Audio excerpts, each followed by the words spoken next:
that we can help. Here in America, we have a lot of immigrants from African countries, including Kenya.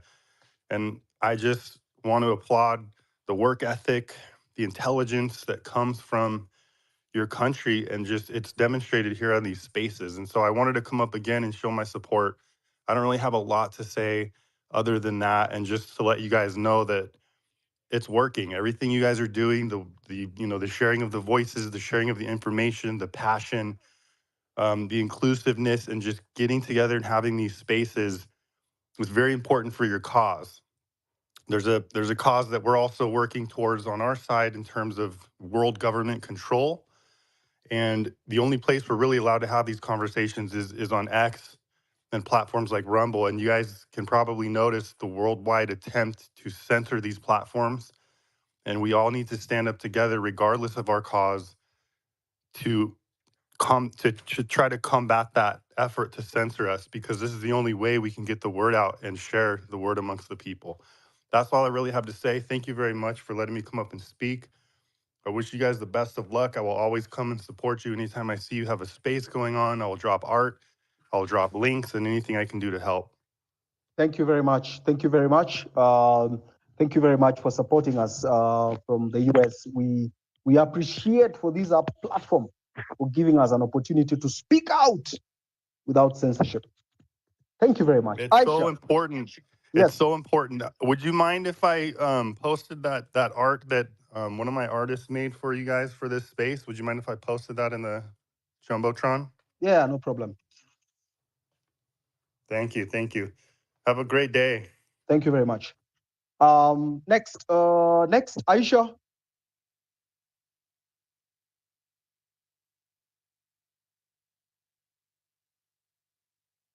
Aisha.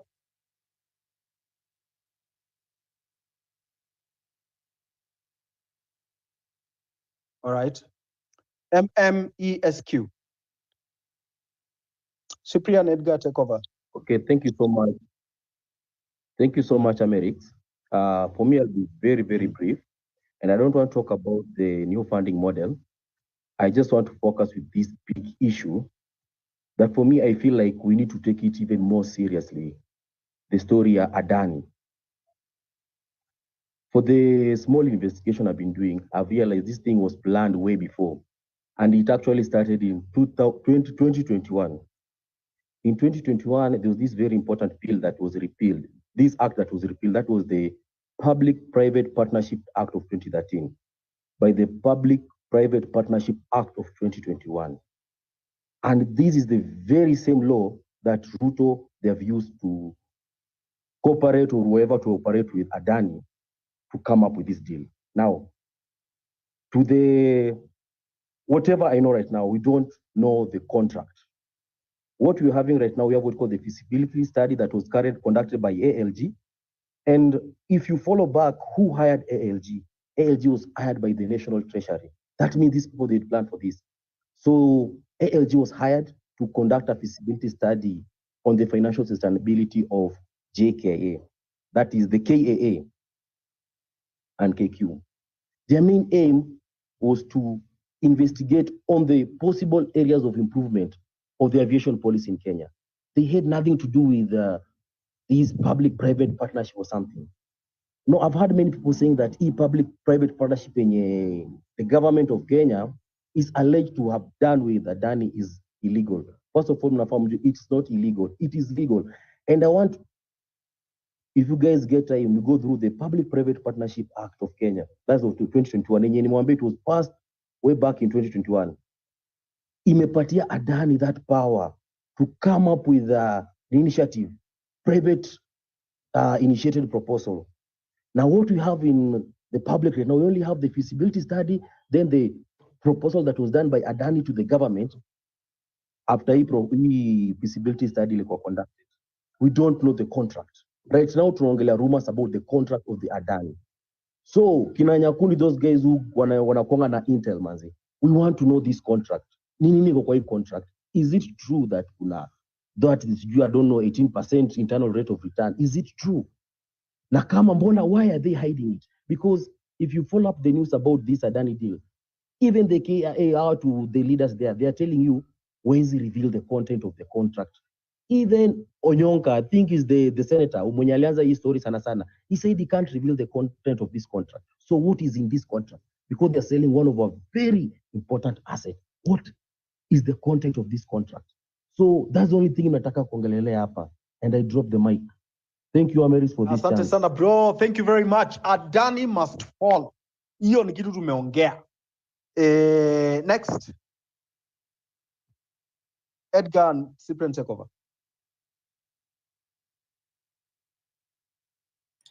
Okay, thank you so much, Americ. So I'm trying to give a fresh set of speakers the mic. So Wakili Steve, I've given you the mic. How are you, sir? What do you have to say? 2 minutes. I am very well. Thank you very much. And I want to salute all the patriots who are having this discussion about the state of our affairs of this country. And also to mention that us personally, I've been on the issue, I serve in the LSK Council.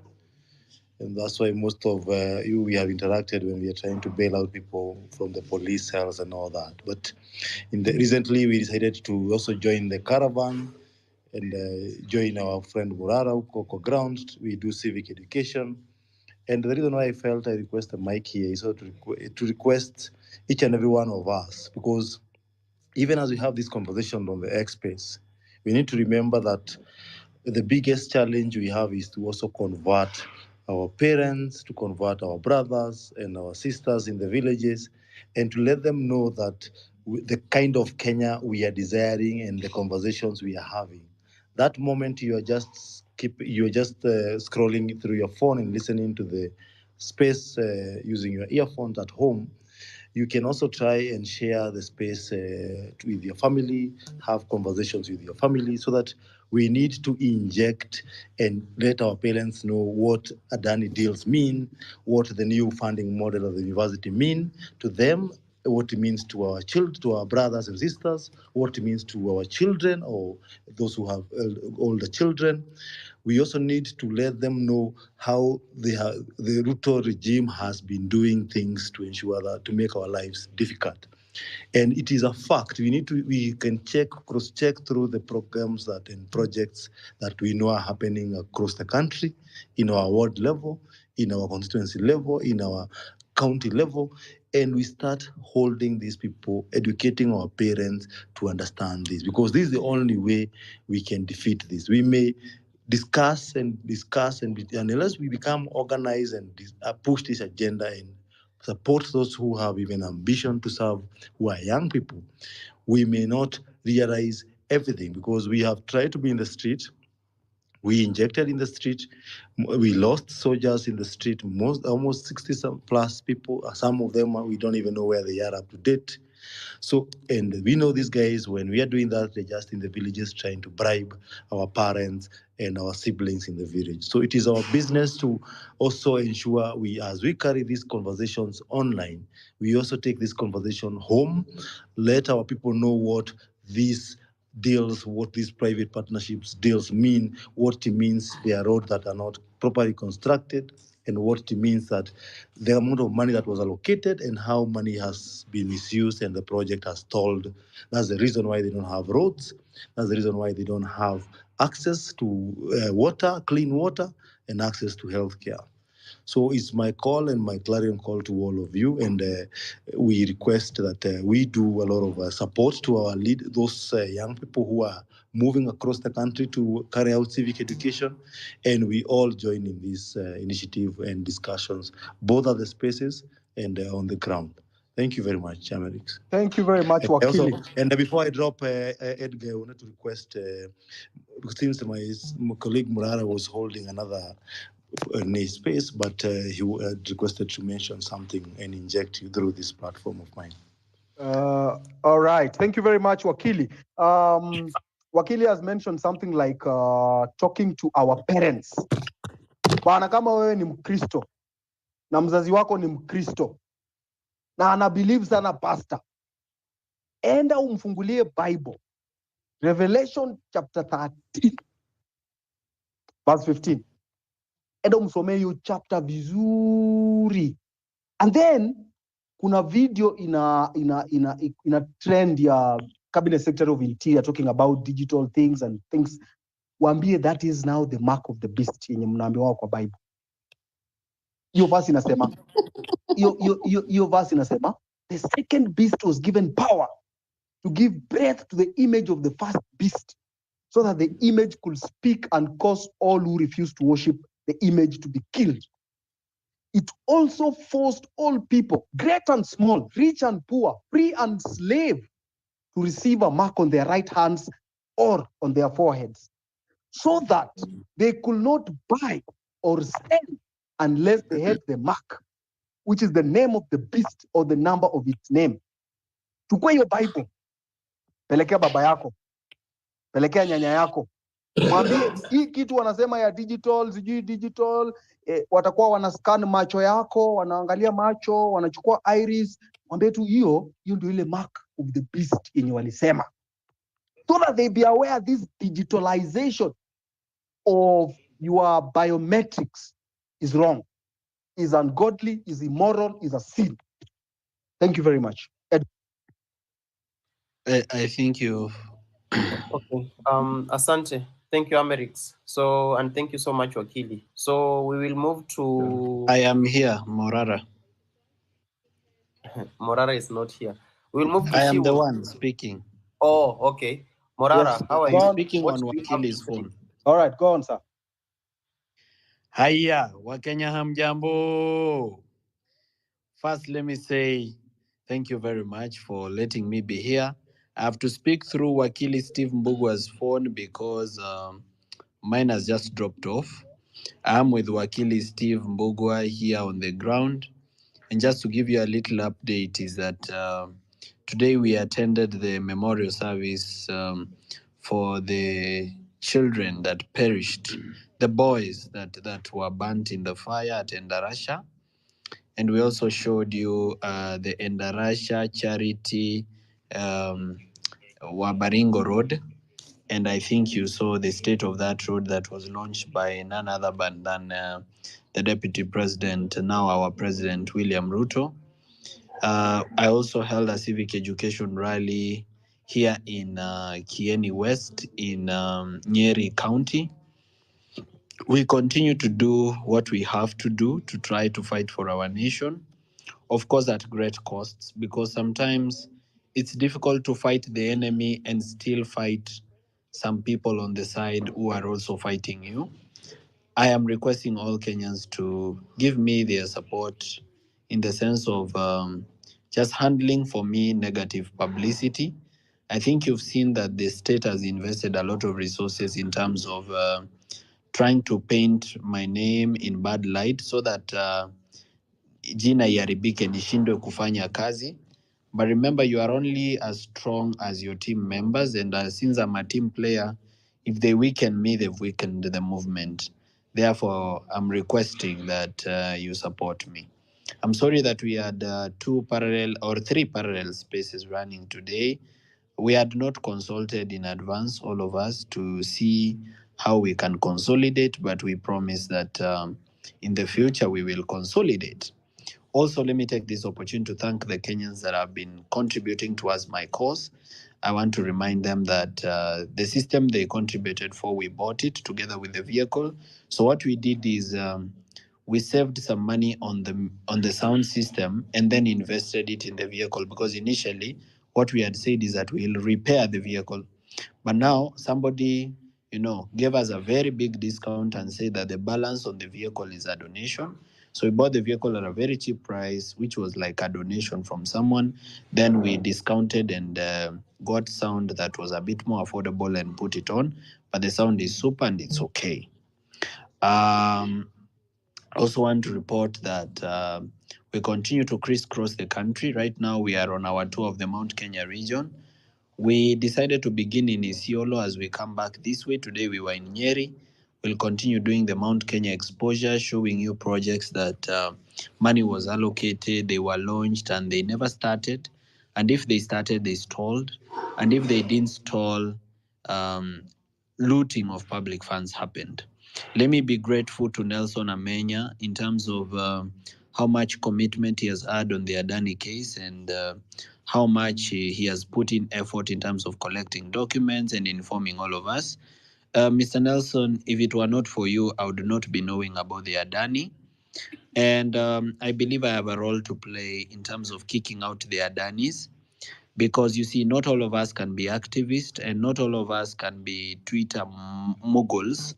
Some of us are born in political families and we can actually be politicians. So I'm requesting all of the people that are on this space tonight to stop thinking that politics is a dirty game, to know that it is time for young leaders and people of integrity to come up and take leadership positions in our country. Kwa hivyo msiogope kuingia katika siasa, na msiogope kusema kwamba mnataka viti vya siasa, because clearly siasa is determining our everyday life. Whether you are a professional, whatever you do, you can realize that siasa is actually, even if you don't like it, you don't want to participate in it, it's affecting your life. So far what we've done is that we've abandoned our elective institutions and left them to idiots, drug dealers. We've left our elective institutions to money launderers and people who do sex trafficking and human trafficking and all manner of criminals of international repute. They're the ones holding, positions of influence in our government. Yet we are here, people of integrity, people like to take the country forward, and we are not getting an opportunity. The other thing the citizens of Kenya need to think about is campaign financing. I know have been called names, nimetusiwa, nimeambiwa this is a con man. Some people have even gone to my Facebook and revised back to my posts in 2022, gotten pictures of me and my wife on Indiani and posted them and saying, ndio huyo ameenda holiday na pesa yenu. That is just an attempt to discredit me. The government is scared that I'm redefining campaign financing and that I'm managing to raise resources to combat corruption. So they are worried about that because they expect we become beggars, so that when Ruto calls you to give you some money, unaenda ukikimbia, or when Oscar Sudi calls you to give you some money, unaenda ukianguka, because they expect you to be beggars. But me, I've been given 10 bob, 20 bob, 50 bob, 100 bob, 1,000 bob by the Kenyan people.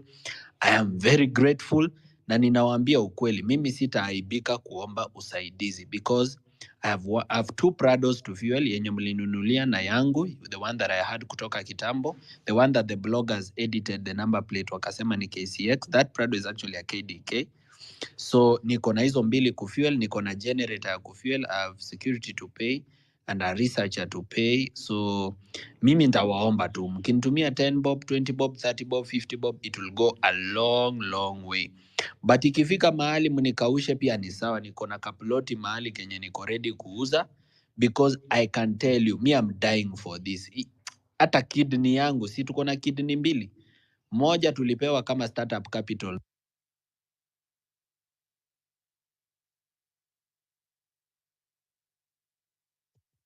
And I hope Nyanza tumekupoteza kidogo. Can you restart what you said? Tumekupoteza kidogo. Go back like 30 seconds. I had a call came in and then I was unable to communicate. So me nimesema I will not be ashamed of continuing to ask the Kenyan people to support me, because I know I will be accountable for the support that you've given me. Of course, I'm not able to also reveal every expenditure that I do. For example, if I start revealing where I fuel, nini, the government will also be very keen, because if I post it on my social media, I'll also be telling them, and they'll be able to come for me and know that this is my movement. But I want to assure the Kenyan people that whatever you finance, it will happen. I promise that. Na ikifika mahali munikaushe, niko na kaploti mahali nitauza, because me I'm in this kwa hali na mali. In fact, I have 2 kidneys. I don't need the 2. I just need 1. So I can also sacrifice the other one tufanyie kazi. I want to tell all the young people that are in our country that, look, I, Morara Kebaso, have become popular, but this popularity is not mine. Nimepewa na watu. Na since nimepewa na watu, I'd like to use that platform to be a convener of people. Na mimi nataka, kama uko kwa ward level, sumbua MCA. Audit MCA kabisa. Audit yeye paka kichwa yake wake kama pressure cooker. Wherever you are in a constituency, audit your MP. Tell him Morara alisema tuku audit. Audit him badly paka alie machozi. Wherever you are in the county, audit your governor, because Morara cannot go to every single corner of this country. But I want to give birth to thousands and millions of Morara who are in every corner of the country injecting. Hata wakati niko on holiday, bado wafuasi wangu wana inject. So that's what I want to do with my popularity. I want to use it as a platform of convening and inspiring people to do what I cannot be able to do. With regards to Russia, I want to assure you that we attended the prayers. We were very disappointed that a member of parliament, who is also the chairman of budget, flew in with a helicopter. That was jokes, because he flew in with a helicopter instead of going through the road. Aone vile barabara ya Russia ni mbaya, and that's why fire engines were not be able to get to the place on time. The CS for health was also there. I talked to her. I told her that Kieni West does not have a single hospital. So I told her, I can confirm here that I spoke to Deborah Mlonga and I told her that the whole of Kieni West haina hospitali hata moja. I hope to see action in that direction. Thank you so much for continuing to support us. As you can see, ile support umetupea imekuwa ikifanya kazi, makontrakta wamekuwa wakirudishwa site, wizi imeanza kupungua, kuna uoga kidogo. Mi nisaidieni tu na mnisupport na mniombee, and please don't expect me to be perfect. I'm only human. I will make mistakes, but I accept correction. Thank you very much and God bless you, and thank you for allowing me to address you. I yield my time. All right, thank you very much, Morara and Wakili. Asanteni sana. Who is next on online?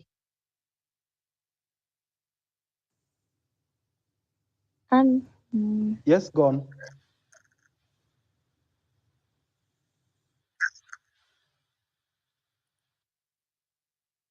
Edgar, who is next online?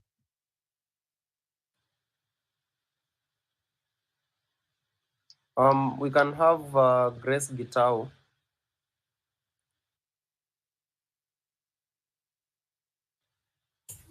Hello, Grace, are you there? Okay. Can you be able to hear?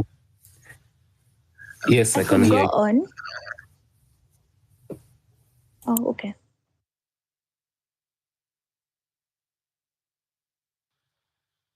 Kindly you have the mic.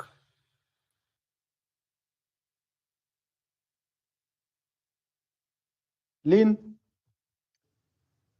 Oh, hey, Edgar. Who, Grace or Grace Kitao or Dwight or Spontaneous? Lynn? Sorry. Okay. Yes. Okay, if Grace is not please. there, Spontaneous, you can carry on. Lynn, let Lynn go on. Lynn? Okay, I'm here. Thank you.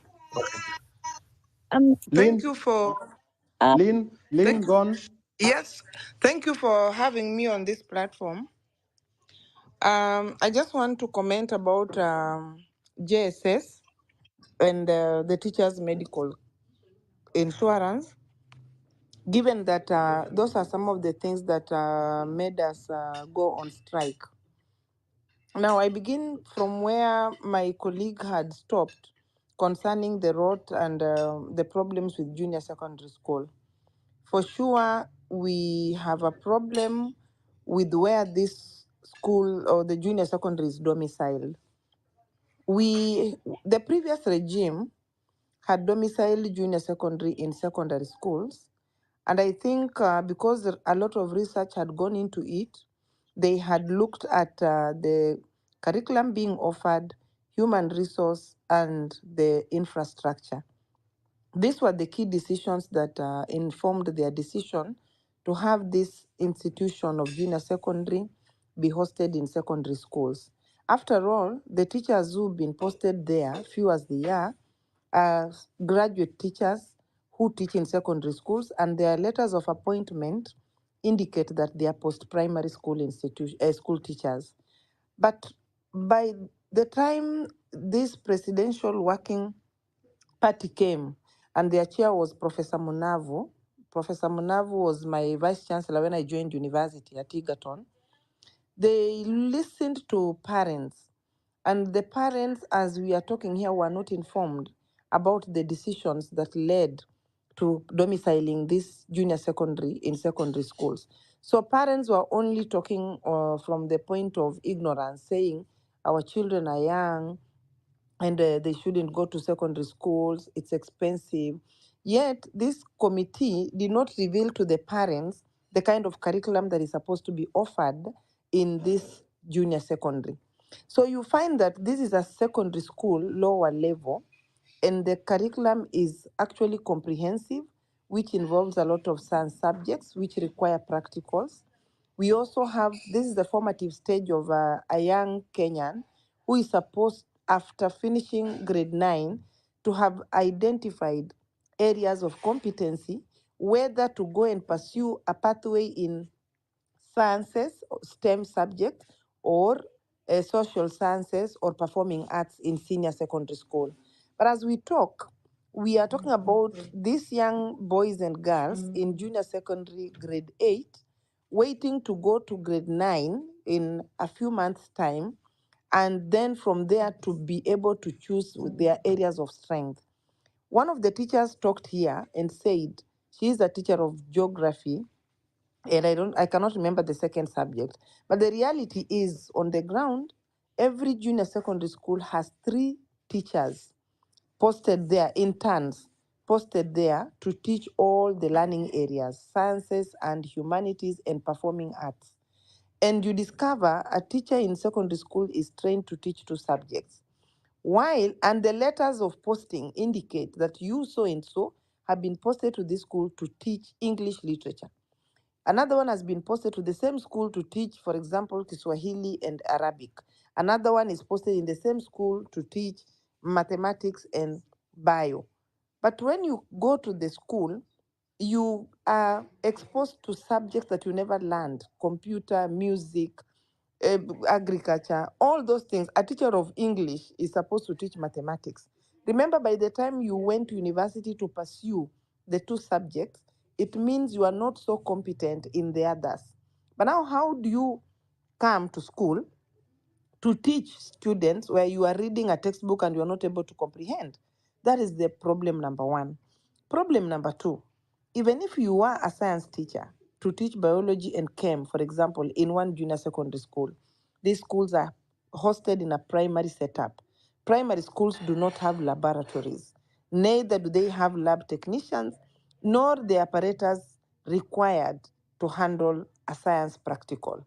How will this young boy or girl be able to say, I have a strength in sciences, so I will go to senior school to pursue my area of specialization or strength? Because this is a competency-based curriculum.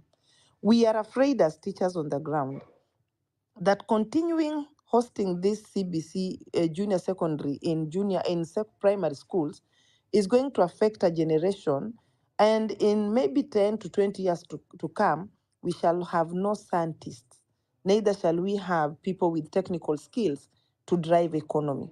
So we are looking at an economy that is headed south, and we don't even know who to listen to us. We have amplified these issues as teachers, we have talked about them, but the problem we have or we experience as teachers, and I in person, is why we have priorities that are upside down.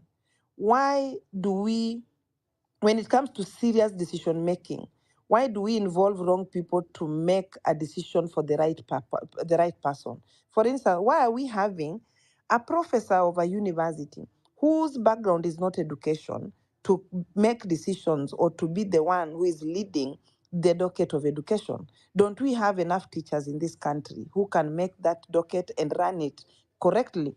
Look at the Matiangi, Dr. Matiangi. He is a teacher of English and literature from Kenyatta University, primary degree.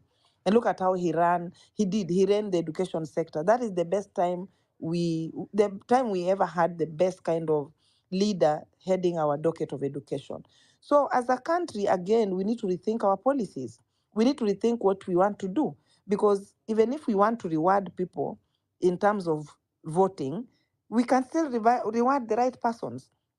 Tell the person who supported you that, yes, I want a CS for education. Give me a person with a bachelor of education degree background. And even if that person is a professor, but that person has interacted with the syllabus, with their learning, and with the challenges that are in school. Secondly, that CBC aside and all those challenges, look at the problem of these fires and the burning of the dormitories. We have a policy, 100% transition policy, which is supposed to be ensuring that we are in tandem with the Vision 2030. And so everybody must transit from their primary school to the next level. Students are taken to schools, admitted by the government to schools. So you discover that a principal is given for example, 800 form ones. Nobody comes to the ground to ask where will they sleep. You are given a number of students to admit, and the thing is you have to admit this transition. So if it's a boarding school, for heaven's sake, what do you expect the principal to do? They sleep in all the areas they can find. Dining rooms have been converted to dormitories, and parents are supposed to come and join and at least help the administration to construct extra dormitories. The same parents will complain because there is no money. But when they're being asked to pay this money, some will go and report on media. Media will say the principals are extorting money. The government has given money towards this, but they do not want to address the issue of congestion in schools. It is not a problem of the administrators per se, but it's the problem of, yes, we have a good cause, but have we carried out research? What is the data or statistics telling us about these children we are heaping in these schools? That is another problem. I want to talk about the medical insurance for teachers. It's a very pathetic thing, more pathetic than what my brother was talking about. We went on the streets to have a medical insurance. Yes, we got one, but what we got is pathetic. A situation where you go to hospital and per day you are given a capitation of 2,300. So outpatient, that includes lab, it includes consultation, medicines, and what have you. So most of the times you go to hospital and a teacher will be told, for today, your capitation is depleted, you cannot be treated because part of the money has been consumed by consultation, the rest has been consumed by lab. What is left cannot even run an X-ray or even a scan. So come tomorrow. You have not been given any medication. You go the next day, the money will be consumed by maybe an X-ray or a CT scan. Then the third day, that is the day you are supposed to be given drugs or you are supposed to be treated. It is even worse when you are supposed to be admitted to hospital because there is a requirement of providing information, or that they ask you for those x-rays and what have you. But by the time they're asking for these x-rays, remember your capitation for that day is over and you are so sick you need to be admitted. So for this to happen, because they will not allow you to be admitted without an x-ray report to justify why you are being admitted, you spend your night on the benches so that the next day by midnight that test is done so that it can be uploaded. Most of the time they are rejected. You wonder why they were asking for it. When union officials intervene, then admission is granted by somebody, I don't know from which corners, they are not there. The doctor is seeing you, but the person who is approving your admission is seated somewhere on a computer and says, these symptoms do not grant an admission. Treat as an outpatient. Probably you are a heart patient, probably you came with pneumonia, you are not even able to breathe. Or if you are admitted, then they give a limit. Admit for 24 hours. By the next morning, the hospital is being told to discharge. You've not even taken a quarter of the dose of the medicine. So it's a back and forth, pull and push process throughout up to the time you'll finish your full dose in hospital, but you shall have suffered. Come to Wait a time. minute, Lynn. Nelson, Yes. unasikia hii maneno? Yes, nasikia Amerix. Very painful. Ati wewe unaenda hospitali, kuna mtu kwa kona fulani huko kwa ofisi huko ndiye anaambia daktari, usiadmit huyo ama muadmit for 24 hours. Just imagine, tuko kwa country gani? Na huyo ni mwalimu. Unajua wanasema au makil hiyo health insurance ya Jayesh saini that they give their employees targets. Out of 10 cases, they must reject 4, irrespective of whether the case is genuine or not. What? Go on, mwalimu. Then there is the issue of changing of facilities. If you owe this one a lot of money and you are not able to pay, you expunge them from the scheme. And as you're expunging them from the scheme, you pick another one.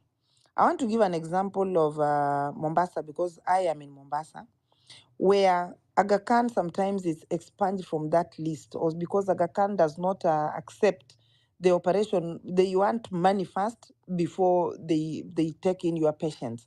So there was a time Aga Khan was removed from the list of facilities. They are cancer patients who've been having a long journey with their oncologists or heart cardiology patients and renal patients. Now, when this thing is terminated, you go to Bliss, which you are told to be referred to Aga Khan. Then they tell you Aga Khan was removed from the list. We are referring you to a new facility called Premier. When this patient goes to Premier, you are due for a chemo. You go to Premier, no doctor under the sun would you cannot just show up and tell an oncologist, I am due for chemo. They don't even know, they have to see you, they have to take their history properly to review you on according to their own understanding. So you will be told the oncology clinic is not there today. Come on this date. When you meet this oncologist, the oncologist will want to begin the journey afresh. They will want you to go for a lot of tests. Unfortunately, these tests cannot be done at Premier, so you'll be referred to go for those tests at Aga Khan. Remember, your file is at Aga Khan. The file cannot be transferred from Aga Khan to another facility. So at Aga Khan, you are going to begin these tests afresh. Your medical cover is getting depleted. You are repeating tests that you have done before. The disease is progressing. Your chemo is going, it's a very nasty thing that you don't even want to talk about. Same to cardiologists, same to people with renal problems. And so we have to keep on fighting, making noise, asking them, please, this is a very sad scenario. Have mercy on this patient. At the end of the day, you will make noise, then some other time it has been reinstated, Aga Khan, then another time it's not, it's on, off. These are some of the painful stories that are facing teachers when it comes to this medical cover. There is also the worst part of you have been admitted. Now you want to go home. It will take over 24 hours. Reason? The hospital is asking, for example, for 67,000 towards your medication. The insurance is paying half of it. So the patient is being told, cough the remaining amount because we are not releasing you. Then the journey starts again. As the journey starts, you are still staying in hospital. Your bills are, you are being given food. Sometimes you may not even be given the food. You are looking so miserable in those hospitals. You are discharged today, you will go home in 2 days' time. You are supposed to be a teacher. Sometimes you're even told to copay because it is believed teachers are malingerers. For you to go to hospital, you just gone to malinga. So you are told copay, outpatient. So bring some 50 bob before we commence this journey. So these things are so bad that those are some of the reasons why we were on the streets. But the worst part of it was that even with this funny treatment, the money that was meant to be given towards our medical insurance was 22 billion, but it had been slashed by half. That is what took us to the streets. So the thing was as good as not there. We are grateful that the strike achieved because this money has been released. Now it went to the 22 billion. We are waiting to see whether we'll have a change of these other issues that I've raised because we have raised them, we talked about them so seriously. We have a problem with now the Teacher Service Commission with job stagnation, which is occasioned by a career progression guideline based on a Patterson scale of grading. This is a scale of grading that looks at the responsibilities of an employee vis-a-vis the types of decisions you make, especially complex decisions, and the pressure of work. So using this kind of system, the Teacher Service Commission used Deloitte to conduct a research without explaining to these teachers what the research was aimed at gaining. So a few teachers were picked as respondents across the country and given a questionnaire. And you see, in a questionnaire where you have not explained to these people candidly why you are carrying out a research, what the results will be used for, nothing about TSC was there. It was just Deloitte. So it was hidden behind Deloitte. Only after carrying out the research, that is the time now this research, the information was used to come up with this grading system that has occasioned the stagnation of teachers in one job group. So the Just hold on, Patterson just hold on. Wakili. Wakili. Yes, Can yes, you yes. hear what Mwalimu is saying? I had stepped away. Maybe she can just No, briefly she has talked a lot of things, progression, stagnation, medical, and things like that. My question to you was, you are a council member at LSK. Yes. Our teachers are going through a lot of mental anguish. What can LSK do to rescue our teachers from this mess? Because if we do not have the best education, if our teachers are not in their best state of mind, how will they teach our children? And if they don't teach our children, then we are going to have a situation where the country is going to have the worst graduates in our history. What is LSK doing to support teachers?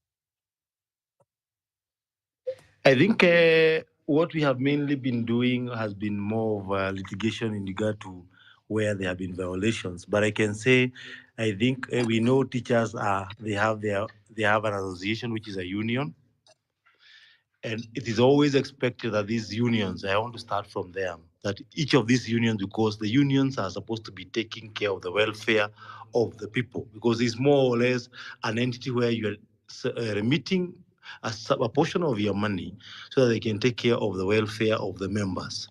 So the question that probably should be asking is, are there measures where the teachers union has put in place in regard to the mental health of the teachers?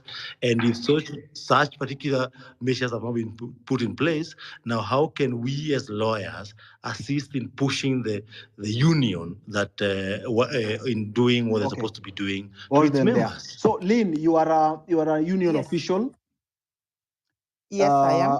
What do you say about the question Wakili has asked you? And again, I really want you to explain to the people listening, why have the teachers allowed politicians to sit on their executive committee? For example, the chairman of Kupeti is Omboko Milemba, the MP for Imohaya. He has no interest of teachers. Why have teachers allowed politicians to sit in that executive committee? Thank you. Let me begin by the first question about the measures concerning mental health. As a union, we also ensured that mental wellness is part of the medical scheme that we are having. As a result, we brought on board the Chiromo group of hospitals run by this psychologist, Dr. Frank Jenga. And since we brought them on board, though a referral facility, when teachers go there, they are actually handled well. We also have ability to send teachers to rehabs, and when they are rehabilitated, they are transferred from those institutions where they were, taken to counties of their choice, schools where they are nearer so that they can get family support. On that one, we have tried our level best as a union, including these things we are talking about. We agitate and we really advocate. We fight. Sometimes when you look at the CBA that took us to the street, the CBA was registered. Some of those things were part of the CBA, but the issue is they are not honored.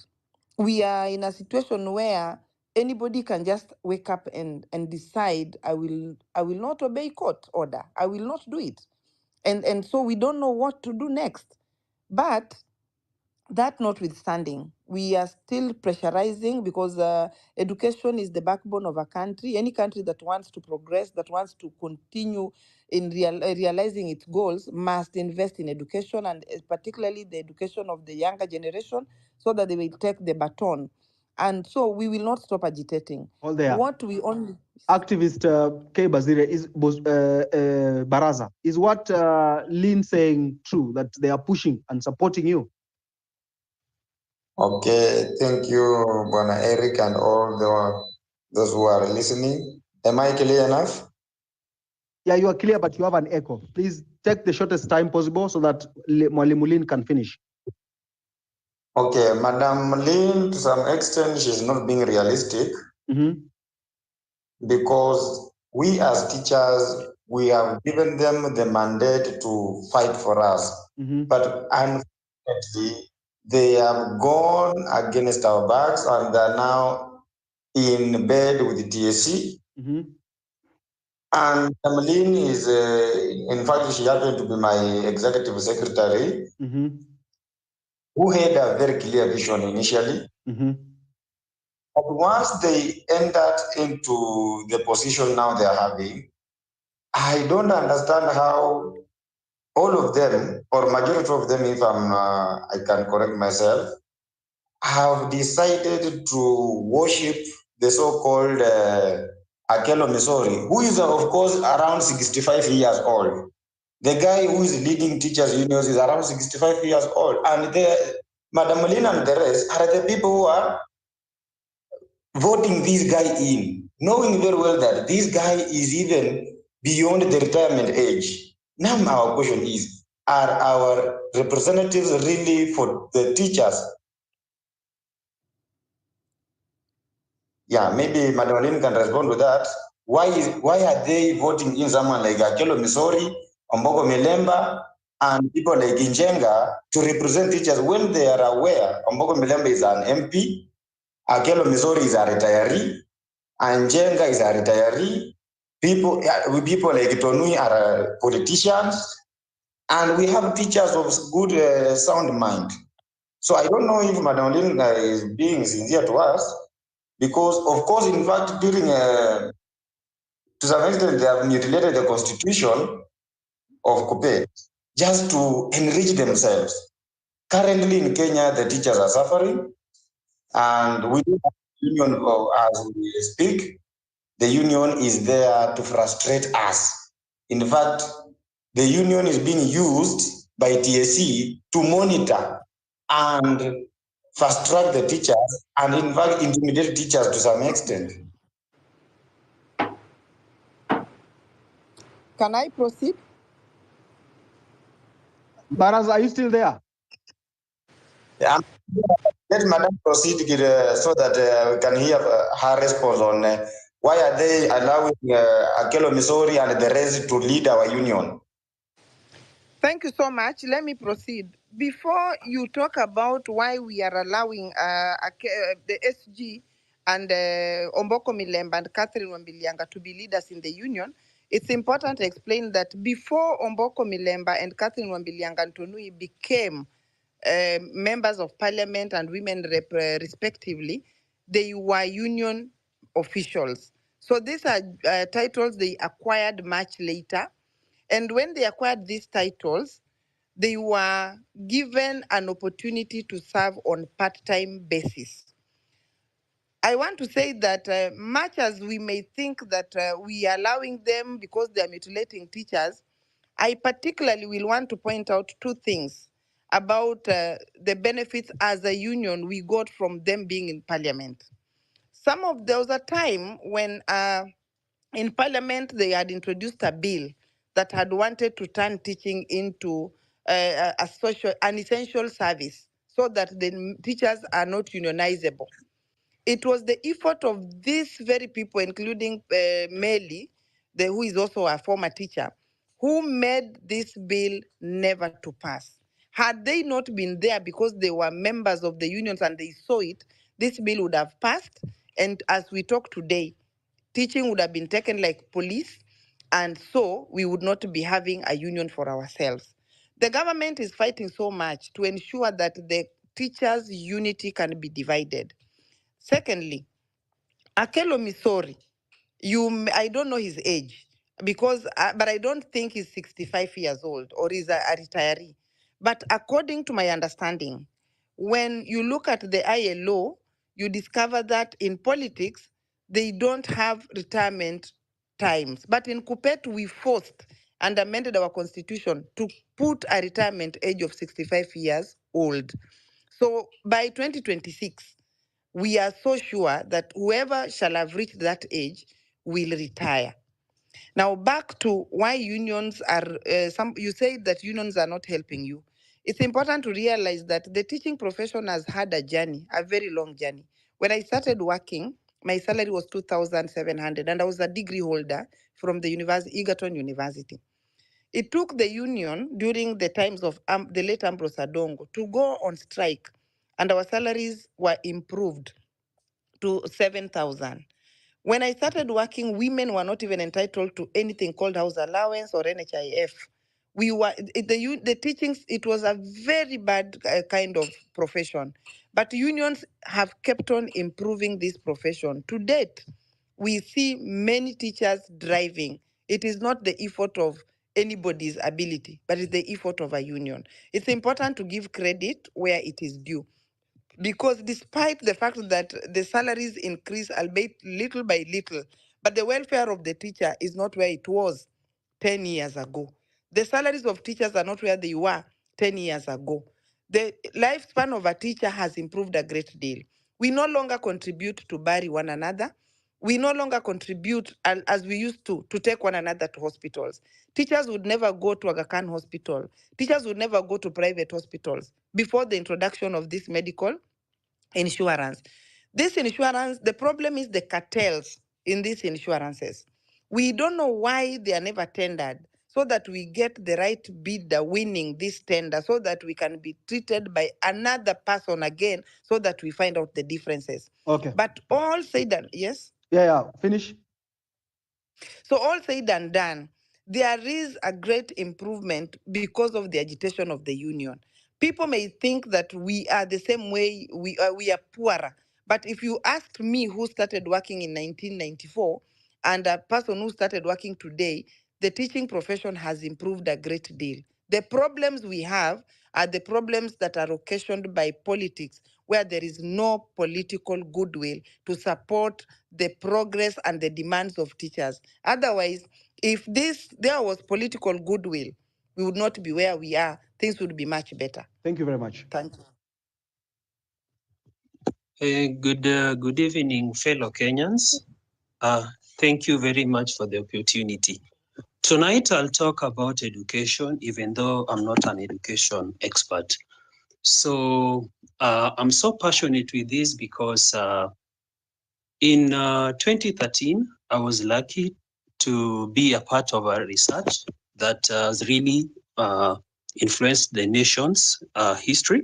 That was SEMESA, Strengthening Education in Mathematics in East and South of Africa. This, Daniel Songero. Take the shortest time to allow others to talk. I'll be so brief. So the research semester was sponsored by Aga Khan Foundation, and they did research in Kenyatta University, through Kenyatta University, Moi University, and Brighton. So after the research, Matiang'i, the then CS, came to KU in Education Forum, and they came up with a story of CBC. And the reason why I've mentioned those three things is for us to understand that Kenya is a startup where everything that is done is influenced by the NGOs. The decisions we make are by NGOs. Students, when you go to school, we are taught to do the right grant, how to write the grants and how to present it and how to get the money. To an instance that even the professors. There's office of the food, there's office the. Okay. Are we together? So it has gotten to a point where everybody in every institution in this country is thinking of doing the best grant and getting the money. So we end up having cartels in education from primary, secondary, university, and now it is affecting these other institutions because who can write this thing? So I would humbly suggest to you, fellow Kenyans, it is time we stop this thing of NGOs. No developed country in the world developed because of NGOs. Look at countries like Sweden. Look at countries like Switzerland. Look at China. So it is time we reconsider this thing because NGO has brought the cartel of this country. They've infiltrated everywhere from parliaments to companies, and that's all I can say tonight. All right, thank you very much. We just have a small breather of 2 minutes. Spontaneous Ray, give us a breather of 2 minutes as we prepare to wind up. Okay. Thank you so much for the opportunity. I'll play an instrumental behind the background, so just bear with me. Can you hear me? I can hear you.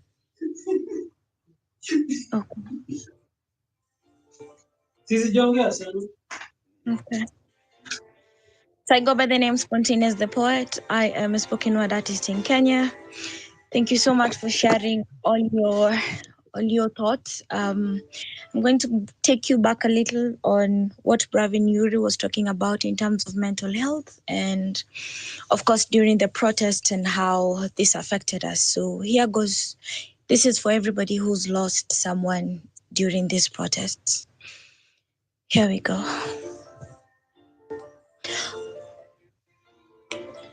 Ooh, ooh, nalilia mama, nalilia baba, nalilia kaka. Nalilia dada. Hey yawa, hey yawa, hey yawa, yawa, hey yawa.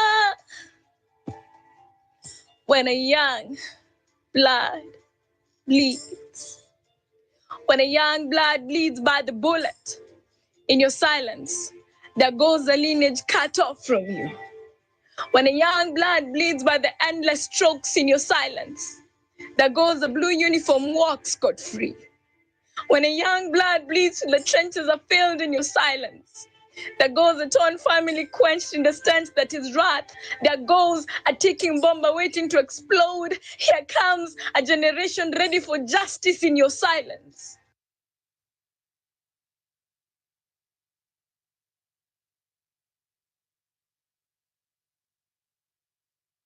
Edgar, can you hear her?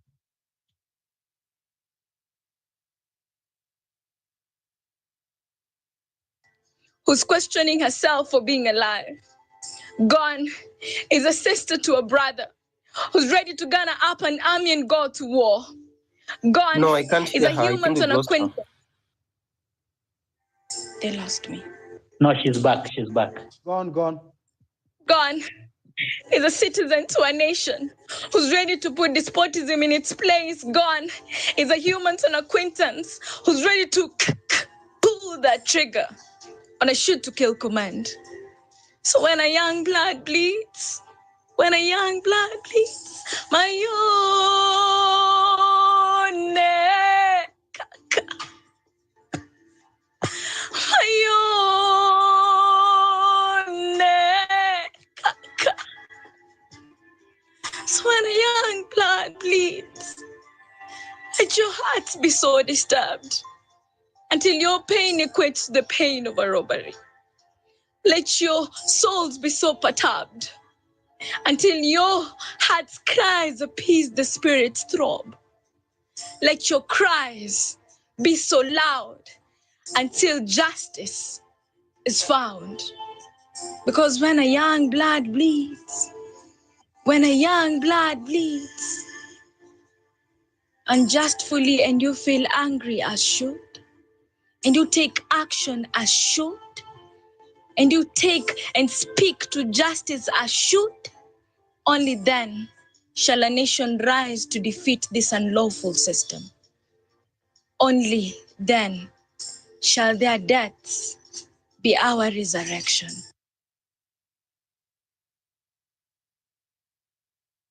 All right. Thank you very much. Thank you very much, Spontaneous Ray for that poem. Thank you very much for coming through. Edgar, you can go on with the hosting.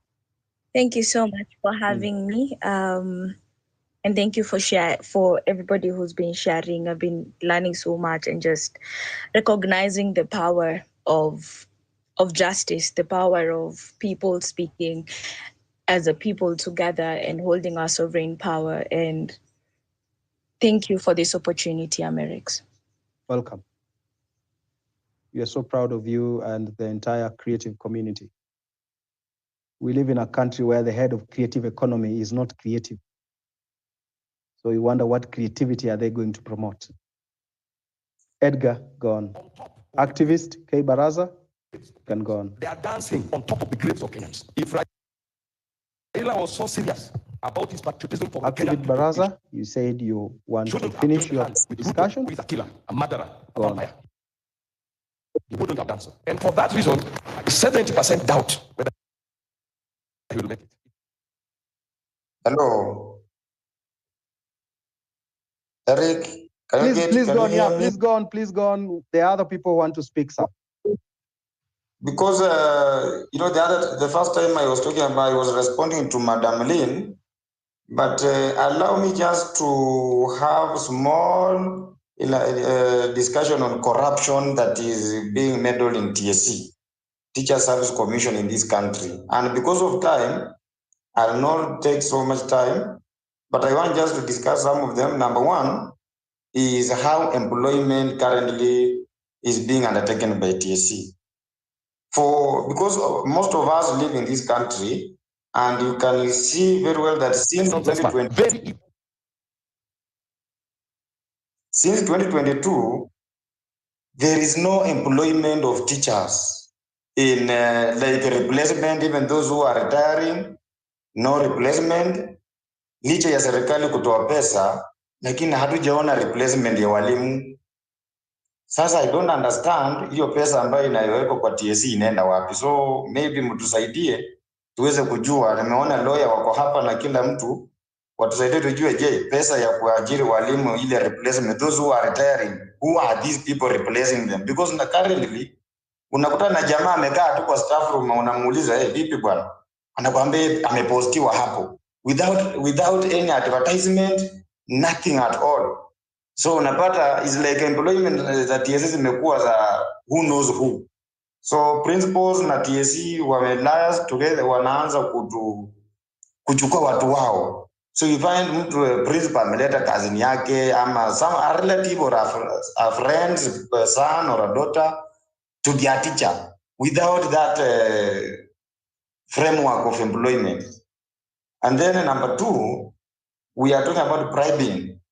Nowadays, like I had a teacher who called me, I think 2 weeks ago. Ananiambia, principal wake alimwambia alete pesa.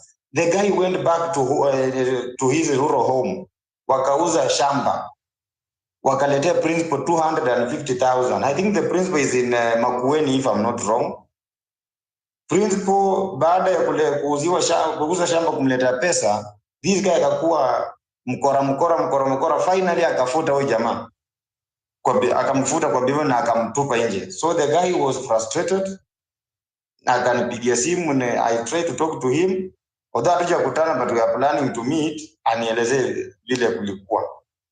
Then there is this thing again on transfers. Teachers are suffering on issues of transfers.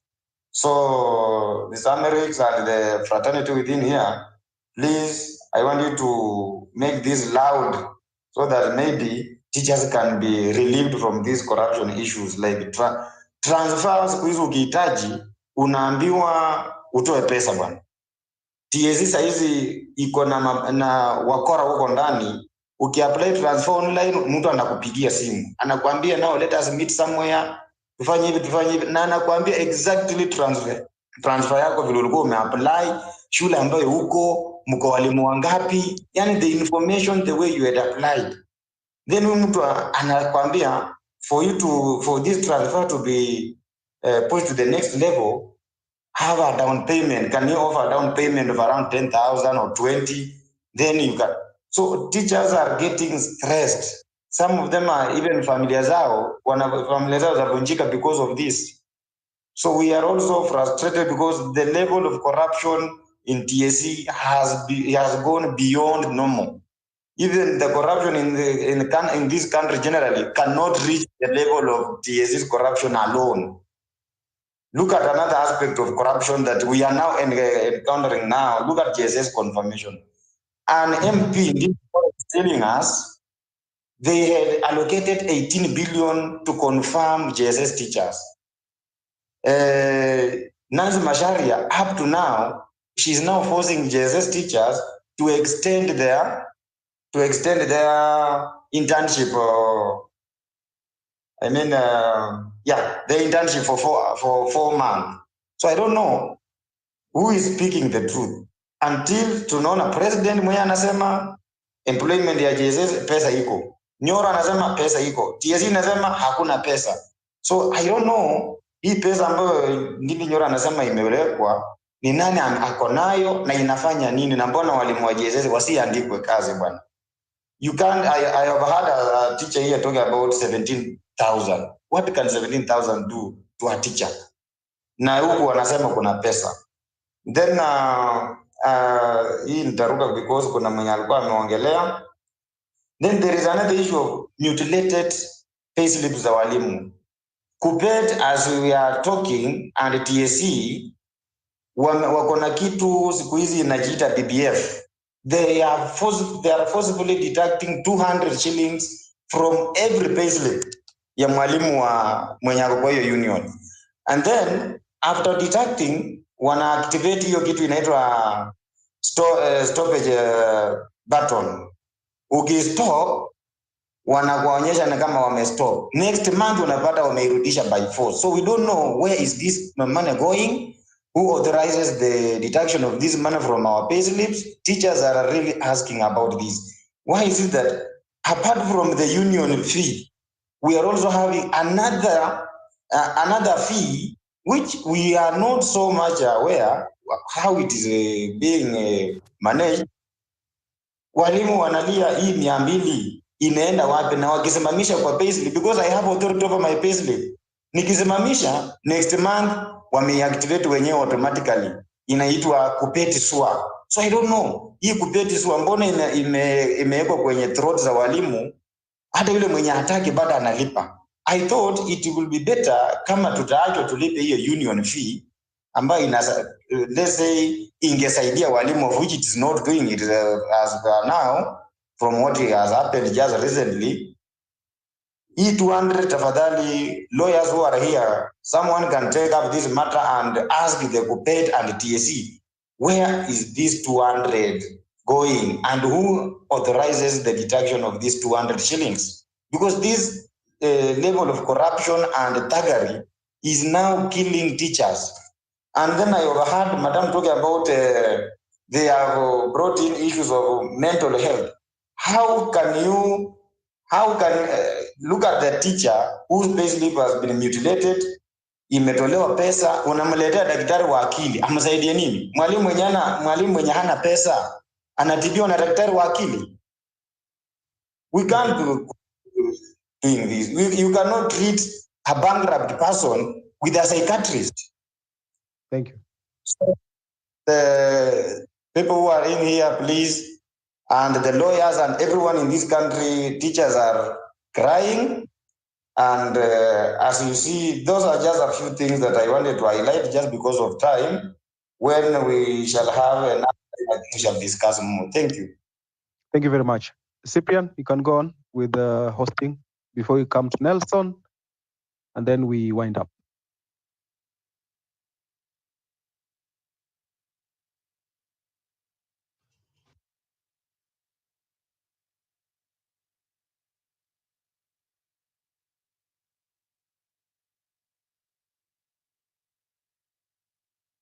Cyprian, are you there?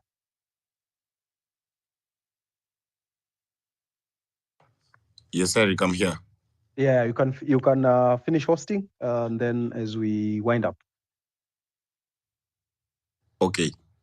So I have some people on the speakers list, so maybe we can try have someone who maybe we've not heard from tonight.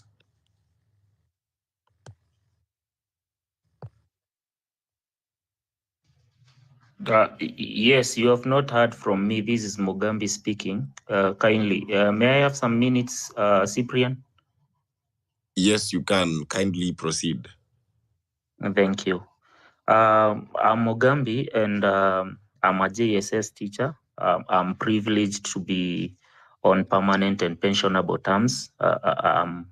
That is a privilege, actually, because I have many of my colleagues who are struggling with the internship stuff. I'm in Meru County. I'm employed in Meru County, Tigania West, and I'm lucky. Maybe I share Meru County and Isiolo County. I live in Isiolo County, but I work in Meru County, so I have information about the two counties and everything that is going on about JSS teachers. So as a JSS teacher, I've seen a lot things that I've never experienced before, because before I came here, I was working in a national school, a national secondary school. So I've seen a lot of change. And actually it's a shock. It was a shock before I familiarized with the environment. But anyway, I've heard several people talking about the corruption in TSC, corruption in the Ministry of Education. Something little about corruption that I wanted to add into what others who preceded me have talked about is still about the corruption.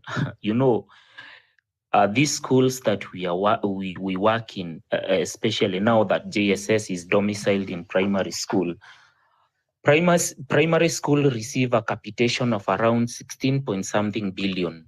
But yesterday I was doing some calculations, and there is a circular, I don't know whether I call it a circular or a memo, that was circulated to all the head teachers in primary schools that was demanding them to submit 60,000 to sub-county offices so that they can have a retreat in Mombasa. You know, this is a corruption that we have normalized. It has just become normal.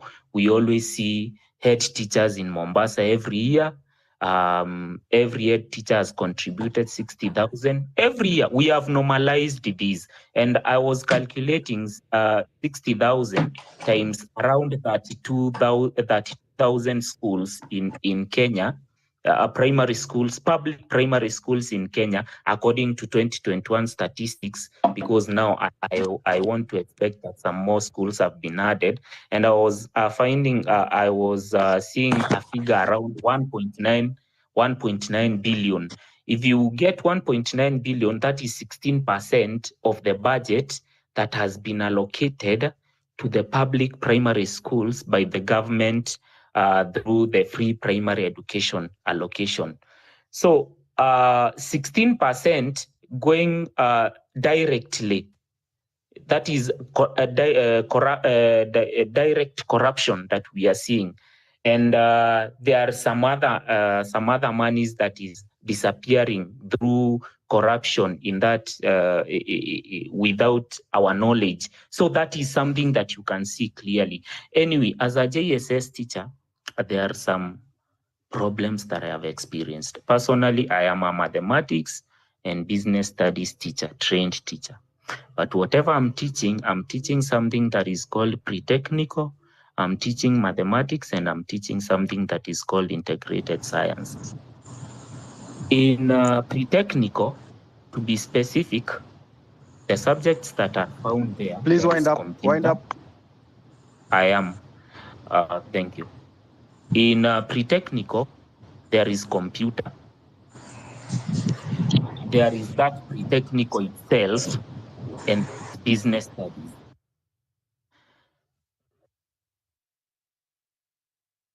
All right. Edgar, you can bring in the next. Cyprian, you can bring in the next.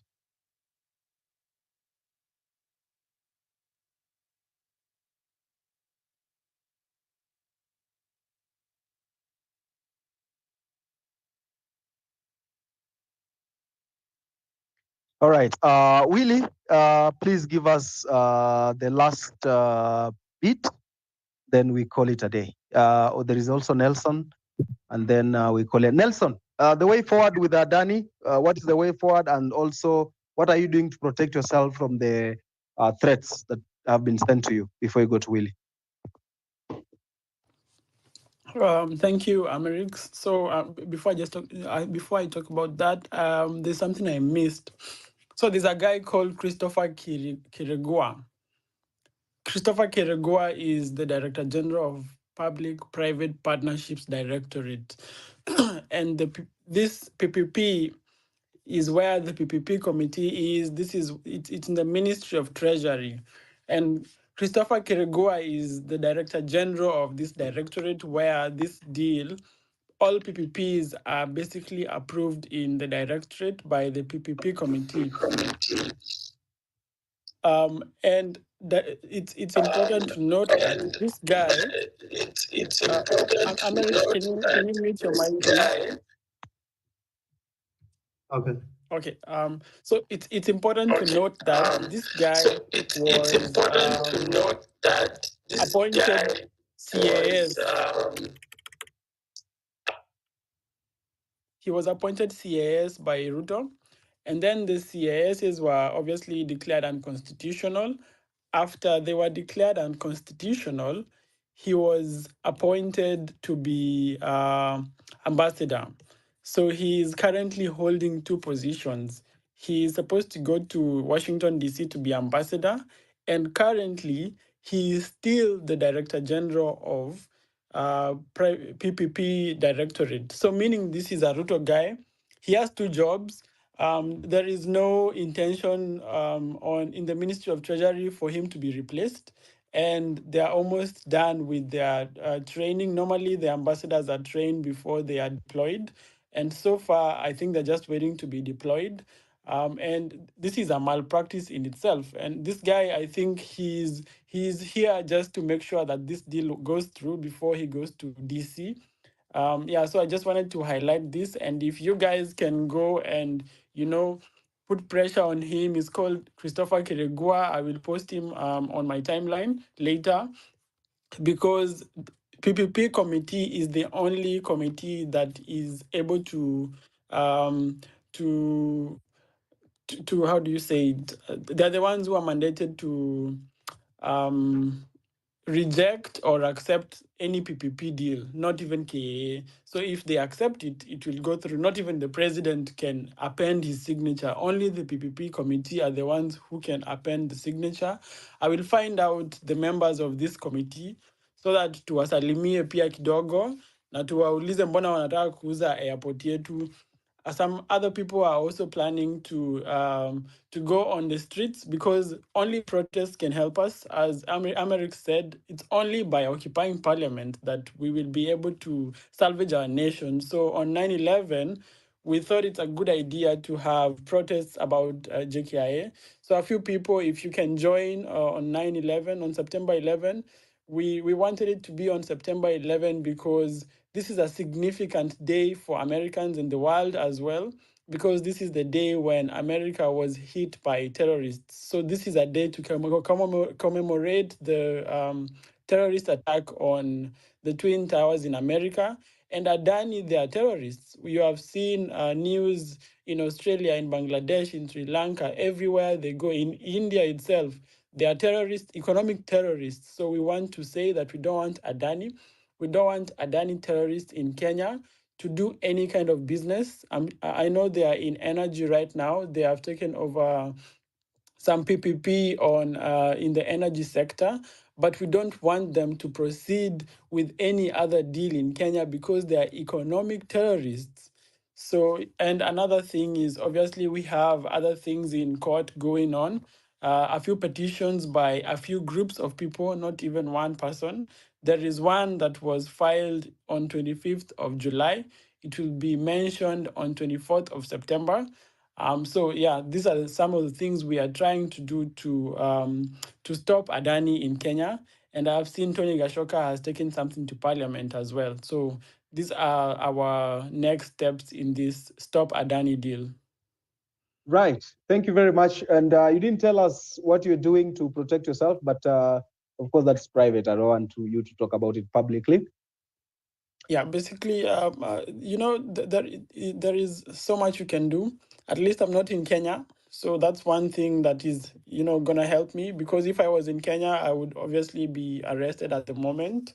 So they can try to use their intelligence cells around Europe, but at least I am safe for now. And as also, because I'm a student, so I'm still covered up to some point, but I will have to raise alarm here and there, even here in the EU, so that nothing happens without the authorities in France knowing, what's happening back in Kenya, because we have seen many people. Just last week, we saw someone got killed from in the Ministry of Treasury because he was impeding some, I think, deal of 200 million or something. So these things are real. The threats are real.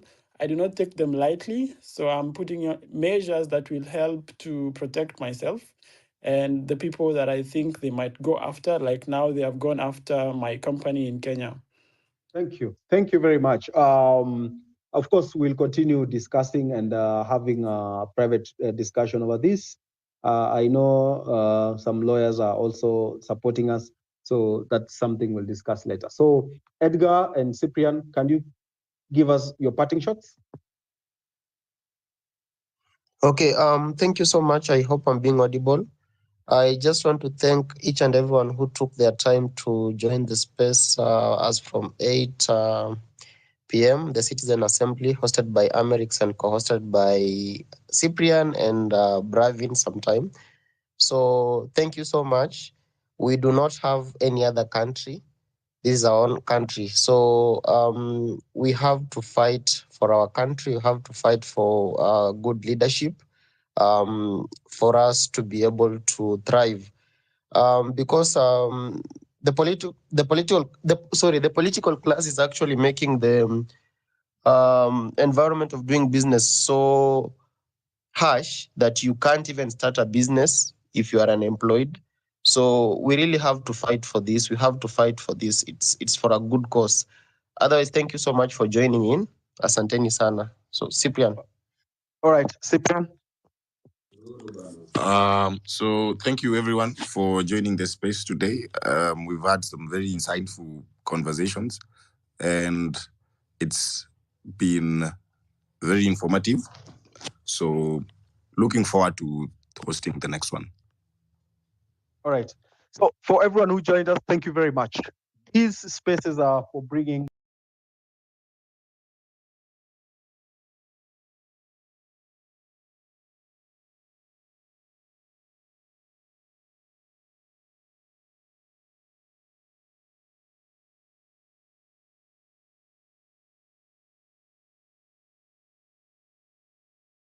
He's a very big person.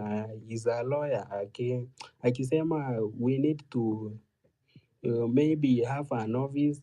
Maybe that's a good idea because sasa kama nataka kumpata nitampata wapi? Naona sijui mahali anaishi na hatutaki kujua mahali anaishi. Unaona? So hiyo kitu ni sawa. Acha tuone vile tutafanya. Thank you. Contributions, I think hii namba ya M-Pesa na nimeona kuna watu wanataka kumtumia pesa kutoka ng'ambo. I think anafaa atengeneze pia account zenye inaweza hold pesa kutoka Europe. Mtu akitaka kumtumia pesa kutoka Europe haezi mtumia na M-Pesa, so inafaa atafute place yenye mtu anamtumia pesa maybe kutoka America, kutoka place yoyote all over the world. People need, kuna watu wanataka Thank kumsupport, you. so aangalie hiyo pia atengeneze kama ni account yake Your tukikuja time na is hiyo up. ofisi. Your time is Yeah, up. na Una yeah. overrun. I thank you very much. Asante sana. Okay. Aurora Thank will you. take Thank your you. points into consideration. And I really appreciate. I want to hear from a lady's voice, and I'm going to go to Mama Africa, who has had her hands up. And Mama Africa, please speak to us and consider timings. Do not overrun. Thank you very much. Alafu, Leonard, nimekatiza kwa zilikuwa shanza kujirudia, but time yako pia ilikuwa imeisha. Thank you very much. Let's forge on. It's 42 minutes past. It's quarter to midnight, ladies and gentlemen. So let's try and make this quick so that everybody gets to speak. And for anybody who's DMing me about their microphones, I cannot see any request. Probably KOT, kama unaona any sort of request, please accept them so that we have everybody speaking. I'm unable to see any sort of request coming in. So I'll moderate as KOT keeps on accepting those microphones. So Mama Africa, good evening, good morning, good afternoon from wherever you are. Speak to us, please. Mama Africa, are you there? If you're not there, I will go straight to Joan Kanini. Okay. Joan Kanini, speak to us. Good evening. How are you doing? Good evening, everyone. I'm good. I hope you're all well. First of all, is to congratulate Murara on what he's doing, KOT and IO for hosting these spaces over time. Mine is a quick one. Someone mentioned on why Murara should not have an office at his home. I will not divert more on that, but I think it's not safe to have an office at your home where your family is. Something else on finances.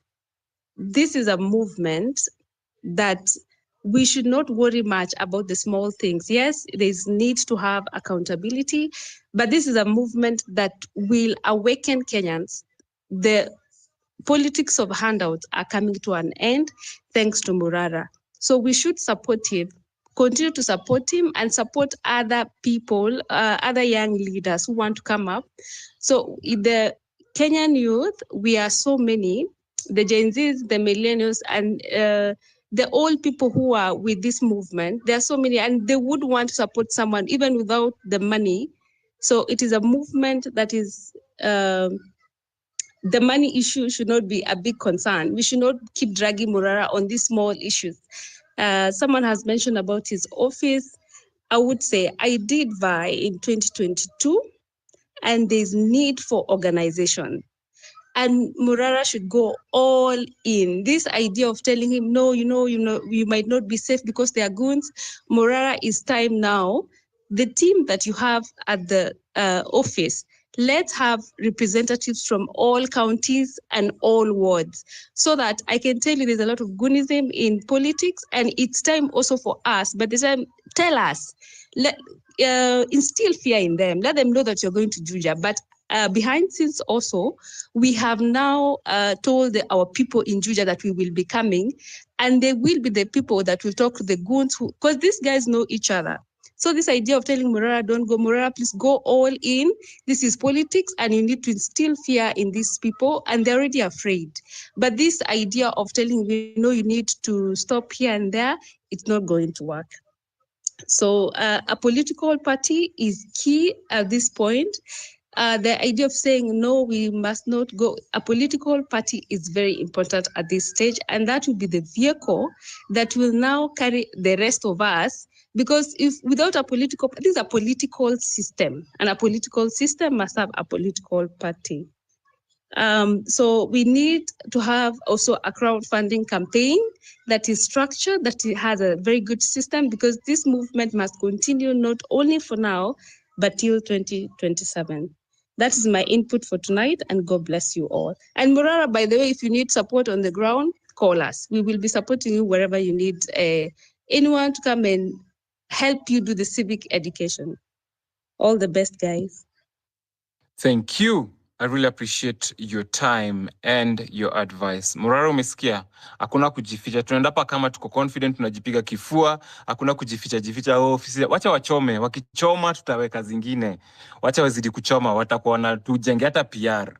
Na tunapatia, unachiki public sympathy Ruto alitumia kushinda kura. Wacha wachome, tutatumia public sympathy kushinda hiyo kura. Very nice. Those are good ideas. Thank you so much, Joan Kanini. I see my senior elder, Ruben Kigame. Good evening. Ruben, how are you doing today? Talk to us, please, before I go to the rest of the speakers. Thank you so much for such a wonderful space. Because of the time difference, I joined a bit late. Ndio tumetoka church. Morara, thank you so much for injecting in a very powerful way. I was actually going to join you before I left, but as soon as I'm back, nitakuwa na wewe hapo. KOT Sonko, thank you so much for the civic education and all that is going on. I requested for the mic specifically to give some guidance on the issue of the political vehicle and those who want to vie.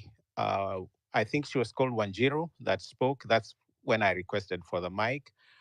Because there are so many young people that are wanting to vie but do not know the ropes, so what is involved, what am I supposed to prepare, what are the challenges that I'm bound to face, and so on and so forth. And so I thought to let you know that from the month of October, I'll have a virtual session for those who want to vie, regardless of political party or whether they are they belong somewhere or not, but they want to actually participate in the next election as long as they are Gen Zs or young. Let me just put it that way. They want to take this government on. So I'm going to be sharing some tips. What does it take to be an MCA? What does it take to be an MP? What does it take to be a governor or senator or a president, whatever the case may be? And I will have people within the movement that are not traitors. Some of those that have run also share their experiences. So you can inbox me and I'll be able to add you to that group. Now, regarding the political vehicle, there are things I cannot say here because I know they are government representatives.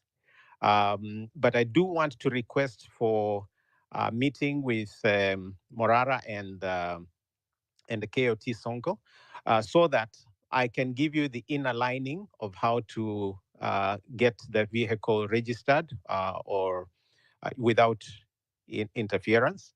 Because as things stand right now, of course, we have more than 100 parties that are registered, but most of them are shells or parties that belong to existing politicians. So you have to be very careful if you even think of joining anything other than ODM and KK. You have to be very alert as to who is the real owner of a particular party.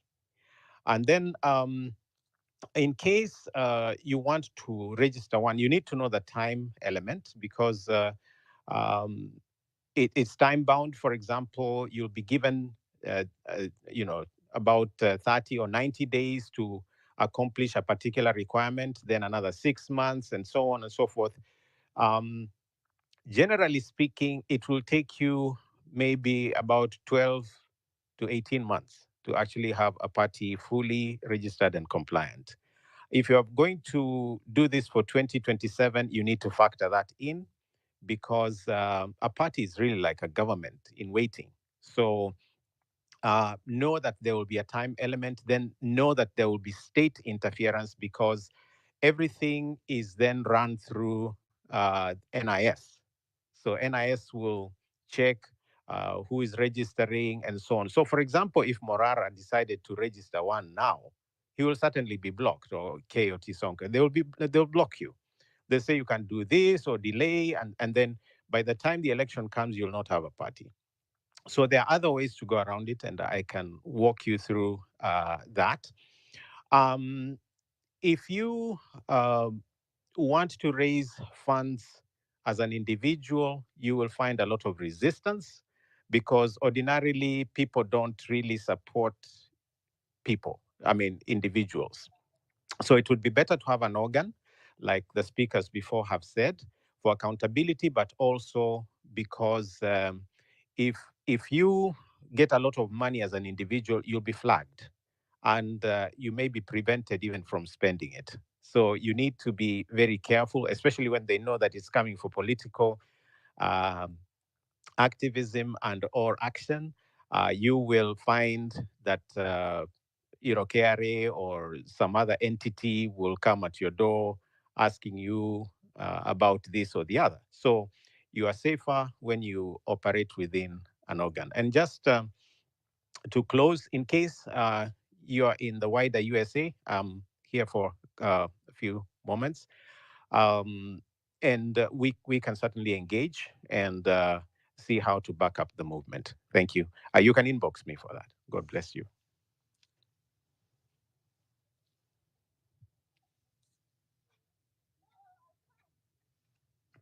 Thank you, Senior. Thank you, Senior. I really appreciate your time and your advice. I will single-handedly DM you. We need to speak about some issues with my team. We are trying to come up with one, and not you're trying, we are coming up with one, and we will use your advice. Your advice will go a long way. Thank you so much for just coming up to advise us on the pros and cons and what to look out for when forming political vehicle. Ladies and gentlemen, it's 7 minutes to the top of the hour, midnight East African time. And I want to bring in new speakers. I want you guys to take the shortest time possible because I have loads of requests and loads of speakers lined up for you guys. The ones who are raising up their hands, the ones who've not. And I can see my brother MMESQ Hapo Chini. I really appreciate you. And I always appreciate your injections whenever you inject on a space. And I want to go to Shizi. Shizi, you've been here for a while, though your hand is not up, but I want you to hear a female voice on this topic. So please come in. And how do we drain the swamp? Talk to us.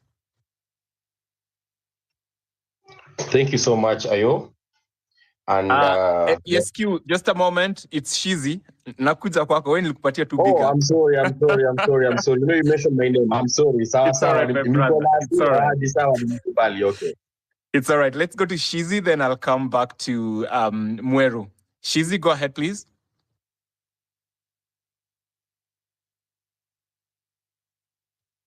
Shizi, siwezi kakusikiza. Sijui kama mnasikia Shizi.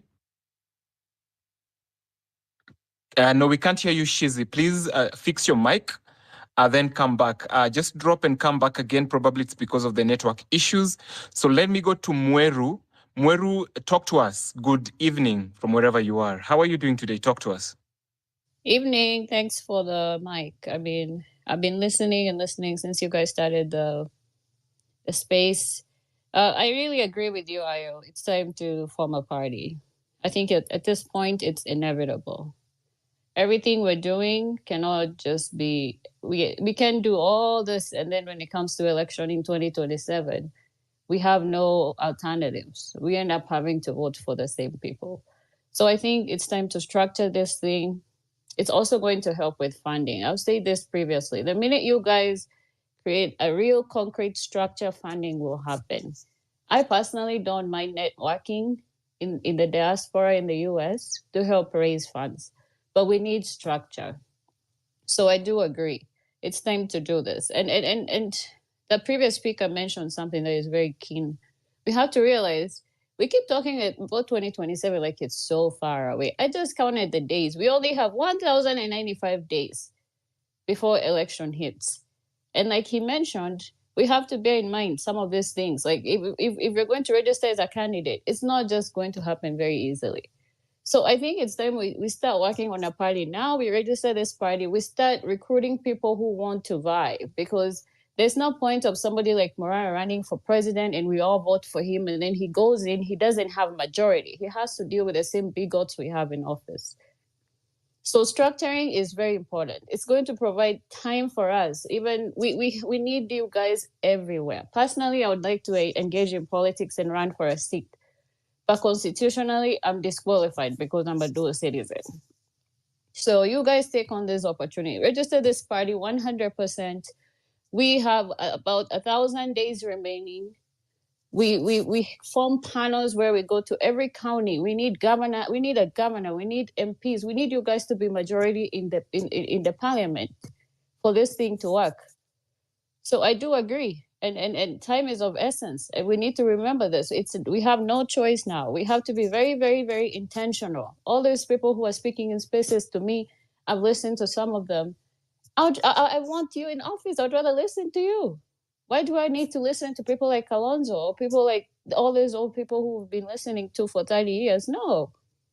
We need to be very, very intentional now. We need to have to register this party now, start recruiting people, start vetting them, so that we make sure that when it comes to that time of voting, we don't just do things last minute and we're in a rush and then we end up with candidates who we don't even know.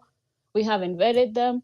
And I know people are scared of infiltration. It's going to happen. And that's good, because now we'll have time, and people who get infiltrated, we remove them from the party and then we get new people. So it's time to get going. I don't know what we're waiting for. And then when we start mobilizing people, and especially what Mariah is doing now, it's going to be, it will make sense, because now he's going around and revealing all these things. He's hitting the ground, which basically to most people, they're perceiving it as he's rallying for candidacy. But people need to know what are we talking about? Which party? What are we offering them? I have spoken to people in some of my cousins abroad and in Kenya too, who are living in different parts, and they're like, what are you guys waiting for? So let's do it. I agree with you, Ayo. Let's create structure. It's time. It's inevitable. We don't have a choice. We have to be very, very intentional going forward. So that is my take on this. Like, yeah, let's do it. And then we start vetting people, and we go and hit the counties and come up with our own candidates who we like. So, yeah, that is my take on this. I think it's inevitable. Let's do it. Thank you so much, Mweru. I really appreciate your time. Thank you so much, and for rubber stamping my thoughts. Asante sana. Mugambi, najua nimekutesa, umekuwa hapa for some time, unainua mkono hadi mkono inachoka. But Mugambi, I'm on you right now. After Mugambi, niko na Chris on the mic. Thank you so much, the previous speaker. I really appreciate your time. Go ahead, Mugambi, please. Thank you, bro. Thank you very much. Nimeinua mkono wenyewe, but I understand that we are many na kila mtu ako na contribution yake yenye anataka kumake. Personally, I want to appreciate Morara because of the good work that he's doing all over the country. Kotsonko, Ayo, you have been really doing some good civic work online. Morara alikuwa Isiolo. I come from Isiolo. Yesterday, Morara was here, and I'm proud of this guy. Unfortunately, vile alikuja Isiolo, I had traveled to Meru. Kwetu ni Meru. So I happen to live in Isiolo. I work in Meru. So kuna mambo hapo, but I really appreciate the good work that he's doing. I will not keep on I will not go to the point of telling him what to do, what not to do, because I've been here and I've listened to what people have how people have advised Morara. So many advices to him, but I know Morara is a wise man. He will sit down, analyze, and pick the right ones that he's going to apply. And all of us actually, we are going to pick the right advice that we are going to apply, because so many people have injected good advices. One thing that I would like maybe Morara to look at, and all of us to look at, is corruption that we have normalized in the Ministry of Education. Actually, it's a corruption that we have normalized, and we have taken it as a normal thing. There is this thing of head teachers or principals going to Mombasa every year, every December. And yesterday I did some analysis because I happened to come across some I don't know whether to call it a memo, or let me call it a memo that was sent to all the head teachers. In Kenya, according to the statistics of 2021, in Kenya we have around 32,000. We had around 32,000 primary schools around 2021 or 2020. So I expect that size imeongezeka kidogo. And every head of institution is required to contribute 60,000 from the capitation that was sent by the Ministry of Education to the school, so that it can facilitate the trip that they take to Mombasa every year to discuss nothing, to discuss nonsense. When you do that calculation, it comes to 2 billion, 1.9 something. That is approximately 2 billion. These 2 billion, and remember, FPE allocation for the budget 2024 was around 16 point something billion. If you do that calculation, it means that 16% of the budget that is allocated for primary schools goes to people's pocket in the name of a retreat. That is a whooping 16% of the budget that is allocated to the ministry. And that is only the money that is taken directly. Then there is some other money that is taken by the same people who are running the Ministry of Education, the sub-county directors, the county directors. Every time that a head teacher visits a sub-county office or goes to a sub-county meeting, you must go holding some money in your hands. Where do you think this money comes from? It is from the same capitation. Then ndio unashindwa, kwa nini primary schools hazinanga classes from time memorial? Kwa nini primary schools hazinanga chalk, hazinanga whiteboard, hazinanga gate? Primary schools zenye zimekuwa, unaona imekuwa hapo from wewe ulisomea hapo, umeishi hapo, haijaifensiwa hiyo shule, haijaikuwa na classes. It is because of the corruption that is deeply rooted in the Ministry of Education. And I weep for those kids who are undertaking the CBC, the junior secondary school learners who are domiciled in primary school, because there is absolutely nothing that is going on there. I am a teacher myself. I am a junior secondary school teacher, and I am privileged to be on permanent and pensionable terms here in Meru County. I am also privileged to be in a hardship area. So I receive a maximum salary for a teacher who is in a junior secondary school. But in this place, it's a culture shock, actually, comparing to where I came from before I came to this school. I was teaching in a national secondary school. But whatever I'm seeing here is I'm winding up, bro, is utter nonsense. Because one, these learners, yes, the curriculum is very okay. If it is correctly implemented and well implemented, I kid you not, this could be one of the game changers because it is hands-on curriculum. But sasa unapata mimi ni mwalimu wa hesabu na business studies, lakini zile subject nafunza zinaitwa pre-technical. Pre-technical is a combination of pre-technical, business studies and computer.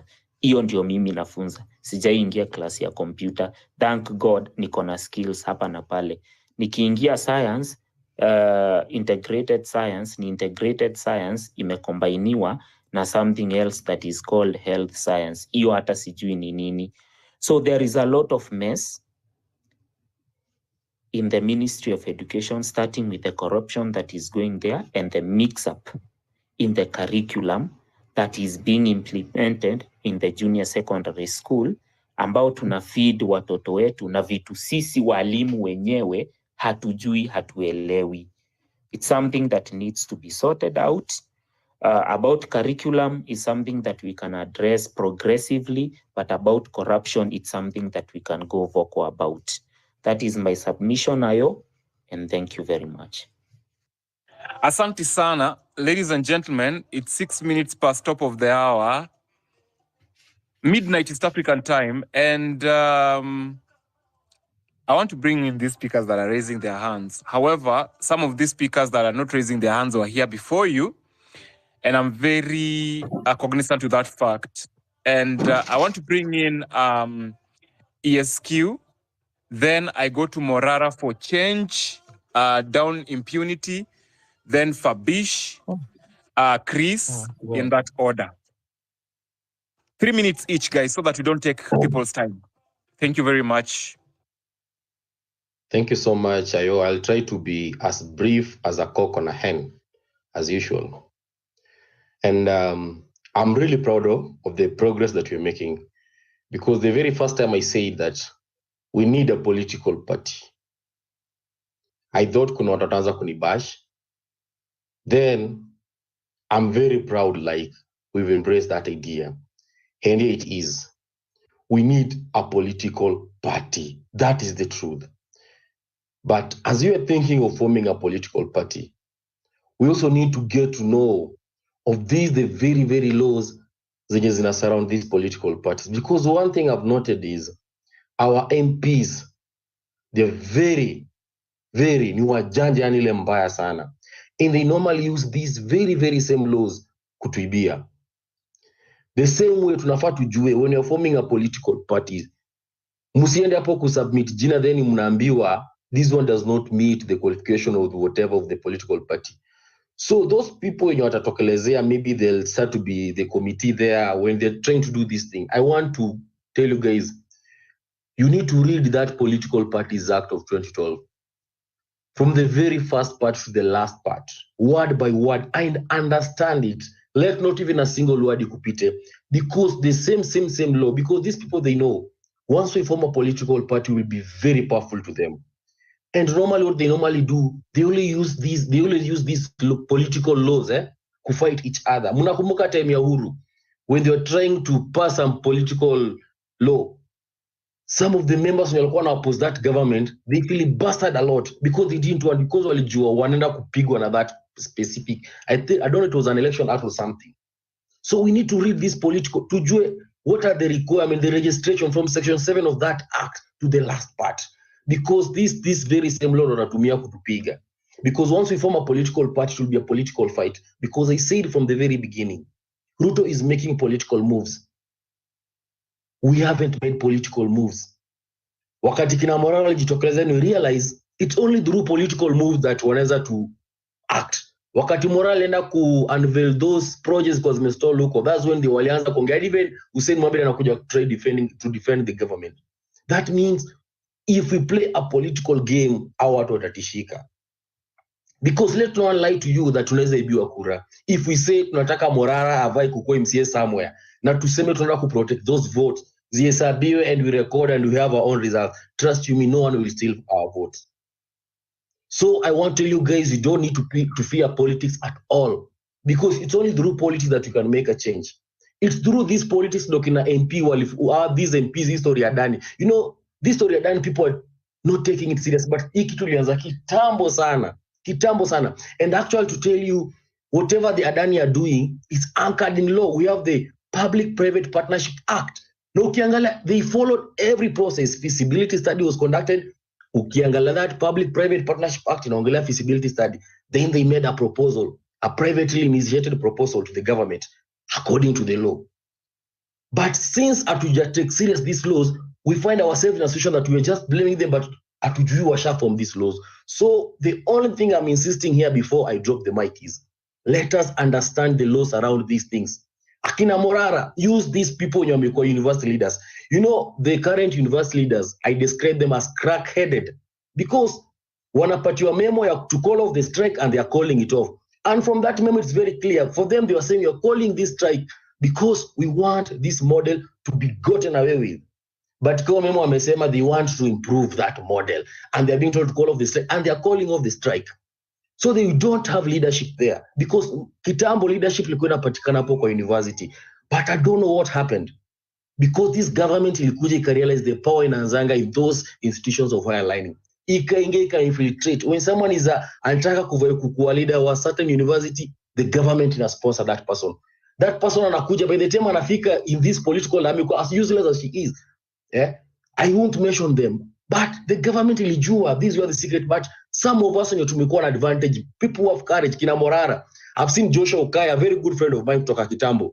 We will take that courage to tell our people that we can do this. We need a political solution to this. Because without a political solution, Ruto already says, umeona vile ameanza kuchukua kina baba kina nani, and will continue taking people because he's telling them the cake is too big for all of us. You know, there's a time he said that statement and people thought he's trying to say, At this cake is enough for all of us. Hakuwa anatuambia sisi, he was telling other politicians, this cake is too big for all of us, because he knew anawahitaji, ndio maana na from those handshakes. But for us, since we started this to come on, we don't want finance bill, this guy pull out that finance bill. Again, 2027 is not far. Vile amaza kukimbia kwa magari, I want to see kina Morara wakienda kila mahali. And make sure you unajua to the interior of the interior, because it's that interior of the interior, mali these guys they're taking advantage of. I saw juzi wakati kulikuwa na maandamano, those wazee from wakale kwa natolewa kwa na mtu anapatiwa nini ya jembe, hata ajua anaenda kufanya nini na maybe hata walidanganywa. Kuna mtu anapeana vichiza jembe hapa bure. Then wanaambia ndani town mwanze kuinama hapo sijui mkifanya nini. Yeah, those guys who are illiterate. Sorry to say so, but that's the truth. They know nothing. Those people don't know even kuna constitution. They don't know this thing. Even for us, we don't have to be ignorant of these laws, because it's these same laws that these guys, they'll fight us to the end. And since we are relentless, we are relentless. We want to see people out. We want to see Akina Morara forming coalition. I've seen you with Evans Kimori. Those guys, they are very good in politics, because I started seeing them growing in politics. And I can tell you, if we indeed we are serious about this, let us do it. Let us stop division. Wengine wanaanza sijui kusema, oh, your PA system, it can't. No, we don't want any fight here. And if you see any person who is against, let us tell him off. Wewe na wewe apana, what you are saying is wrong.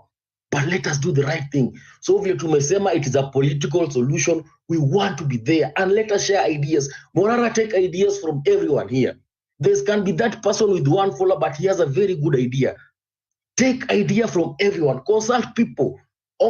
You see those leaders who are Kitambo University, when you are silent, go to them, ask them who was the president in this university, who helped this person get to the president in this university. Get those people. They'll help you get whatever. Hata tukitaka kukuwa president, we shall be. And I can tell you, Ruto is nothing. Ruto is nothing without the legitimacy of the people, and he lost the legitimacy of the people. Him making handshake with Riley was trying to seek legitimacy of the people, and he lost it. We have the legitimacy of the people. Because even power, you can't have money and power at the same time. You have to balance both. He has a lot of money, but he doesn't have power. And the power is us. Ndio maana every time he has to justify himself. So you guys, nikimaliza, let us get to know all these laws. Na tusapotiane, let us be one voice na tusigeuziane. Mtu usilipwe 10 bob hapo hivyo 10k, ukuje uanze kuongea mambo negative. Let us focus and aluta continua. I drop the mic, Ayo. Thank you so much, MM. Kuna pointi flani bring up hapo nimependa sana. Is Morara still alive? Ama lidoz? Okay, sijui kama ako alive ama alilala. KOT, you are still alive, I guess, right? KOT? Yes, I'm not dead. Very nice. Very nice. I want to urge you guys. Kuna point ESQ wameongelelea hapo about guys in the universities. Guys, how many universities do we have in Kenya? And how many people are in these universities? How many young people are in these universities all over Kenya? And how many, now let's go the tribe way. How many tribes do they represent? And how many lives do they affect out there? Because these guys are pulling the tribal card on us. Now we want to use the cards that they are using to benefit us. If you pull up the tribe factor, let's go to university where all tribes are well represented and start speaking to students. Speak to students, speak to comrades, and comrades wanajua venye wanaumia. And let's speak their language. Let's, with an intention of bringing in change for them, and we start converting their lives one by one. Ini kama ministry, tunaenda kwa college ministry, tunaeneza nini yo gospel. Na tunaeneza yo gospel, and we just speak to the student leaders.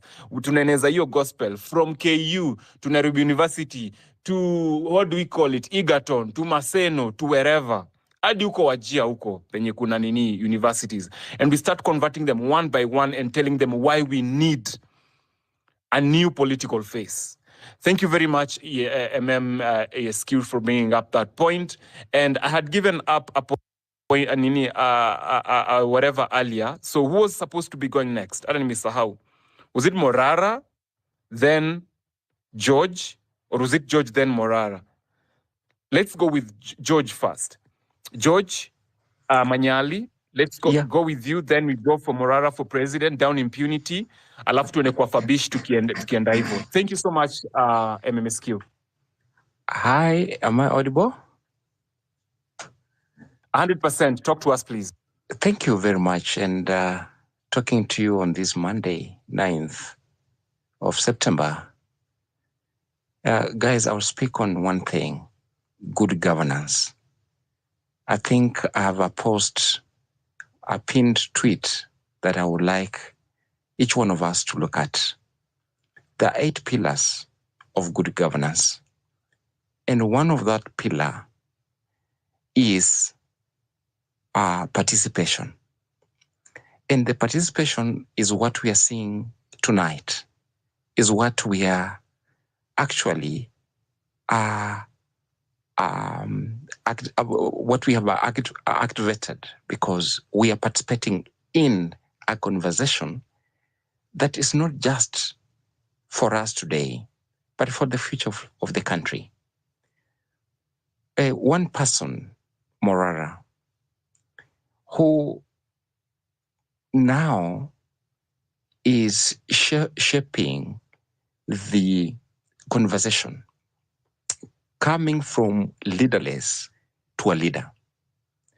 And just like somebody has already alluded to, leaders emerge. Who appointed Morala? Nobody. Nobody. He has emerged. And he has emerged because he's doing something, he's daring, he's courageous enough to say some of the words that we have failed to say. And that is what the real description of a leader. He's emerging. But more importantly, he's not speaking to the political class alone. He's speaking to all of us. I've heard a teacher speak here. He's speaking to teachers in classroom. He's speaking to policemen.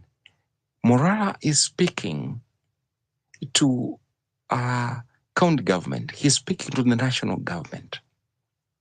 Morala is speaking to everyone that good government is and should be practiced, because then we will be able to get the services, we'll be able to get the value of the taxes that we pay. And this is a call to each one of us.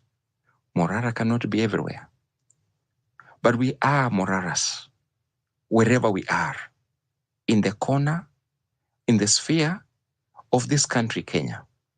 And therefore, I call upon you today, and I encourage you, look at that article on my pinned tweet, because good government is for all of us. And governance is not a spectator sport. It is for us to participate in. Please don't just wait for Marara to speak for you.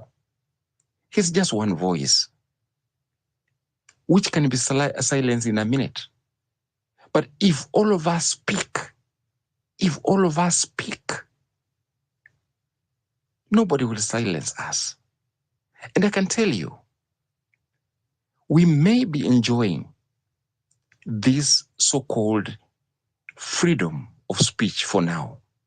But even developed countries are finding a way to strangle, finding a way to oppress, finding a way to ensure that there's no free speech.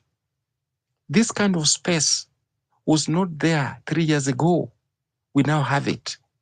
Brazil, we have seen this happening there. Free space, free speech is not allowed. France, we have seen the boss of Telegram, the CEO of Telegram, being convicted. Guys, if we have to speak, it is time now. And remember, it's not just about politics. because good governance cuts across. So in our local village where we come from, in the local towns we come from, in the big city we come from, let us speak. And more importantly, that I call upon you to look at my pin tweet. Please, if there's something we want to add on that good governance thing, article, let us add. And if it's one to share, please let us share. Let us repost. People read it. I think I've put there some insights. 8 pillars. Effectiveness and efficiency. When you go for a government service, how efficiency is the person who is serving you?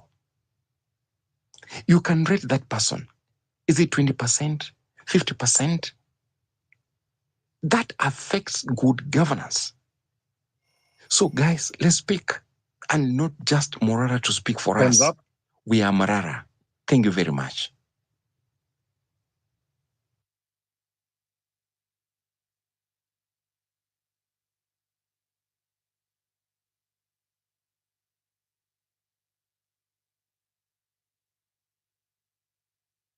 Thank you so much, George, for your submission. And we are Morara.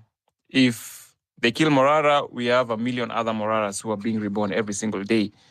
And on that note, I want to go to Down Impunity, Morara for President. Please come up and speak to us. Your hand is up. Speak to us, please. Down Impunity, Morara for President. Amumino mkono kadozi. Are you there? Okay. I'll go to Fabish. Fabish, good evening. Good morning, basically. How are you doing? Talk to us. Good morning, my brothers. Habari zenu za asubuhi. Wassalamu alaikum warahmatullahi wabarakatuh kwa ndugu Waislamu. Kwa Wakristo, amani ya Bwana Yesu iwe pamoja nanyi kila wakati. Asante sana Keuti Sonko, Morara, Ayo, wakereketwa wote ambao tunapigania ukombozi wa taifa hili la Kenya. Asante sana tena kwa fursa hii ambao tumejumuika hapa tuweze kupasa sauti zetu tukitengeneza mikakati ya kuweza kustawisha nchi yetu hususan katika mambo ya uongozi bora. Kwanza nataka pia mimi niungane na wale ambao wamemlimbikizia hongera na kongole kwa ndugu yetu Morara.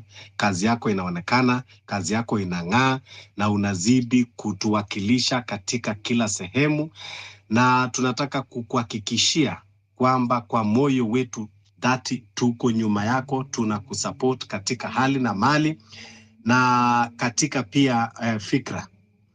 Ile kitu tu ambao ningetaka labda kulete hoja kinzani kwa wale wengi ambao tumezungumza tukisema tunataka kutengeneza chama ya siasa, ambapo hiyo that is what we call ultimate goal. Lazima ultimate goal, because we want to bring change in government. Lazima tutakuwa na rais wetu, lazima tutakuwa na wajumbe, tutakuwa na viongozi wetu wapya, draining the swamp.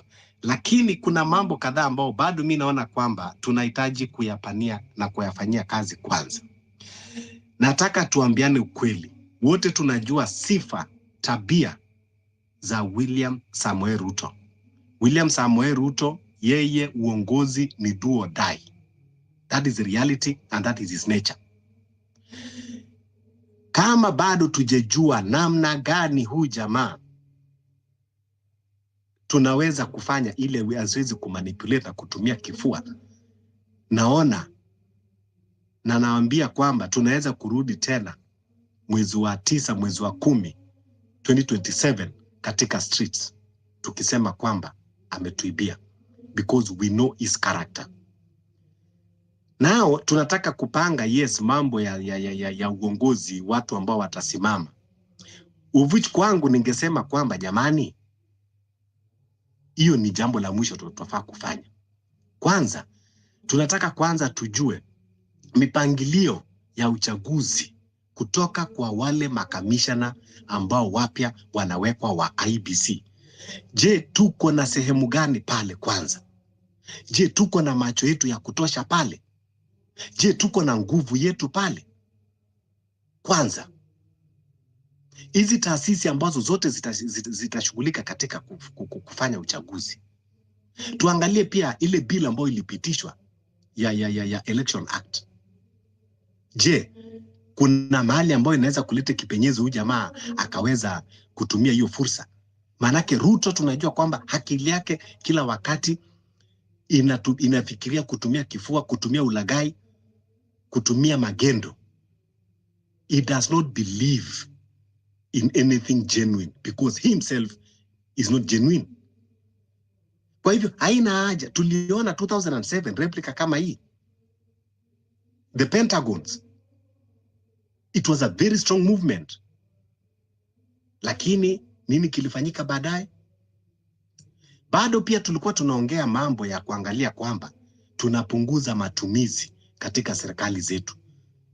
Are we ready to go tena? Alafu tuende tungangane tena kuangalia bado tuna matumizi mengi kwa serikali.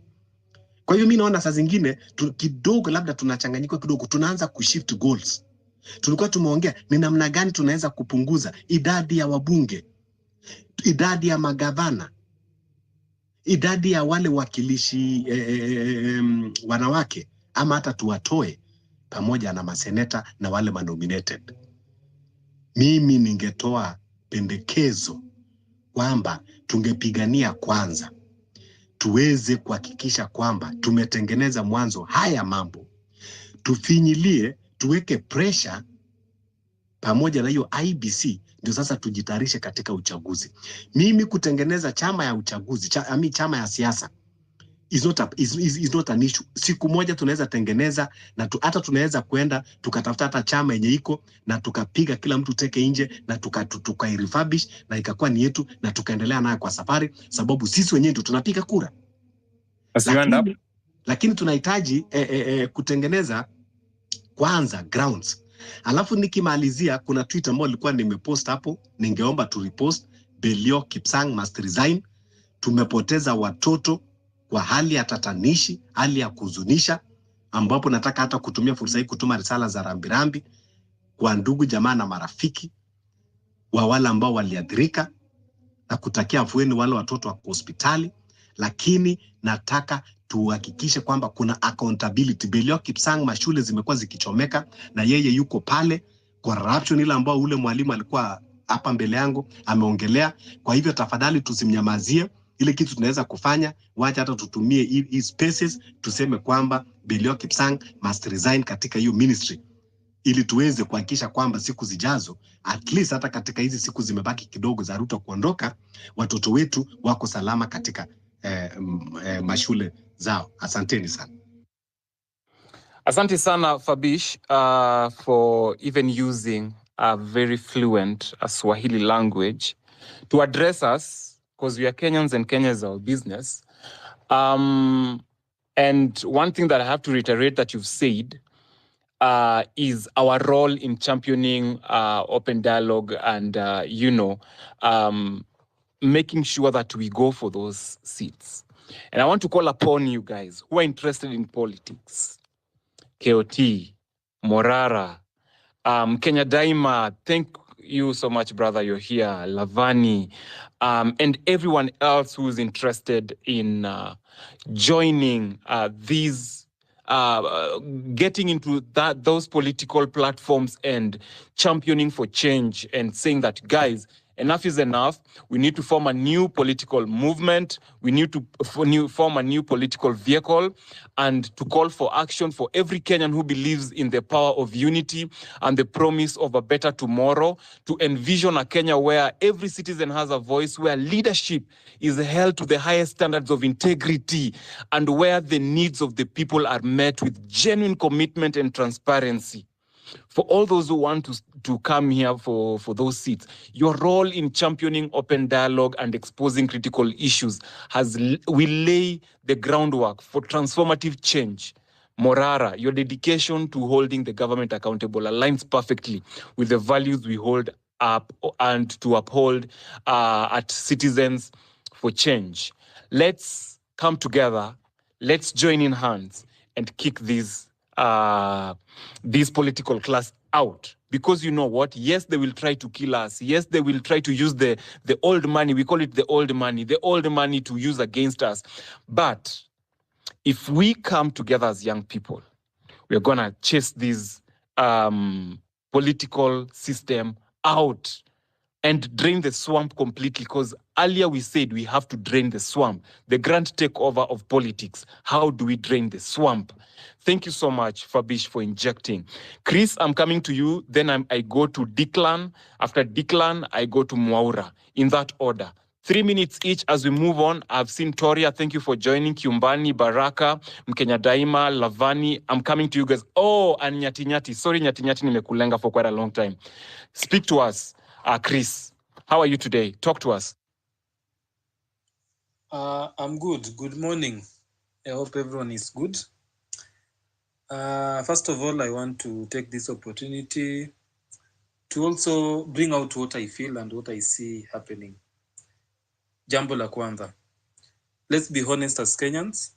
Leo hii nikisimama kiti na nitumie pesa zangu, nitataka kurudisha pesa zangu kwanza because niko na ile maono kwamba after miaka 5 bado nitataka kuwa mbunge ama kukua mjumbe wa mahali sehemu fulani. So lying to us that utatumia pesa zako na ukose kutafuta deals za kurudisha pesa zako, that is a big lie. And that's why individually I support your initiative ya Morara kwamba tunafai to redefine our finance, our political finance, ili mtu unaingia huko, pesa sio zako zenye umeingia nazo, umetumia pesa za watu kucampaign, watu wakakupatia kura. Ukifika huko, hutakosa kufanya kazi na uanze kutumia njia ya mkato kuambia watu kwamba nilikuwa natafuta pesa zangu. What Ruto is doing. Ruto anaiba ili 2027 akuje yagawe watu. Sometimes naweza sema I feel bad when I see people attending this meeting, but upande mwingine pia nasema at least vijana wanakula hiyo 500.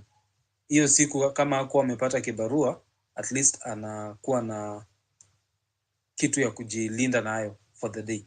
But mi huwa nasema kula hiyo 500, usiende hiyo rally. There's nothing you lose. At least umepoa 500 na ni pesa yako, hiyo ni tax yako. On another thing, individually, natoka Busia County. I love to run, but let's be honest, without cash ni ngumu.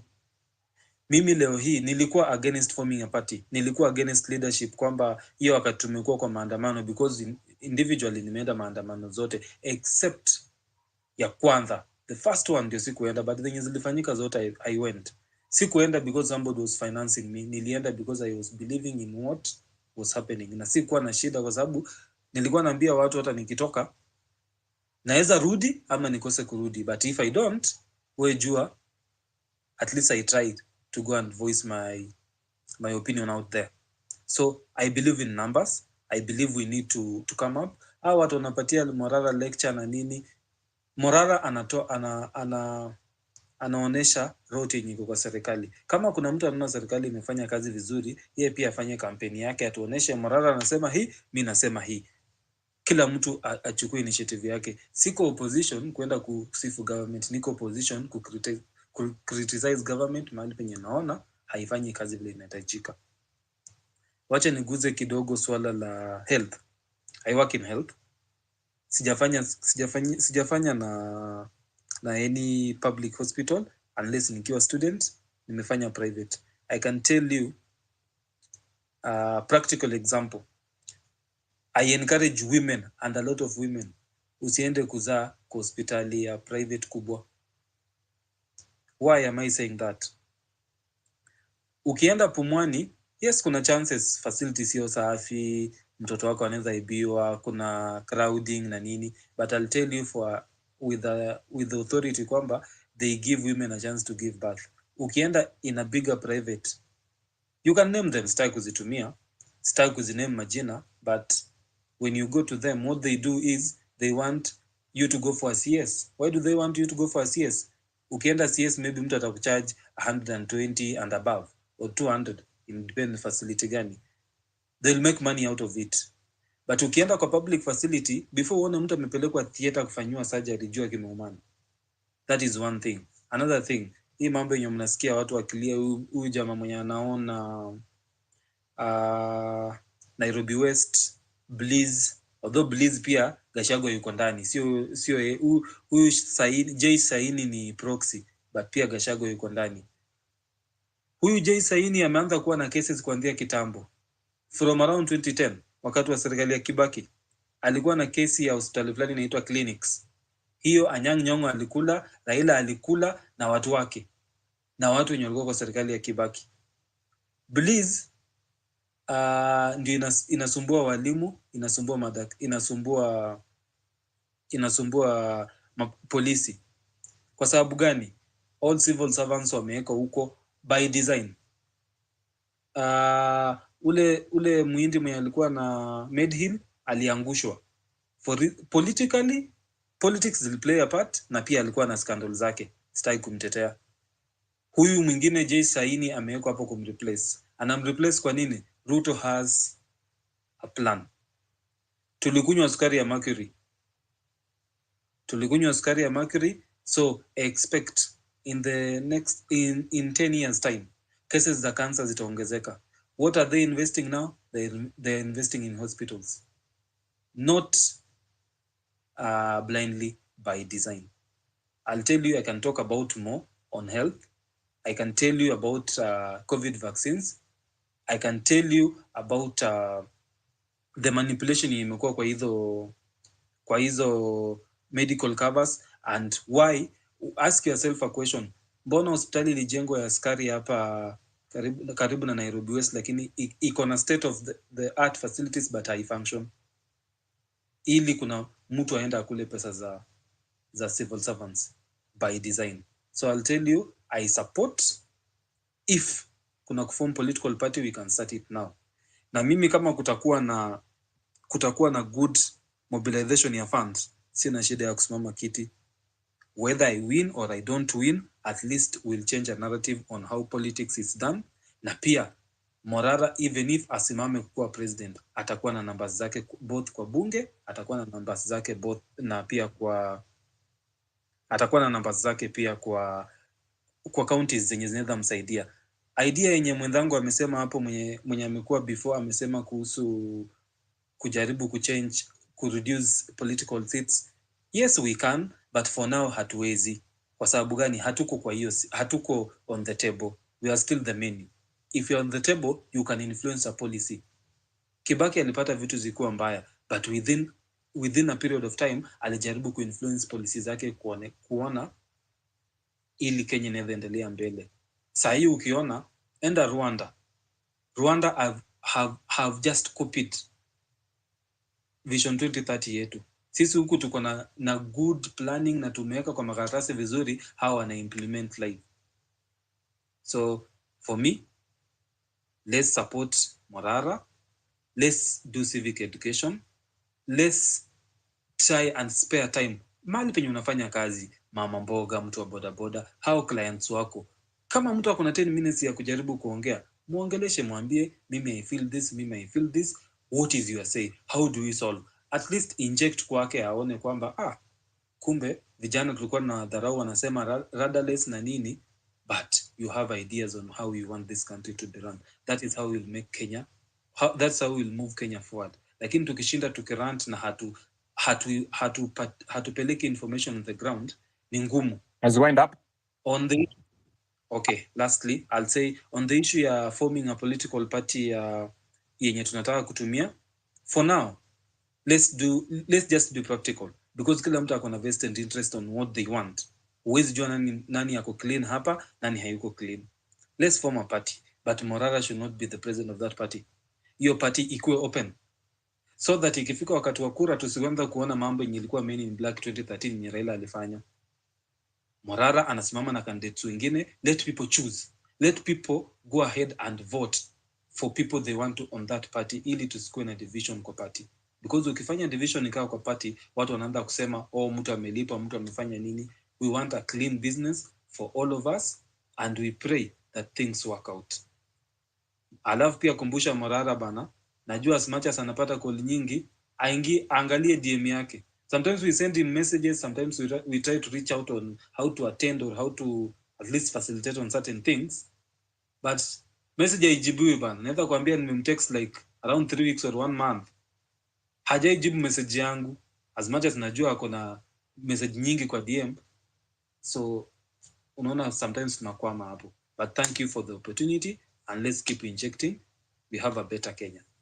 Thank you so much, Chris. Umeinject, umesema Morara angalie DM. Angalie DM, asome DM na watu ajibu hizo ma DM, si kuangalia tu. Thank you so much for bringing that up. Morara people love you, they care about you, they want to support you. So, bro, naelewa saizi kuna pressure mingi, tafuta PA. Tafuta PA, this is me giving myself for that position, neza kuwa PA wako. Oh well, I'm just joking. Tafuta PA akusaidia kujibu hizo DM, because hizo DM is where life is. Thank you so much. I gave you guys the whatever, the itinerary. Let's go to the next speaker. After Chris, ilikuwa Declan, right? If I'm not wrong. Let's go to Declan, then Nyati.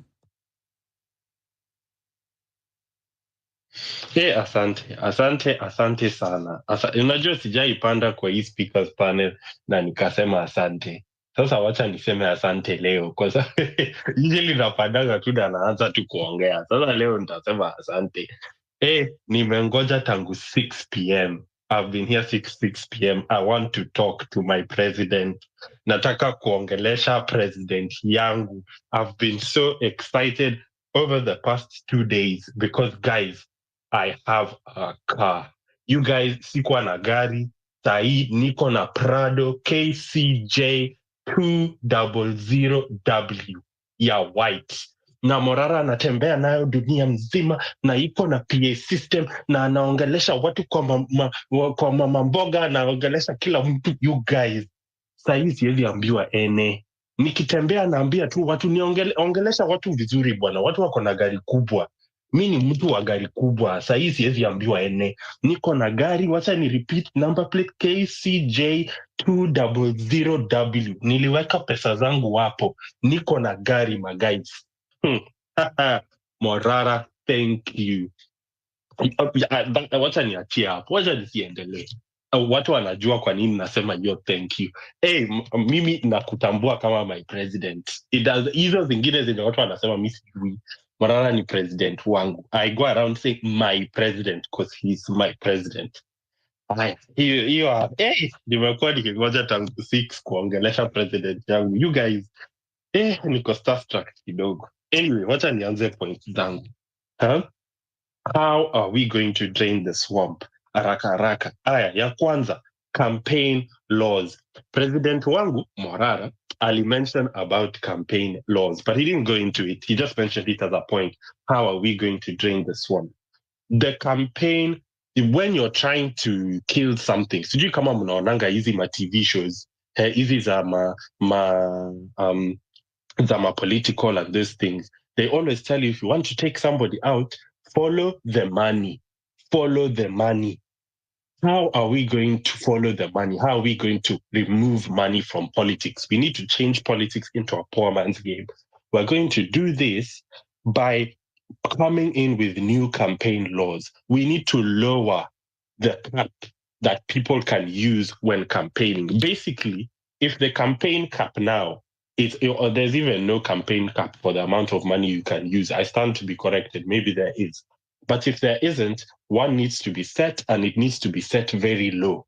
In that, it will deter the kind of people who don't have any other tactics rather than giving out money and following tribal lines. They'll now have to come up with new tactics, and these tactics will have to be good tactics. We want to switch it in that the handouts do not come from the campaigner to the people who are campaigning. The handouts come from the people who are campaigning to the campaigner. Let us give politicians, the ones that we believe in, our money. And do you know what that will do? When those people get into government, when they get that seat, utakumbuka ulimpatia 200 bob yako ya mwisho. You'll make sure he uses that 200 bob properly. You know now, Kenyans can go around at your ajali kwa sababu walipewa 200 na governor wao. So they're feeling okay. Wait until the day where ulipatia huyo governor 200 in your campaign, because and then akuje sasa afanye kazi mbaya kwa government. You won't allow it. So we need to review our campaign laws. We can even put things like you cannot use more than 5 cars. Kwa nini ukuwe na motorcade ya magari 20? Ukuwe na gari 5 na lori moja. Anyway, number 2, unity. You guys, unity. Unajua, the question was posed a while ago. Should we start forming political parties? It seems that the answer is yes. I was a bit skeptical, but it seems the answer is yes. And why is it yes? Because we need unity. You cannot be having a space on the other side, another one here, another one there. It has to be one. People in this movement need to be selfless. People need to come out and volunteer. That is how we will work together to drain the swamp. Teamwork makes the dream work. Nilisikia ati Morara uliuliza ati I think it's 6,000 who was saying like a few hours ago. Morara put a post up saying ati, what slogan should we use? Somebody else is already using Kenya Ni Home. Kenya Ni Home is a great slogan. Let us use it. Somebody else came up with a slogan. The slogan works. It supports the movement. We take that slogan and we roll with that one. We need to be one unit. We need to be one unit. It's very important to be one unit. And we need a brand. You know, ukiangalianga campaigning, so this civic education thing, it is not just civic education. It's a civic education campaign. You guys, we now have a car. Unasikia hiyo Prado nilikuwa nasema, now we have a car na iko na system. Lakini hatuna ngoma. Ukikumbuka the other day in the other space I was singing, unakumbuka hizo siku watu wakiimba tano tena, ndani, alafu hii side ingine watu wanaimba Raila, TB, my guy. Those songs, songs sasa watu wanazipenda. And if you now wind up, we need a song, we need a brand that people can identify with. When they identify with the brand, they will want to immediately come to the cause when the brand comes for a cause. We need a brand and we need a song. Najua hiyo amekasirika juu nimeanza kuimba hapa. Ya mwisho, task force. Tuko na task force. And that task force, we're working with it together with Nyati and KOT and Akina Ayo and everybody. People have been saying we need a framework and we need a structure. Nyati ata inject more. Basically, what this task force is going to do, it is going to unify. It is going to find out how we are going to fund. It is going to form an automated system of accountability in that there will be nobody coming out and giving a report. You will be able to go to a portal and find out what is happening in the portal anytime. Sio lazima ungoje what day of the week ati Ayo anatoa report ati Morara alikuwa huku na huku. And we don't want to do it with just Morara. We want to do it with all people who are injecting in all places all over the country. We want to unify by getting everybody to work with us individually. And by that way, we'll be working with everybody in one way. And we will be tracking. We also want to track what impact is this civic education making? Is it working? We have things that we're coming up with to make sure we want to see your civic education to educate watu. Is it working? Imeingia kwa kichwa. Ya mwisho. Ayo pole, ya mwisho. We need to separate. The question was, how are we going to drain the swamp? We need to separate religion from politics. We need to separate it. I'm sorry, but it needs to be separated. We cannot. I was invited to a thing by High Commission. I called people in the diaspora for a meeting until they want to talk to us on how we're going to move forward. The first thing they did in that meeting is open the meeting with a prayer. And I was so annoyed. And I was annoyed as a Christian. My issue was not the prayer. My issue was not God. My issue was not Christianity. My issue was you cannot have a national forum opened by a prayer from one religion. Do we not have Kenyans who are Indian? Do we not have Kenyans who are Muslims? Do we not have Kenyans who are atheists? Do we not have we have Kenyans of all different religions. When you call a national forum, you open that national forum with the national anthem or a line from the constitution. That is what you open a national forum with. You do not look at national things with religion or prayers. If anything, bottom line, it is just rude and dismissive of other people inside your community. we need to separate religion from politics. Nimemaliza yangu wa mwisho. Tafadhali ambieni president wangu nimekuja kumwongelesha, mcheze hii recording na umwambie arudi hata anisalimie. You guys, asante. Wednesday. Asante sana. One point that you've really spoken about that I really need to reiterate. Just to the religion. Religion, man, Kenya tuko too religious na hii religion haitusaidii. Kenya tuko too religious, I repeat. We are too religious na religion haitusaidii. Kwanza nyi wa Kristo, I will call you out. Mnajifanya mko too religious and you are too holy na Mungu wenyu hatusaidii saa hizi. Watoto wetu wameuliwa kwa streets, Mungu wenyu wako wapi? Mwenye alikuwa naomba sana ndiye ametuma polisi autue watoto wetu. Hatuwezi relent by the I'm saying that with all the seriousness it deserves. Mkitaka mni block. I offer myself to be blocked. I say that I will never take my words back. It is recorded on this space. 50 years from now, politics and religion should be separated. Thank you very much. I want to go to Nyati Mwaura Baraka. Saizi nakumbuka venye mliingia hapa. Nyati Mwaura Baraka. Thank you very much, Declan. Hey guys, thank you so much for this opportunity. Declan, man, you're so charged up. I feel so charged up just listening to you. And I'd like to say that what we're building behind the scenes is nothing that they're expecting to be hit with. We've got IT experts, we've got data analytics experts, we've got AI gurus, we're actually building a war machine. I say it again, we're building a war machine, something that really the Ruto regime cannot take. And even if they try to take us down this time, they won't be able to take us down next time. So basically, just echoing what my friend Declan was saying. I'll speak on that a lot more later on. I only have 3 minutes. What I wanted to ask you guys is, why don't we become totally solution orientated? And I mean this, in this group right here, we're about 500 right now. When we started, we're about 3,000. So if the problem is money, everyone is talking money, money, money, money, money. So the problem is money then. And all these things that we want to do, we need money. So the problem is money, gentlemen. That is the problem.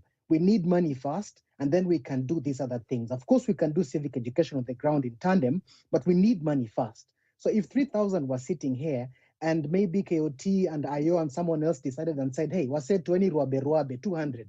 200 times 3,000 is 600,000. So in this sitting here, we would be leaving this place saying we have 600,000 Kenyan shillings. And even now with 550, you multiply that with the same fraction, you're around about 112,000 Kenyan shillings. So in terms of being a solution orientated, I'm just appealing to you guys. Let's start having fundraiser spaces. Let's start coming in here and saying, hey, we're going to join this space and that space. And in total, we have 5,000 people sitting in the space. And then you guys should start basically campaigning, beating your deadbeats, saying, hey, look, we need 100 shillings from each person. Put that money forward. You guys will get it. One last thing I want to say. Ukisema kwa hii space hapa hivi, tunatafuta robe peke yake, and we have 5,000 people in here. People from the diaspora cannot send you 200 shillings. That's a good thing because there's a minimum money transaction fee which they have to pay. And that 200 shillings cannot be sent as 200 shillings. It will come as 2,000, 3,000, or 4,000 going onwards. So let's try and be solution orientated. Let's have a clean task force orientated mentality so that every time we come in here, we have actions, and the next meeting we have deliverables. Sorry. Thank you guys. Nawapenda sana. Nashukuru sana for getting the opportunity to speak to you. Morara, wherever you're at, I want you to know that there's a massive team behind you, and we're actually rallying behind you. One last thing, just one last thing. I want to ask maybe KOT, IO, and someone else, because Morara is a bit too busy and he's high up there. All the guys in the diaspora who are in this group, if you're hearing my voice right now, send me a message on Twitter. I'd like us to form and build this team externally, because when we're here in the UK and some people are out there in the US, some people are in Canada, there's a lot of people around the world who are really willing to put down their lives really, but they were not on the ground. But they will put down their finances saying, hey, you know what? Sikulingwa mawe lakini, chukueni hii pesa tufanye hivi na vile. I'm promising you things will come out of this. So please, if anyone has anyone they know that is overseas, DM me, let's have this chat, and please, let's be solution orientated. We can rant, but let's be solution orientated. Thank you. Thank you so much. Nyati solutions. Mimi nikikujanga kwa hizi space mwambianga wase. It's okay to rant, but pia ukirant, tupatie solutions. Where do we go next? Your voice, every voice counts. This is Sauti ya Mwananchi where every voice counts. We are Kenyans and Kenyans are business. Nyati venye ulikuwa unaongea, nimepata DM, mtu anataka, amesema link me up with Nyati real fast. Nyati, I need your number. Very, very fast in my DM. I'm gonna DM you. We need to speak at a broader perspective. Thank you very much. Tutaongea. Ilikuwa Nyati Mwaura Baraka. Naikumbuka kama wimbo. Mwaura, talk to us. Nafikiri mko salama. Tuko sambamba. Yeah, exactly. Mine is kwanza kabisa hongera sana Morara, you have made history. No Kenyan since 1963, since we chased the Muzungu away, has done what you have done. And I'm very, very proud of you. Very, very proud of you. If I was in kama ningekuwa hapo naambia utakunywa kahawa, because I don't take beer, so I can only buy you coffee, not beer. So that is it. Now, let me go to my 3 points very quickly that I want to say. Number one, somebody has complained here, Morara, that you are not responding to DM. So now, Morara, now you are in another starter. You are now the incoming commander-in-chief. You should have not 1 but 2 or 3 PAs who should be organizing your daily diary and everything, where to go, which point to go, and how to inspect. So, answer hii maneno mapema, because when you get to that state house, mambo itakuwa mingi. So start preparation mapema of going there, because I believe that something good is going to happen to you. Kuna mambo mazuri sana inakuja. You might be our Moses who will deliver us from Pharaoh. Pharaoh, I mean Ruto in the gym, and the Kenyatas and others. Number 2, and this is very, very important. I want us not to make this thing to look like a Gen Z thing, that only Gen Zs can do for a rule. For me, age, the only thing that age does to a human being is to make that person grow old. And that's why you can see a person who is only 24 years old, very smart. Somebody who is 60 years is an idiot. Sorry to use that word. Also, on the other hand, you can see somebody who is at 25 a fool, but somebody who is 55, very smart person. So for me, I don't care the age bracket. What I care is we in Kenya to have politicians leaders, let me call them leaders, who are holding political offices, who have integrity and character. Now, and the reason why I'm saying is very simple. Now see the kind of people we have in parliament. Look at people like Moro MP, is a youth. Look like the Dinyoro, these are youth. Or Solo, these are youth. Look the kind of rubbish they are talking in parliament. My point is, we shouldn't look at age. Let's look at people of integrity and characters. Young people can be corrupted just the same way old people can be corrupted.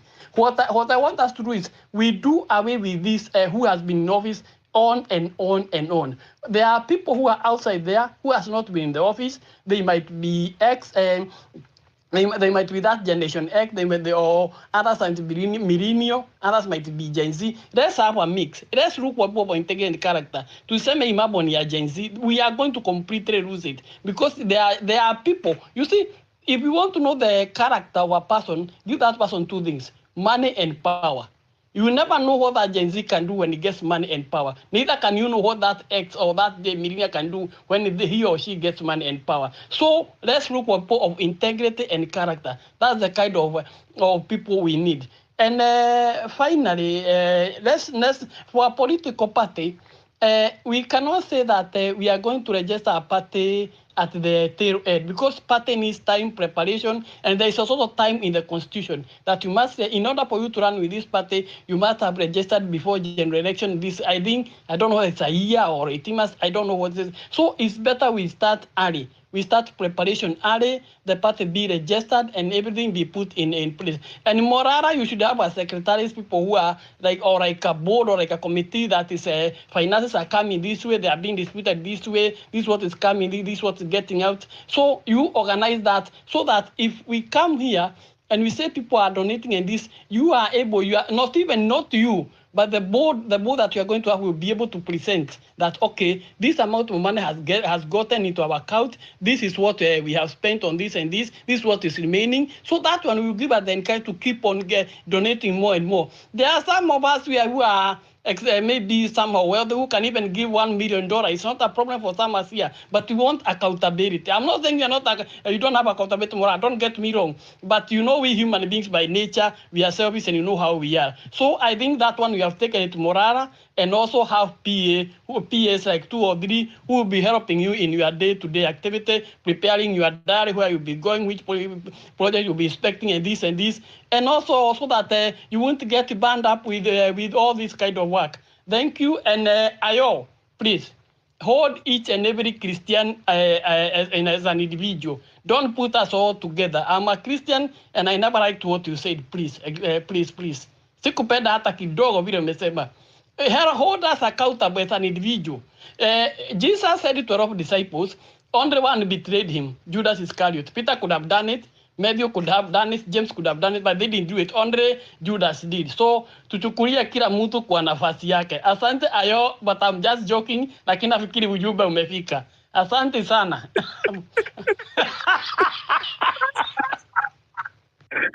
Mi napenda nikiwaguza roho hivyo. I touched where is untouchable. I like it. I have delivered today. KOT, tuma kitu kwa M-Pesa, I've delivered on your space. Nikishika watu roho hivyo, sehemu nyeti, kwa roho place nyeti, unajua nimefikisha message home. Thank you so much, Maura. I really appreciate, and I know not all Christians are bad, but this section of Christians who think that, yeah. Thank you so much for that correction. I really appreciate your time, Maura. That was Maura, ladies and gentlemen. And now we are going to Baraka. Baraka sijakusahau. You've been patiently waiting with that Kenyan flag. Speak to us. Yes, I also want to concur with the sentiment that you need not generalize the Christian community, because some of us are doing wonderful work in advancing the cause. We are occupying churches. Personally, I've been even to Kiamba Church a week ago, and I visited the place and met the pastor. He wanted some monies as well for building the church. Obviously, the church is not working at the moment, but it is under construction. Now, that is not the point why we are here. But I wanted to just point out that there are Christians out here who are fighting for the good cause. KOT Sonko, when he was in Mombasa, he went to inject in church. He didn't go there to take politics. He just went there to remind the people about pushing for justice, not accepting corrupt people to bring their corrupt monies to the pulpit. So let us remember that there are people in this fora who are Christians, but they do not take the BS that the church has allowed for so long. So to the matters at hand, the grand takeover of politics. For the past 1 week, I've been working in the office of Okia Umtata, and we've been also sitting. I think over this past week, I've been overworking. I'll say even right now, today we were at Kidurai, and after we left, we were with KOT Sonko. After we left, we went to another meeting, and I will say it was a high-profile meeting because I won't share the details here. But here's the thing: what is at stake is big. We are playing geopolitics. We're also playing at the same time the politics of life and death. That is, their lives being lost. There are people who have been shot and shot. Last week I was at Kasarani. I met somebody who had 5 bullets still lodged in their body, and they were afraid to go to the hospital because of the threats by the police. I met at Mlango Kubwa a certain gentleman who lost the child during the protest. I think I've been meeting so many people who have lost their lives. In Githurai today, there are people, somebody was telling me that you see the person who, in this picture, actually he's a friend of mine. We grew up together. He's 36. The person who died is 36 years old. And the guys, they were telling me that this person actually passed away. It has been a great realization that there is much that we need to do to change our country. I've been to Uasin as well. And when I was in Uasin they were talking about ethnic mobilization, that is arming of the native, okay, I wouldn't say the native population, but some part of the population. And this has been a tool that Ruto has used since 1992. We are not tribal by nature. It is the politician, it is one person who weaponizes the tribe. And because of the unfair generalization, as Ayo, and maybe you should also be careful about it, when you generalize the Christian group, that is what Ruto does. He generalizes a group. So he tells the people that the Kikuus are bad. So that is the narrative he wants to drive. But when we have been to Kiambu, today I met, for example, we met Mau Mau grandson, he's from Nyeri. Yeah, but he stays in Machakos. When we interact, we do not think about the tribe. But if somebody wanted to use the tribe to disparage me as Baraka, he will remind you of where I come from. He will remind you of where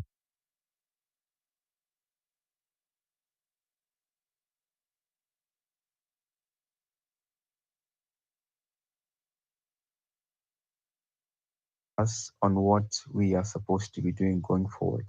I think I've taken personally for myself, I've taken the great responsibility to reach out to people. Yesterday we had a meeting, a small meeting with guys from Meru County. I'm not from Meru County, and tonight as well during the space, I wasn't in the space, but I was elsewhere, and we were having a discussion about Meru politics and how the locals there can change the politics of. That's what we have been doing really on personal capacity and with Okia Umtata, trying to identify leaders, especially those who have been vocal here on X, and giving them the support that they need to move our country forward.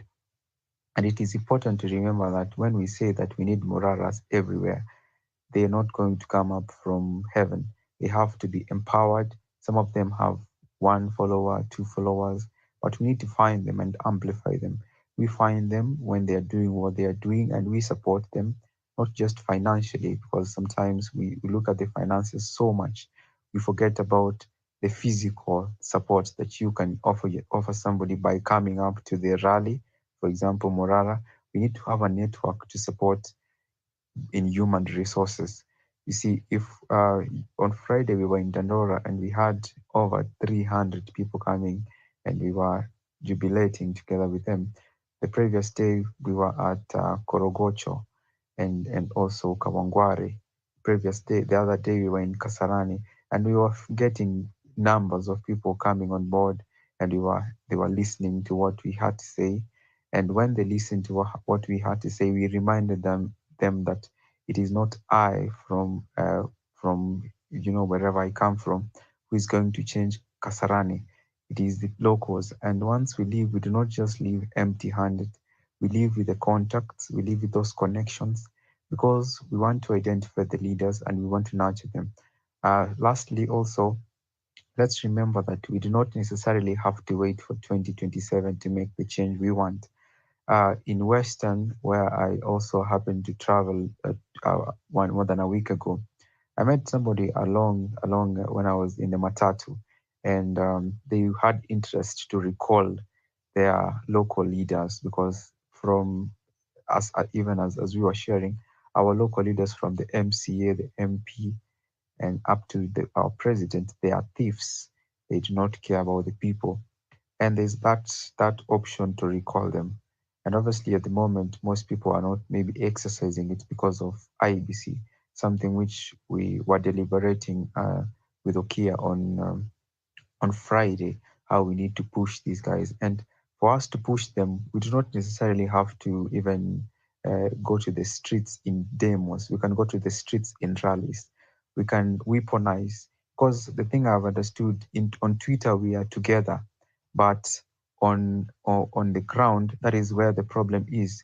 If I ask anybody at random, let me just say Toria or Victor, like how willing are you to hit the ground and to be able to dedicate your time to reach as many people as possible, to come and listen, to also attend events, be in the boardrooms, negotiating how, not negotiating, but drafting documents that are going to help our country move forward. How many are willing to do that? That is the heavy work that has to devolve upon so many of us.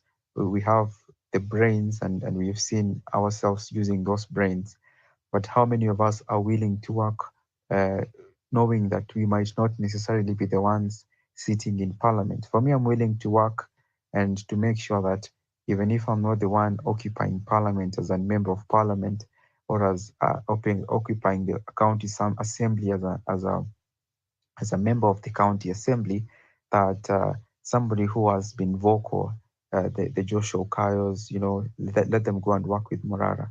Shakira today, we were at Kidurai, people who maybe they were at the forefront, but then now they have been pushed back. Let's bring them back and tell them, okay, you fought for us, but here's the thing: we want to support you financially, we want to support you morally, we want to give you that space. So we take them and we put them in front of people and we say, yes, those were the protesters. Yes, Okia at one point was a protester and he was an activist. He's still an activist and he still protests against injustice. So let us put the same way Okia was put into Senate and we never hear scandals regarding him. That is the same way we need to put KOT Sonko in that parliament. We need to put Lavani from Kilifi in parliament. Kimanzi, that is Kenya Daima.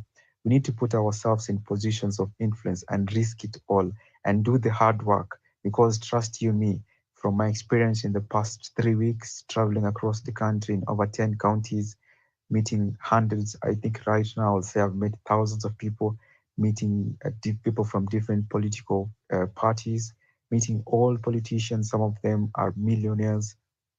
I have come to understand that politics, as we have understood it in the past, it is not what it is. It is a facade so that it keeps the rest of us out. If you have a good brain, you do not necessarily have to have billions.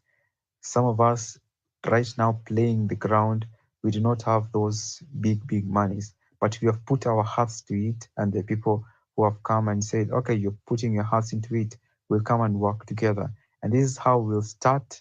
We'll start small, start forming groups wherever you are in preparation for a time when you will take office. And that time is not far away. Let's not wait for 2027.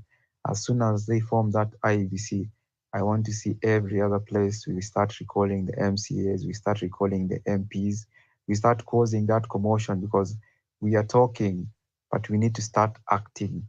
Kama uko kaunti yako na unajua wanaiba, start formulating how, yes, they are stealing, but we want to start taking notes so that once we have a unit, for example, there is a unit in Turkana. Once you have that unit strong to end to protest, and not just protesting, but also to anze mobilize, because we want to take this guy out of that county office. We put our guy, even if our guy is not a millionaire, we put our guy in that office. So that's what I can say so far. I'm hoping that all of us will take up the challenge. We will connect. When we have, for us at Okia's office, we're going to have an event on October 4th at KICC. It's just going to be a small event, but we want to ensure justice for our brothers and sisters who are murdered. Also, we want to catalog these issues. Our mantra at the moment is we want to jail all these people. And to jail all these people, we all have to come together and decide, are we going to do this together, or you're going to give them to continue stealing? So it is a matter of coming together, yes, but not because we want to be the ones who will lead, but because we want to chase the guys away first and foremost.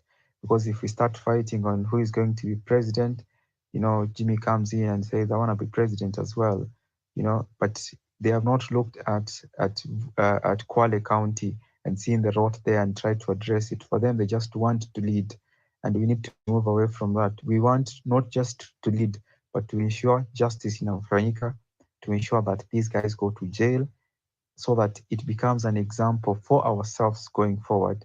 Si ati tunakuja tu ati tunasema we will lead, but we are not willing to make sure that justice is served. I'll stop at that. I'm happy listening to the spaces. Now let's get back to working early in the morning. Yeah, God bless you. Thank you very much, Baraka, for injecting. Wakili Baraka, thank you so much for your injection. Ladies and gentlemen, 17 minutes past top of the hour, 1 a.m. East African time. I have a few speakers that I want to allow to speak. Then I will drop as a co-host, get some rest as I leave Binti and KOT to continue with the space. So I have Toria, then I have Lavani, Toria, Mkenya Daima, Lavani, then Steve, then I will drop. Then you guys can continue with the other speakers. So I'll go to Toria first. Toria, please, let's not overrun because right now it's 1 a.m. in Kenya. So that means if you guys take like 10 minutes to speak, people will doze off. So I want you guys to take the shortest time possible to speak so that we exchange voices as much as we can and more speakers come in. And I can see requests. Please do not drop your request. You'll be accepted. I can see your request. And I also have Kipchirchir. Sorry, Kipchirchir, I almost forgot you. So Toria, I'll revert this order. Toria, Kipchirchir, Kenya, Lavani, in that order.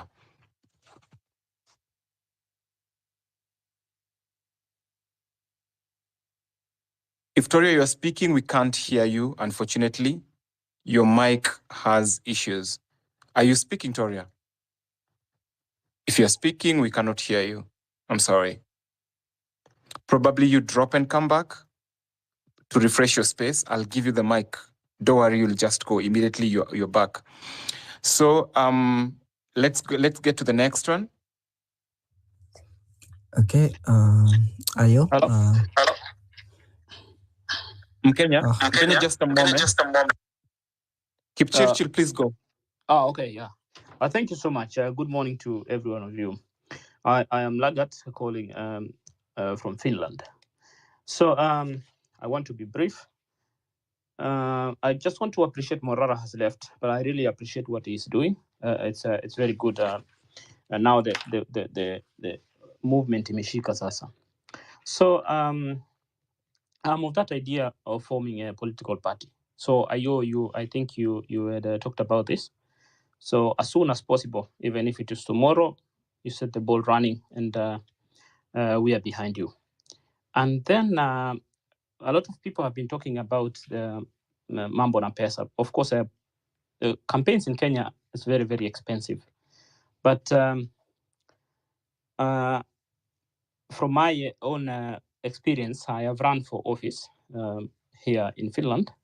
And so I have this idea that also, while we are doing this civic education, let's try to probably the young people, try to champion this idea whereby citizens are the ones who are supposed to fund the politicians or those who are running for office, and also campaign on social medias and volunteer as well. So if maybe Morara is running for office, or because most people will contribute for Morara, but there are a lot of young people who will want to run for office, probably MCA and those small down there in the counties, yet they don't have money. So if we go to this idea of campaigning on social media and then also volunteers, if you are running for office, KOT for instance, and then you have your banners there, I can volunteer to print it and share it out and campaign on for you freely. So that will really save a lot for those who don't have the financial ability. And then on this the civic education, as we are going around doing civic education, kila mtu akifanya civic education, please remember mambo ya economic emancipation. We have internally, about cutting costs, the government, and also like dealing with corruption. Na pia, let us remember kwamba like kuna influences from outside Kenya, like the IMF and neocolonialism and all this kind of stuff. So let's also like try to teach people to understand how these forces are affecting our economy.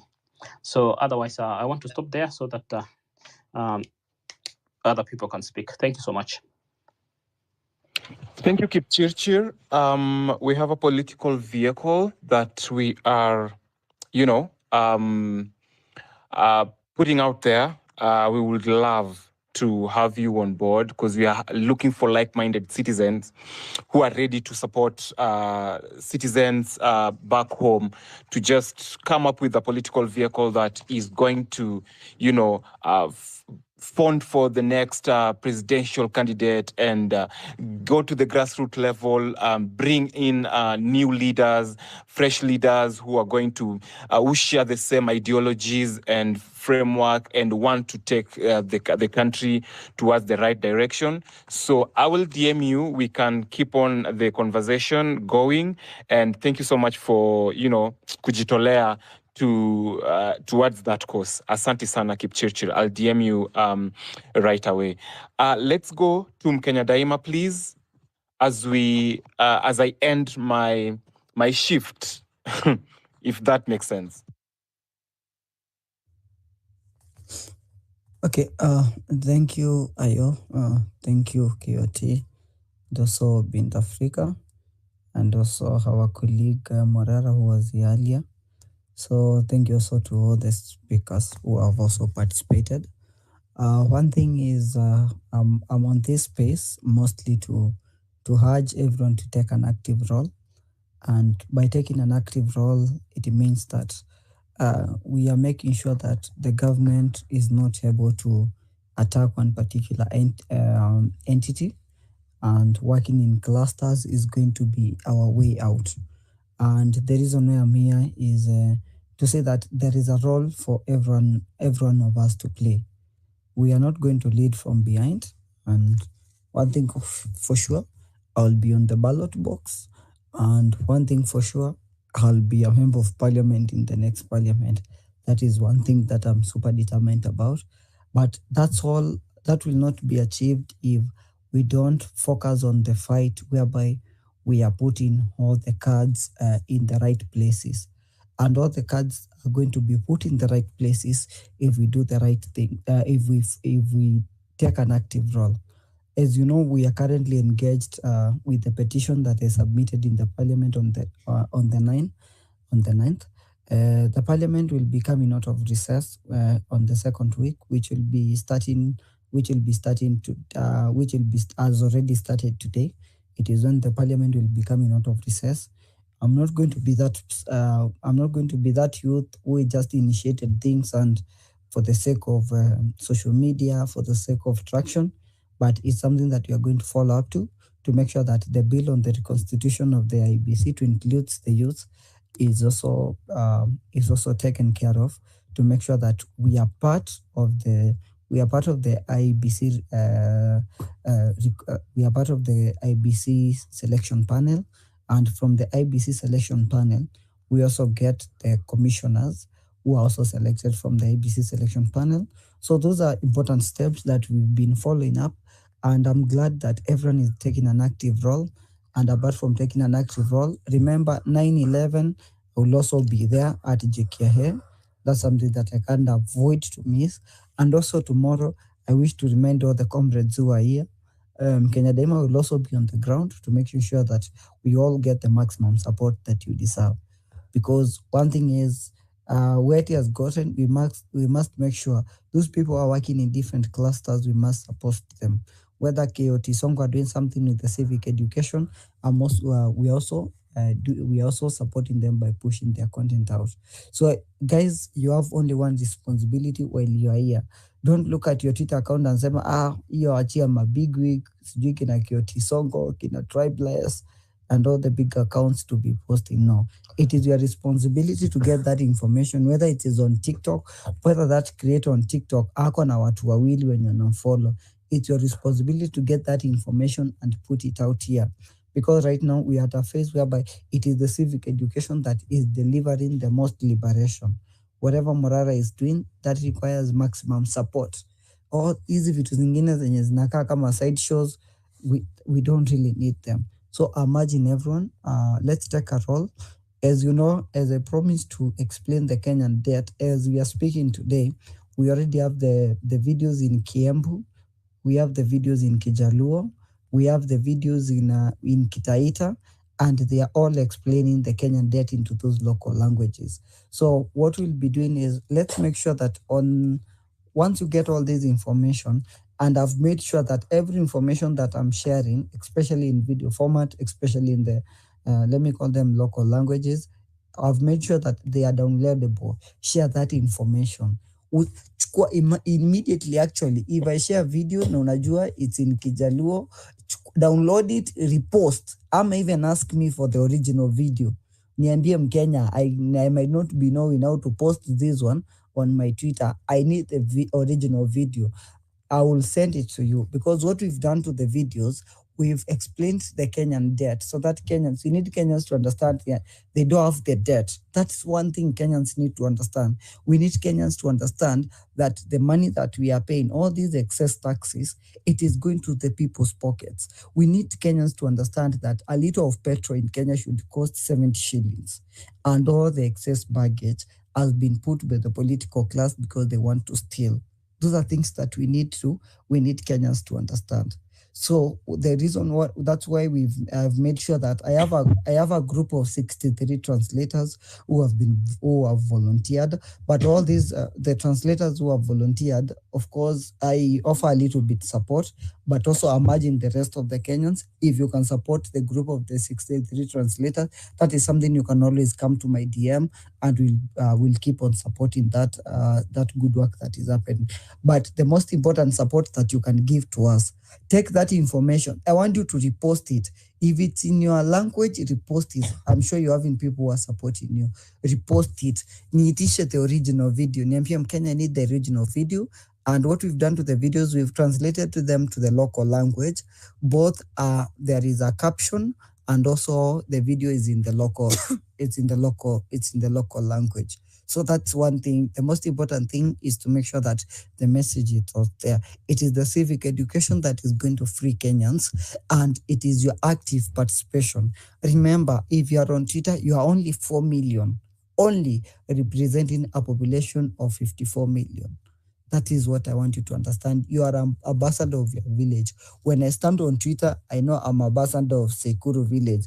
Apart from Kalonzo, who is another vocal voice, I know Kenya Daima is the second vocal voice from Sekuru. But that is not enough. Wherever village that you come from, you are representative there. Take this information and share it. Let our people have all this information. This information should not remain among the few. We don't want the people in the village to have propaganda. We want the people in the village to understand that they are the one who put this government in place.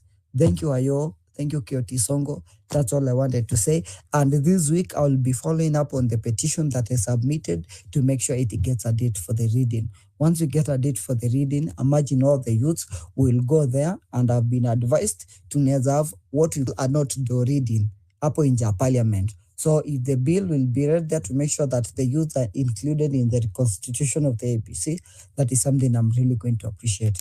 I think I've nimeongea enough. And on the last one, if you might want to help the translators that we are working, I have 63 translators. So far, we've done around 7 videos in local languages. Kindly reach out to me, and we'll keep on supporting the translators. The illustrators are coming from my company, so those ones don't need to be paid. What's the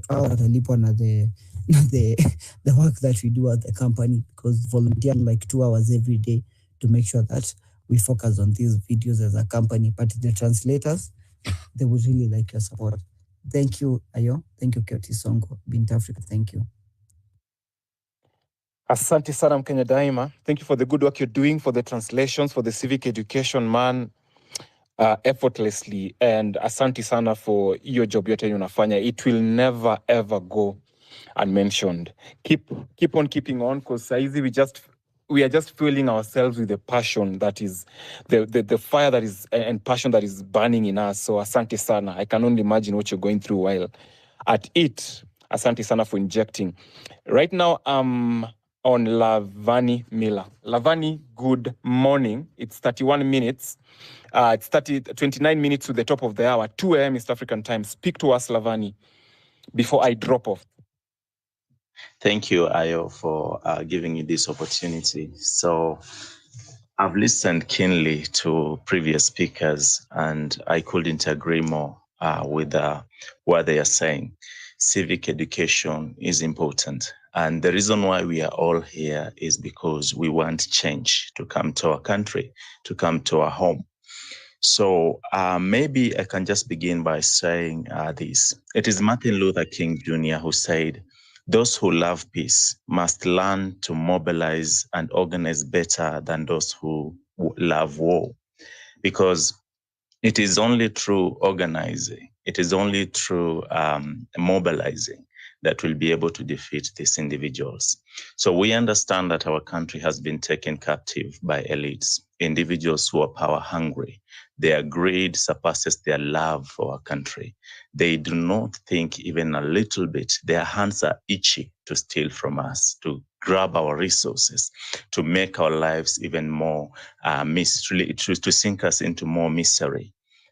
But we have a solution, that we as a people, we were born free, and we were born with a free will.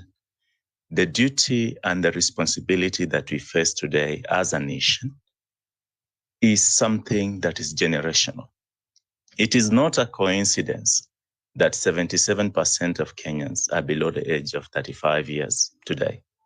It is not a coincidence that this revolution is happening at a time when we are alive. We have a duty to the future. As much as we celebrate our past, Dedan Kimathi, and those who are even not mentioned during the struggle for liberation in the first liberation of our country, we must also remember that we bear the same responsibility for the future generations that are coming after us. That is for our children and our children's children. So this is an honor. It is a historical moment as we stand on the doors of history to remind ourselves of the noble duty, the solemn duty that each and every one of us carries today. So this is not a Lavani Miller's war or a Kayoti Sonko's war. This is a responsibility that we must carry together. I want to insist again that a talented player will win you a match, but it is a team that will win you championship. And what you're looking forward towards is that we want to get rid of all greedy, corrupt looters that are draining our country and sucking us dry. These vampires, these parasites that are there in form of an elected leader, but they do not lead. They mislead us. They take away what we have had, what we have worked for so hard. It is the pain of our children not being able to afford education that is fueling our anger and our need for change. It is the pain of the mismanagement of our taxation. It is the pain of watching university students coming out of school after spending so many hours, a lot of resources. Their parents have sold off land, they have sold off animal to take these children to school. And after school, you are 4 years after graduation and you cannot find a job. And even those of us who are employed, the truth of the matter is that some are misemployed. Engineers are working as hoteliers.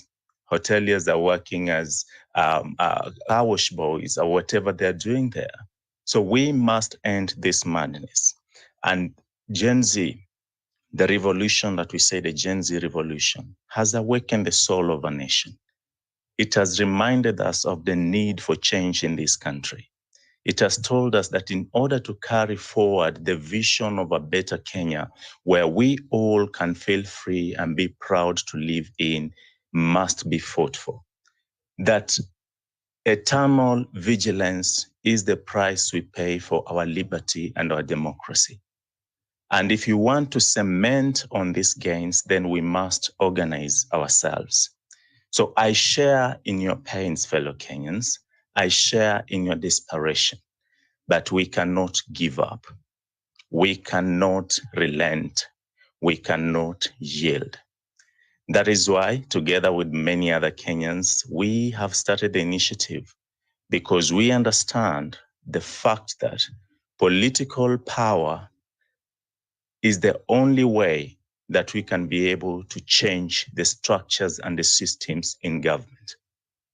It is good to agitate from outside, like we're doing right now, but it is even greater if we have that power and those voices taken into parliament, taken into executive, taken into presidency and other places, even in county leadership.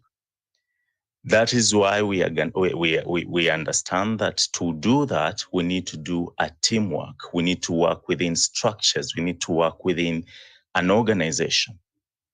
And if you analyze according to your best interest and according to anything that you have ever studied in this country, the only way to take political power in this country is through a political party. And therefore the question arises, do we need to join a political party that is already formed? ODM, UDA, we have more than 101 registered political parties.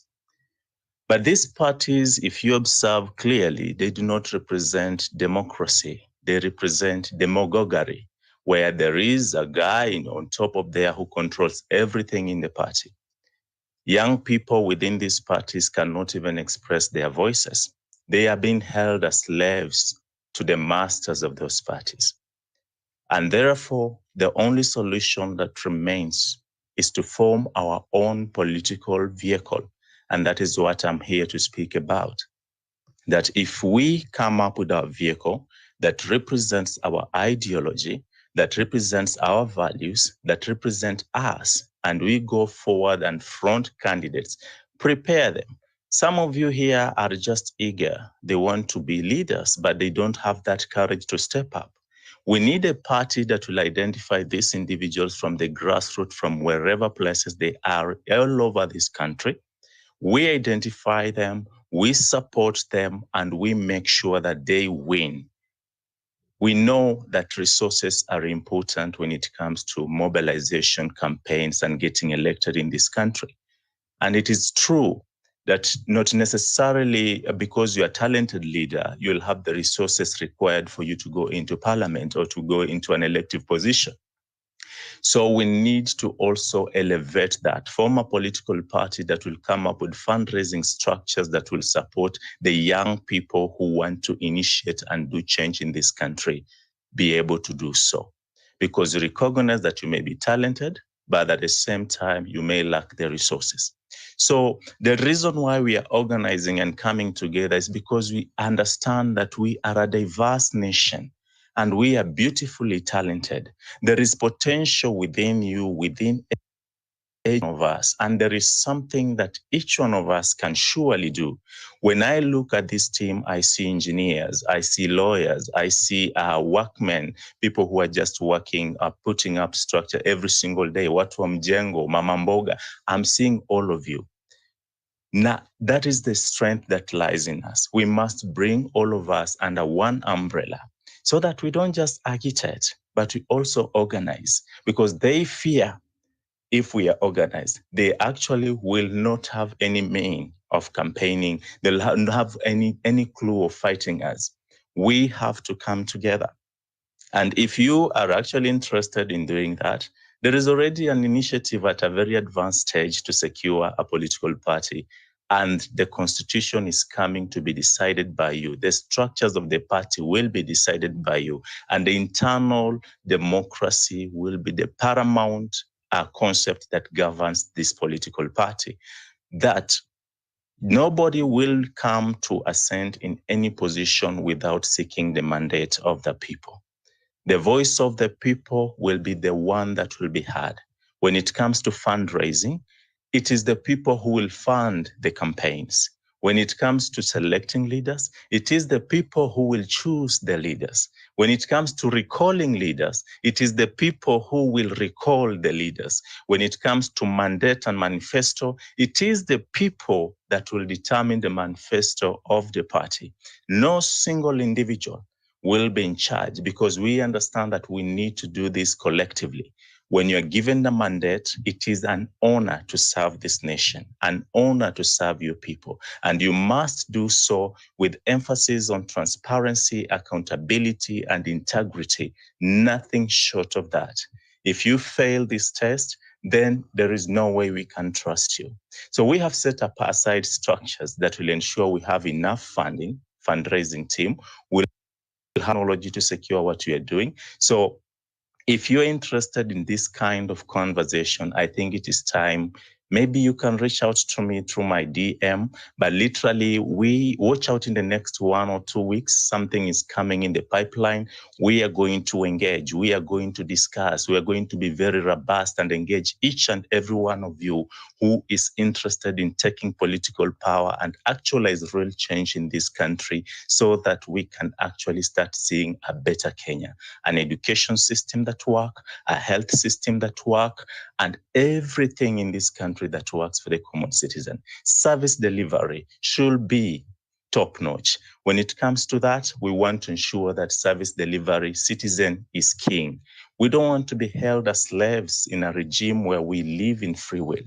So today you may decide to sit back and say, maybe this is not your thing, this is not your time, or maybe you can tell some self-comforting lies to yourself that it doesn't affect me. But let me tell you, what affects that kid in the Githurai will affect you eventually.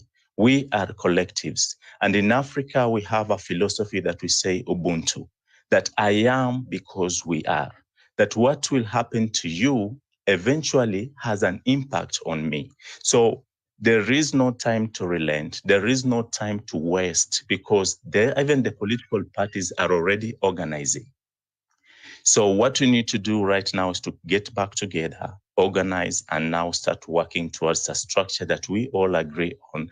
Let us debate. Let's have those kamkunjis and the town halls and everywhere we will be able to do that so that we come up with an entity that actually represents the interests and the wishes of the people. So if this is your journey, if this is the vision that you want to carry through, and if this is the party that you want to be able to contribute in building, kindly reach out. Let's work together. Let's put our hand together and ensure that we get a Kenya that we all deserve. Thank you, KOT. Thank you, Ayo. Thank you, Binti, for organizing this space. And thank you for giving me this opportunity to talk to my compatriots. God bless you. God bless Kenya. Thank you. Thank you so much, Lavani Mila. Unajua ukishaongea, I'm not worthy to even speak after you, but na feel ni kama tu Western ndio sana fa kuongea. Alafu ndio tukuje kwa watu kama sisi, because you guys are very, very, very good speech deliverers.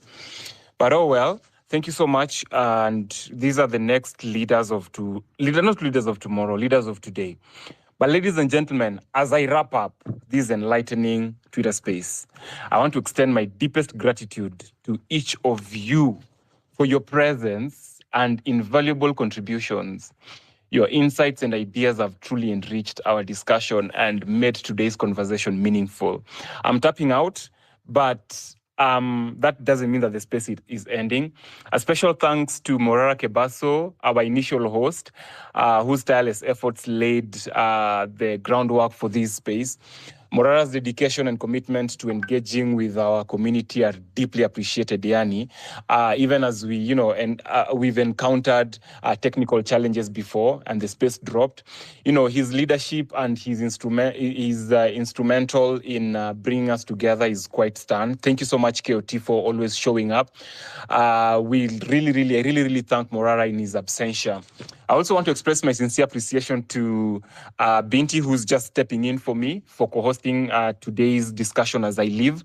Your support and active participation have been crucial in guiding our conversations before in our spaces, Sauti ya Mwananchi, and we are so grateful for your role in making all these spaces in the recent past successful. And KOT, our gracious host always, your role in creating a platform for open and honest dialogues has been invaluable. Your commitment to transparency and accountability aligns perfectly with the vision we share for a better Kenya. Asante sana, and even this...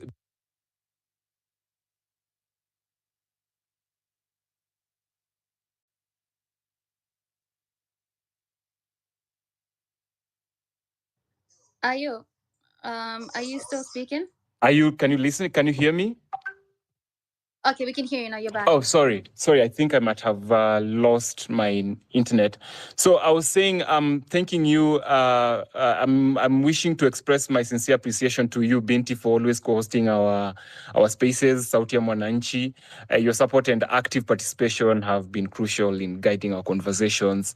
And we are also grateful from the Sauti ya Mwananchi team for your role in making all our spaces eventful and successful all the time. And KOT, you are our gracious host. Your role in creating this platform for an open and honest dialogue has always been very invaluable. Your commitment to transparency and accountability aligns perfectly with the vision we share for a better Kenya, for a better tomorrow, for a better future. And today we've explored significant issues and discussed vital solutions. One of the key takeaways is, the need for unity amongst Kenyans in the face of adversity and various challenges, because it's essential that we come together for a common purpose and a better cause for that matter and a brighter tomorrow.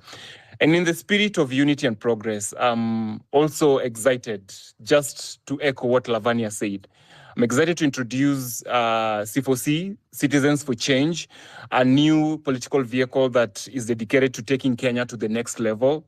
This initiative represents our collective vision for a more equitable, transparent, and progressive nation.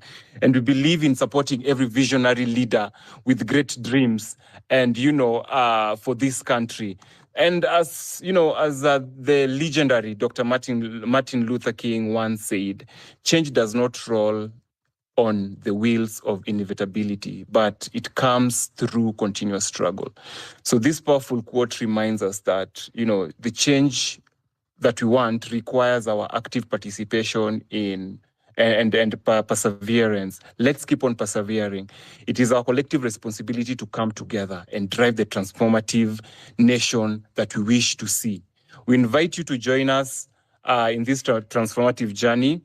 Let us unite our efforts to build a political landscape that truly reflects the aspirations of all Kenyans. Together, I believe we can bridge divides, we can overcome obstacles, and create a future where every Kenyan has a voice and every dream can be realized. As you can see, the name of the space, Sauti ya Mwananchi, where every voice counts.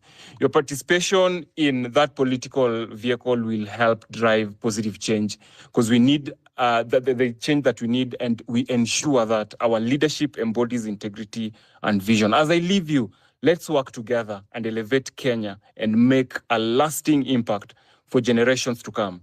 Thank you once again for your engagement and dedication to a united and prosperous Kenya. Thank you for your comments. Thank you for giving me easy time while co-hosting you guys. See you tomorrow or in the morning and even in the evening for Sauti ya Mwananchi again. Let's keep on supporting young leaders.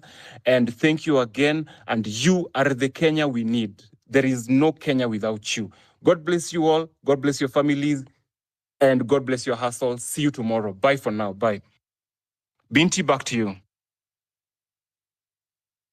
Thank you. Thank you very much, Ayo. Thank you for also your time and dedication and effort for taking us through the past however many hours as our co-host. I want to say thank you as well to KOT Sonko for hosting the space, and to all our speakers and listeners, everybody that's been in tune. And so I'll be here helping you guys through the next hour and a quarter or so.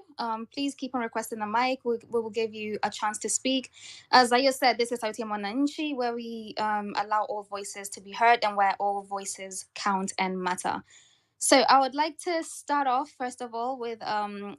Farah, I can see your hand is up. Please speak to us 3 minutes. Thank you very much.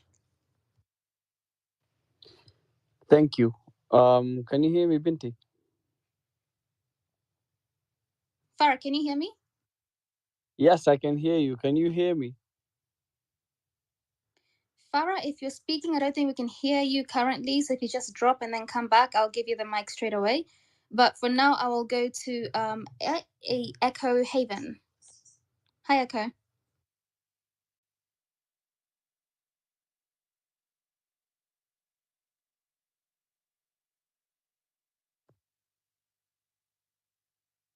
Hey, Mabonga, can you guys hear me? I'm just speaking to myself. We can hear you. Okay, thank you. So Western Shilaho, sorry. Thank you, Binti, and everyone else on the platform, KOT. Binti, my take is that a political party Can you guys hear Western Shilaho? Can they hear me? Binti, can you hear me now? Oh, okay. I can hear somebody speaking. I think it's Farah. Yeah, am I audible? Yeah, you're audible, but Western, I can't hear you. Just drop again and then come back. I'll give you the mic straight away. So for now, let's have Farah. Farah, go ahead, please. 3 minutes. Thank you.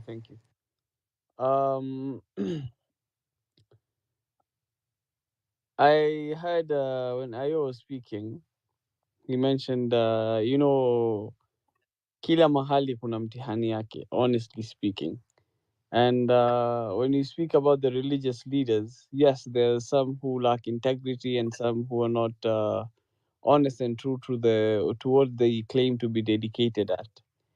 And we must do as much as we can to ensure we end the unholy matrimony between the religious institutions and the political class, because our religious institutions are meant to sow the moral fabric of our societies, whereby they guide our morality, they guide our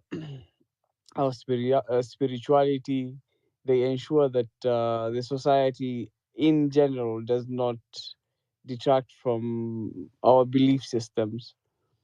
And lately, a few, and a very few number at that, have lost their integrity and dignity and forgotten what their dedication was. Because, on the other hand, you look at there's quite a large number of the same group of people who are doing amazing things. Because if you look at people like Bishop Warari and Father Mutie, Abdullahi Abdi, Salim Vayani, in the 2022 elections in itself, they did such an amazing work to ensure that there were no chances of violence.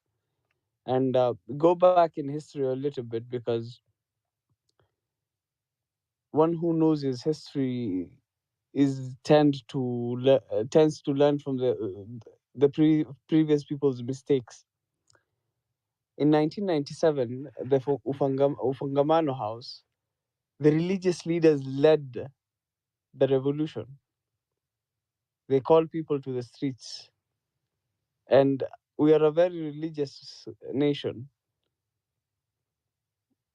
Leo, even to the extent our president follows a religious leader, if we bridge the gap between us and the religious leaders and ensure we talk to them in kind words, because even Moses was told to address Pharaoh in kind words. So who is worse than him? Because he was told, فَقُولَ لَهُ قَوْلًا لَيِّنًا لَعَلَّهُ يَتَذَكَّرُ أَوْ يَخْشَى. Speak to him kindly, so that his heart might either fear or he might come back in remembrance. So if Pharaoh aliambiwa ongeleshwe kwa uzuri, what about your religious leaders? Because these are people who are supposed to guide us morally. If they detract, it's your responsibility to remind them that this is wrong, this is right, because you will not make us stop believing in God. It is innate to us. Whether you go back to your cultural norms or you go back to your religions, it is innate to us that we believe in God and we believe in a supreme being. And just because a few people have become corrupt doesn't mean that we lose our belief system, because it guides a lot of our morality and our societal balances. That's one. The other thing is, we honestly need to care a little bit more.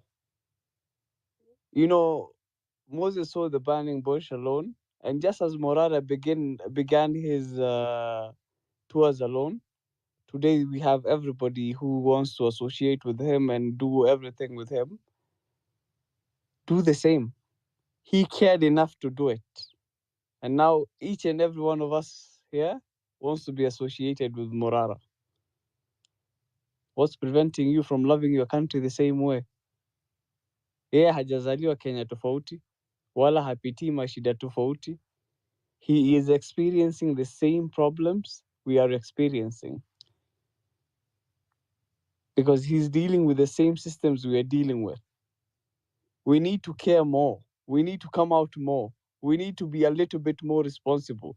Because a lot of us here, in ourselves, we are not honest enough to know that I myself am not a person who should hold public office because I am not a person of integrity. What we need is not youthful leaders. Because I myself am 28 years old. Because mimi najua ninapenda biashara na ninapenda pesa. Hiyo kiti sitawahi tafuta. We don't need people who are just oppressors in waiting. Honestly. Because kama tofauti yako na huyo mwanasiasa ako hapo ni positions. If we switch the positions, we are just switching the oppressors. Then we don't need you as well. We need people who understand that the collective is much important than the individual. Because when the public school works, when the education system works, when the power grid is on, even in their houses, even in their sums of money that they collect, they do not need to take their kids to private schools. They do not need to use private hospitals. Those are the kind of people we need. If you're thinking that you're going into office to change your life individually, I can promise you, some of us, this is a path of eternal vigilance. Na tutakuwa tu hapa na wewe. Thank you guys. Thank you. Thank you very much, Farah. You're very correct. We need to be the change that we want to see in our country, us individually. We have to actually put ourselves out there and take steps to make that change. So I'd like to go to El Shabazz. I can see that your hand is up, and then I'll come back to Weston. Weston, I hope you're back. So I'll go El Shabazz, Weston, and then Dr. Milton, please. El Shabazz, good evening. Or good morning, I guess. Yeah, morning to you guys. All right. I've heard people say so many things, and most of what has been said is very pertinent, and it makes a lot of sense. And in the spirit of Morara getting people to be accountable, I'll also push the same thing to KOT Sonko. KOT, if you're to go back to your inbox, you'll discover I've been questioning you to do what we were supposed to do 2 or 3 months ago. So you just go to your inbox and you'll find my discussions with you. That is number one. Number two, when still in the same spirit, when we are saying that we want to take the leadership positions, it is not bad. It is good. But again, we need to start preparing now so that come that time, we shall all be ready to replace these people, because what we are doing as Kenyans is we are cleaning the streets. And so we cannot clean the streets having some left behind. No. We need Peter to take a position. Isaac here will need to take a position. I will take a position. Baba J will take a position. Susie will take a position. And so let us all get up and running, do what we need to do, form that political party that we need to form, and we ensure that we replace all these guys. A good case in point is that right now, we've just seen that Wavinyandeti has been was arrested or something of that kind. And that just tells you that this is the opportune moment that we can use as a people to make sure that come to 27, then we shall be able to change and make this country work differently, work in a way that our children will have a reason of not going out to go and do blue collar jobs somewhere else. Then we've seen that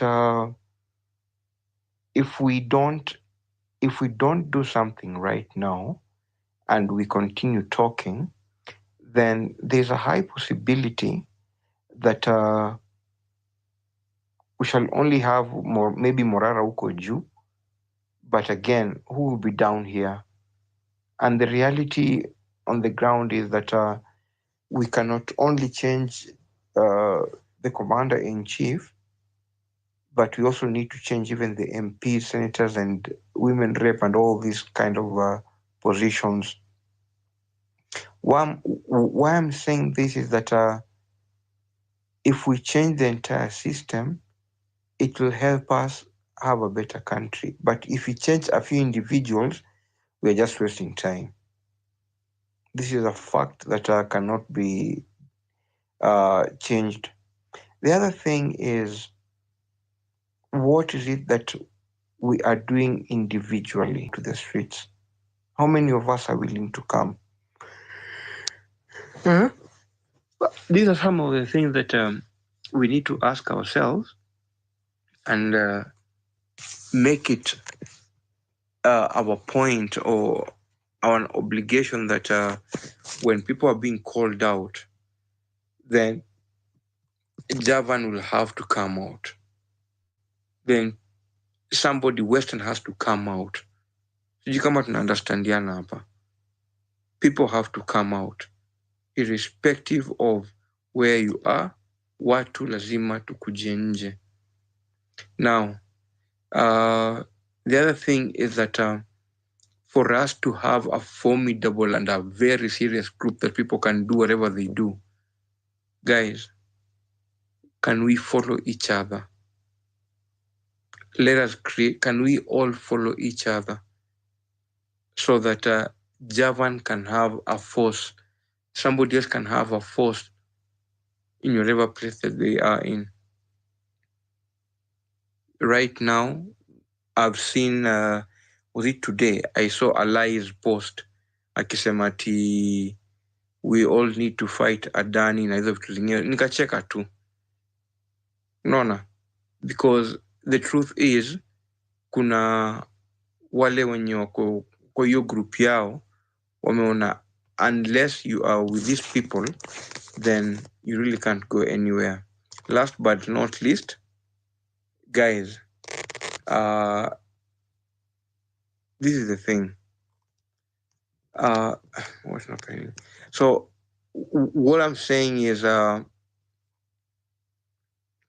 a conclusion, let us put it upon ourselves that we shall have to change the country. We shall have to clean the system. Failure to which our Kora they'll steal from us, and not all of us can go and live huko abroad kule. Huyo mwizi ameshikiwa leo huko na 690 something million. Sawa. You guys have a good morning or a good night, depending on where you are. Thank you very much, El Shabazz. Thank you for your sentiments. You guys, we cannot do this leaderless thing anymore. We have to actually put ourselves out there in order to be able to make real and actual changes in our country.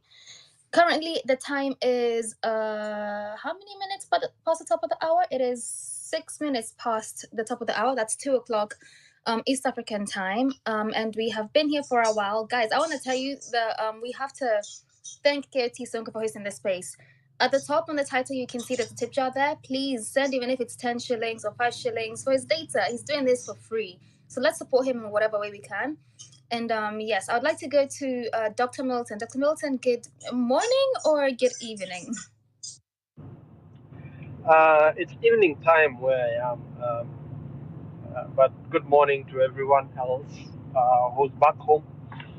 I want to take the opportunity to do what I've always done, which is to salute and pay tribute to comrades of this revolution that have paid the ultimate price, the men and women, boys and girls that have been victims of the police brutality, who were executing illegal orders by an illegitimate regime. We have a duty and an obligation to ensure that their martyr spirit does not go in vain, and that we can be able to reclaim our country. I really love the conversation that is going on, and I want to weigh in on it.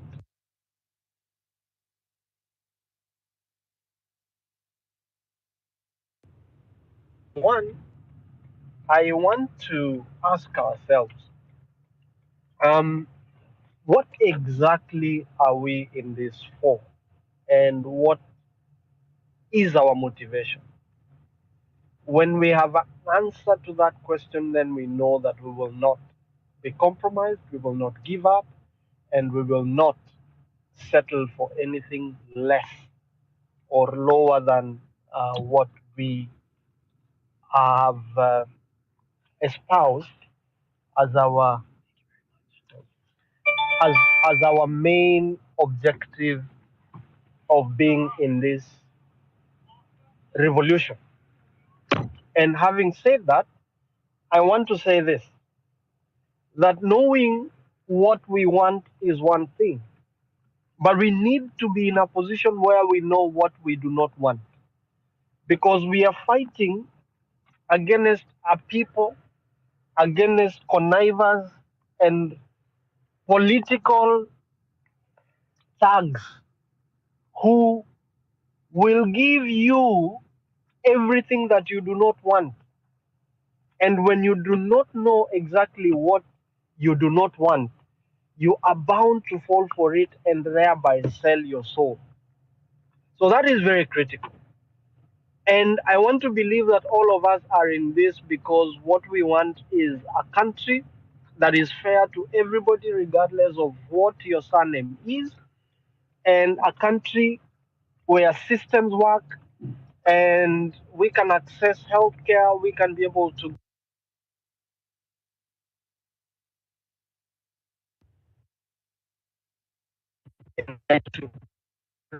we want. Is it that we do not believe that we must be clear enough in our minds that we do not want any kind of rhetoric that speaks to what we want but is only quoted as such. And therefore, we are being told that now we have a broad-based government na tumeleta kila mtu, tumeingiza kila mtu kwa serikali, sasa wacha tufanye. That kind of gibberish is what we must say no to, because that is not what we want. Having the CS for education coming from Kisii County or yeye kuwa Mkisii does not add a plate of ugali on my table or the table where my people come from. So we have to be able to say no to this kind of nonsense where we are being told that the millions of people that agitated for better governance were doing so because we wanted ODM, a few ODM operatives to be in government. We must be able to say no and hold the president to account, a higher degree of accountability in terms of the political power that he is exercising.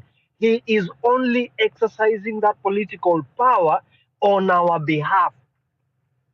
And so when the president then goes on to tell us that I have done everything you wanted to do and now enough is enough, which employee tells their boss at enough is enough?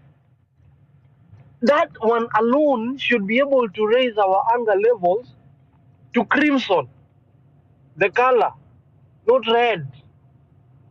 So we have to be able to know what we do not want. I don't want to take a lot of time, but that is the point, the first point that I wanted to make. The second point I need us to make is this. We must be able to graduate agitation that is manifest in the name of maandamano and expressing or exposing the corruption in terms of stalled projects and people having been paid for things they have not done and they intend not to do.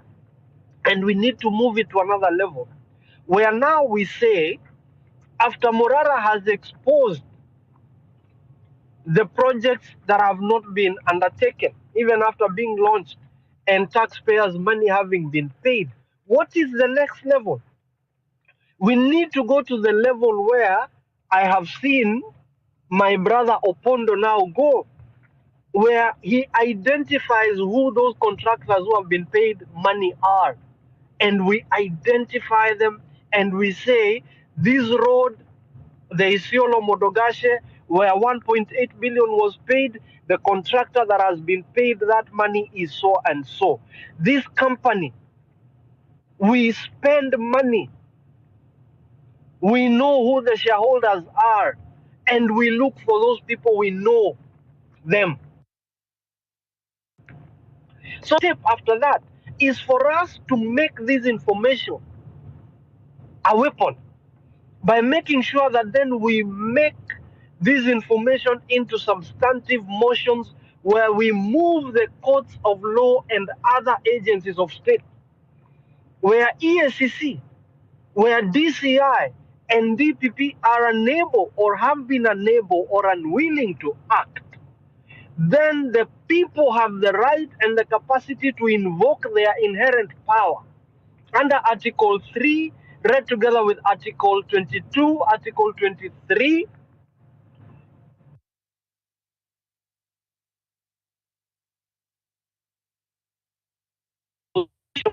move the courts and demand that these people are, so that we get declarations by way of substantive orders of the court and directions that these people can be held accountable. They are brought to account because the institutions of government have been taken captive. A lot of these people at EACC and DPP and DCI, they get that information, they hold those files as a way, wanangojea mtu atatokea atuchoteka kitu, so that they don't take them to court. As citizens, we have the power to move the courts by ourselves and petition those agencies and say, you must prosecute these people. Here is the evidence, and we make them accountable and pay. So that we are not just holding the politicians accountable by demanding that the buck stops with them, and in this case we start from the head in the name of William Samoei Ruto, but we are also holding those individual citizens who are responsible. Corruption is two-faced, so that they are also held accountable and we can be able to make them to account. That is a critical element of accountability and probity for public resources that has been missing from what we do. And that is a role that the media has been doing. All we do is flash those headlines. But beyond that, we don't do anything. So we need to move it a notch higher and say, Chief Justice, the buck stops with you. We have brought this before the courts, the judiciary. Articles 159 and 165 of the Constitution spell out what is expected from these institutions. And where they fail, then the people have the power to occupy them and demand that the holders of those offices are complicit, and where they are complicit, we must then demand that we hold them accountable in their individual capacity as citizens. That is point number 2, and that is what we need to do. So the resources that we have in terms of material and evidence needs to be processed. And I want to call upon all of us as I make my third point. Those of you who are familiar with what we do or what we have done, in my individual capacity as Milton Nyakundi, I have been fighting for greater accountability in the governance and administration of Football Kenya Federation. And we have achieved quite a whole lot. But when this government came into place, then they decided to bring all the thieves back into power, and we were taken back to square one. But we are still fighting. We are still demanding for greater accountability, and we will succeed. Those of you who know, in our capacity as Kenya Diaspora Alliance USA, we fought to have the Kenyans in diaspora exercise their right to vote, and that came to fruition in the 2022 general election. And we have also been doing a lot more, again in my capacity as a journalist, using Kurunzi News as the platform. We have been able to publish content and being able to put it out there about these scandals. But where we have had credible evidence and where we have even been hacked, have been taken to court, we have also moved it a notch higher and filed petitions with public institutions and invoked specific provisions of the Constitution and Act, access to information held by agencies of state. We use that information to then demand that where they are complicit, we move the courts ourselves and say, can you investigate this? And as a journalist, I have been sued so many times, and we have 99 cases where they are publishing information that was exposing corruption or unearthing things that they are doing. So we are saying that if you have this information, please come out. And Kenya Halisi, filing the petition with Parliament is one thing, but we know that Parliament and other institutions of government are compromised and are under the capture of those pretenders and criminals. So what you do is that over and above and beyond filing that petition pursuant to Article 37 of the Constitution, you are also moving the courts to in a way that you have a substantive motion before the courts and making it judicial proceedings so that we have courts to pronounce themselves and make determinations and findings that are binding. Once you do that, then you expand the scope of the agitation and activism and the maandamano, which merely they know these people will get tired, we tear gas them, they will not come. But when you move to the corridors where substantive declarations will be made, that becomes a deterrent. And in so doing, we are able to have a backing and galvanize and create an immunization system where activism then is given the legal backing and the outcomes become binding. And these people can be immobilized and made unable to operate.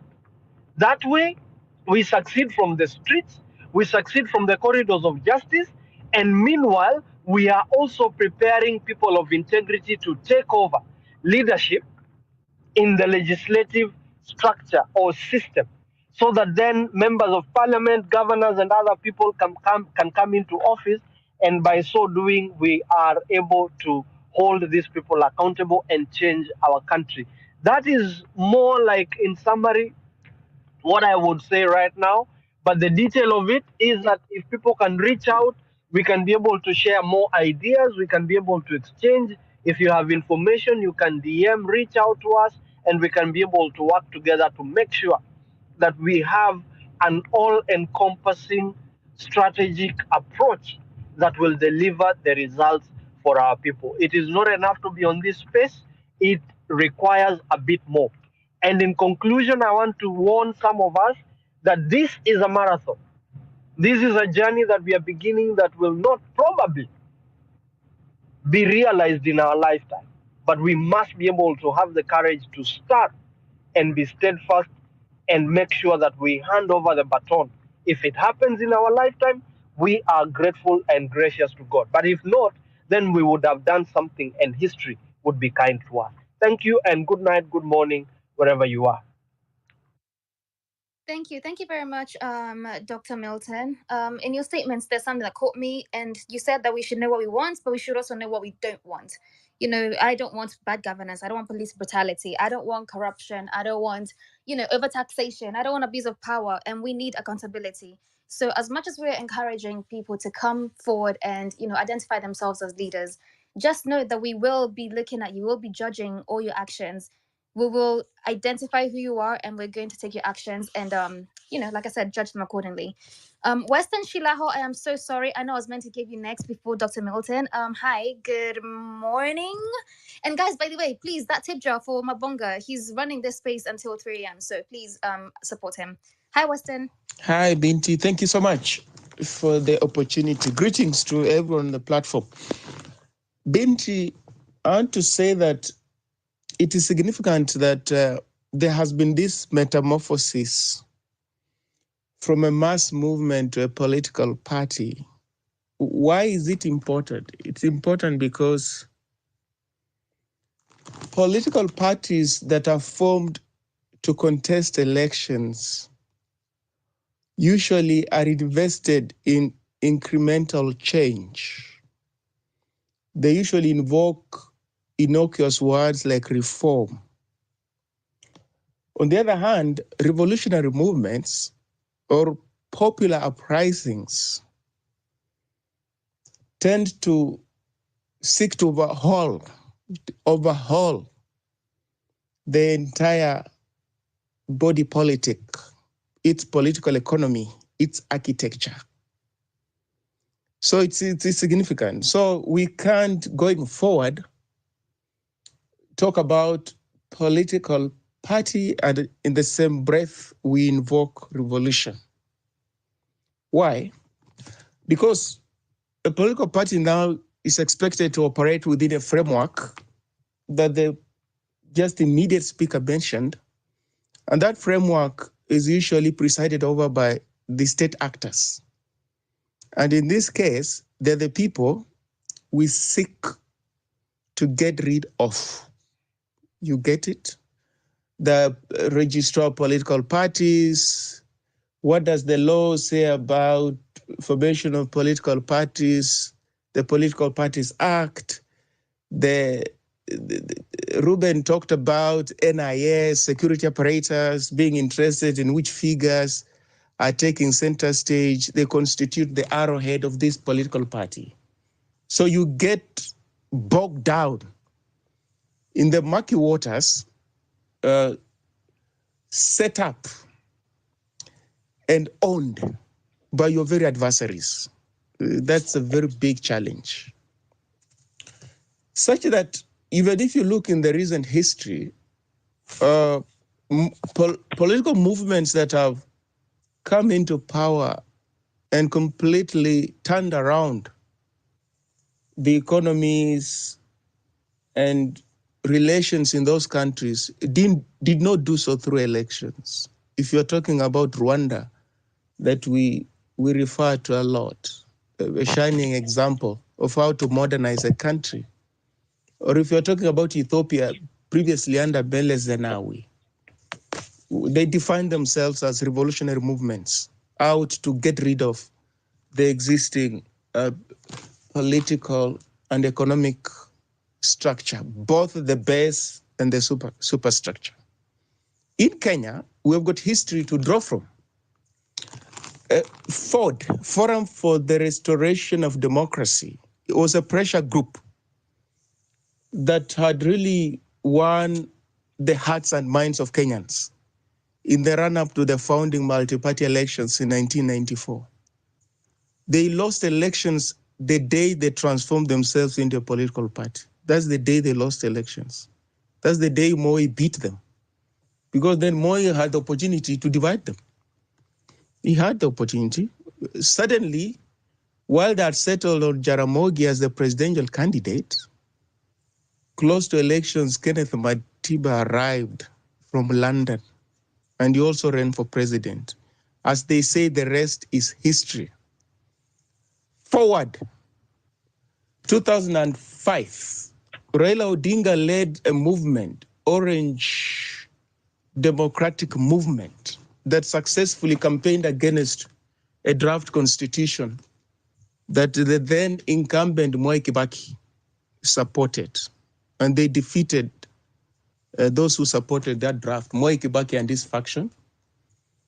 The moment they transformed themselves into a political party, they lost elections. They did.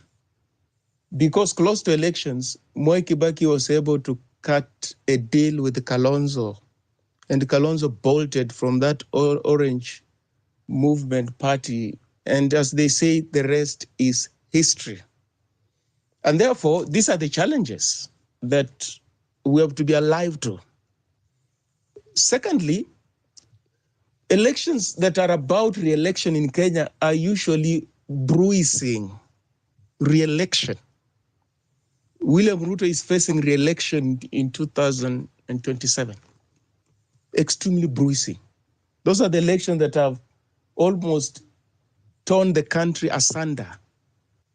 Whether you're talking about 2007, or whether you're talking about 1997, when Moi was seeking re-election, I mean, there have been extremely volatile elections. And William Ruto can tell you, looks back into history and sees that in a different jurisdiction, Mwai Kibaki was a one-term president. He was not supposed to get a second term, but he got it. He thinks he's a better political operative than Mwai Kibaki.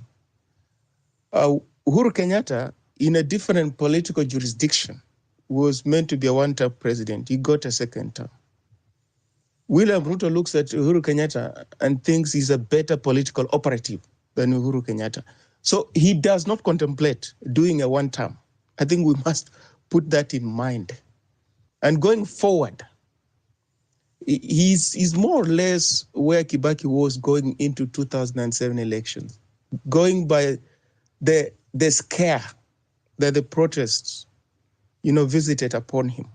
So he's very alert, extremely alert. Those things you're talking about, IEBC, I don't know what, those are the things that if he was less interested in those things, now, more than ever, is interested in those things. Who is going to do what? Who will head those things? Who will be part of the commissioners of those things? Even the Supreme Court, you've heard somebody went to court challenging the current president of the Supreme Court and head of the judiciary about some stuff in the CV. Well, you may think, well, this is just some petition. No, it's also about, getting your act together as the incumbent. Is the person who is presiding over the judiciary user-friendly? If he's not, you do the needful. In time, you prepare in time. So he's very much alert. He's on top of the game. So by metamorphosing in the political party, we have to be aware of these things. That we are now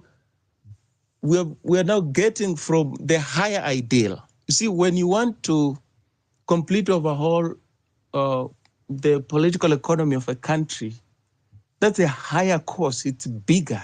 It's a bigger course. These things to do with justice, to do with human rights, to do with inclusivity, those are bigger courses. But when you talk about elections usually retain the status quo. People who run for office on account of having been supported by a political party are usually not out to change much. They just want to fit into the status quo, honestly. They will not. They get an opportunity to appoint their own attorney general, chief justice, the judiciary, those kind of things. But not really to, let's say, you are not going to get somebody elected in Kenya through elections who is going to, let's say, reduce the number of counties, the things we're talking about here. You're not going to get that person. They reduce the wage bill. You're not going to get that kind of a person because that person comes with the baggage. Who funded you, who supported you. And those people, they they demand that they be rewarded. And how do you reward them? You reward them by deploying them within the state, giving them tenders and those kind of things. So the money part comes in. When we're talking about money, who is going to fund this political party? And what is this person going to get in return? That's an important question. It's a very important. That's where usually the devil lies in that kind of thing. These people you see, very shadowy characters, but wielding immense power, almost untouchable. Those are usually the godfathers. They're usually the ones who prop. They're usually in some jurisdictions, the powers before the throne, behind the throne, that operate behind the scenes, that control and pull the strings. So it's very murky. This is getting into some fairly murky terrain. Then, before I've heard people pouring a lot of adulation on Morara, well, when you also unveil, I hope it's out of excitement, but when you unveil that whom you think is your candidate, your presidential candidate, in a political system such as Kenya's, where political operatives do not adhere to the rules of the game, you give them ample time to size up your candidate and deal your candidate a sucker punch in time. This is 2024. One hell lot of time. They say a week, a day is a lot of time in politics. So I hope people are just being excited. But if you are to unveil your candidate now, that gives your adversary ample time to size your candidate, to size you, and just hit the bull's eye, as they say. As I learned, Binti, I think also would also want to caution us against personality cultism. One of the reasons why we're into problems in Kenya is because personality cultism is some kind of a religion, such that those people who are surrounding William Ruto hardly stand up to him, hardly speak their mind to him. And that has been the case before. People didn't stand up to Uhuru Kenyatta. They didn't stand up to Mwai Kibaki. They didn't stand up to Daniel Moi, and you can go to Kenyatta 1. So I get concerned when, we tend to follow the same rut, where we tend to be overly excited, and not really to be cautious that autocrats, strong men, dictators, some of them are not born. Some may be born because of a whole host of psychosocial challenges. But others are actually made. And our autocrats are made by sycophants. Sycophants is the kind of high quality fodder that, nourishes and nurtures strong men. So we must be cautious.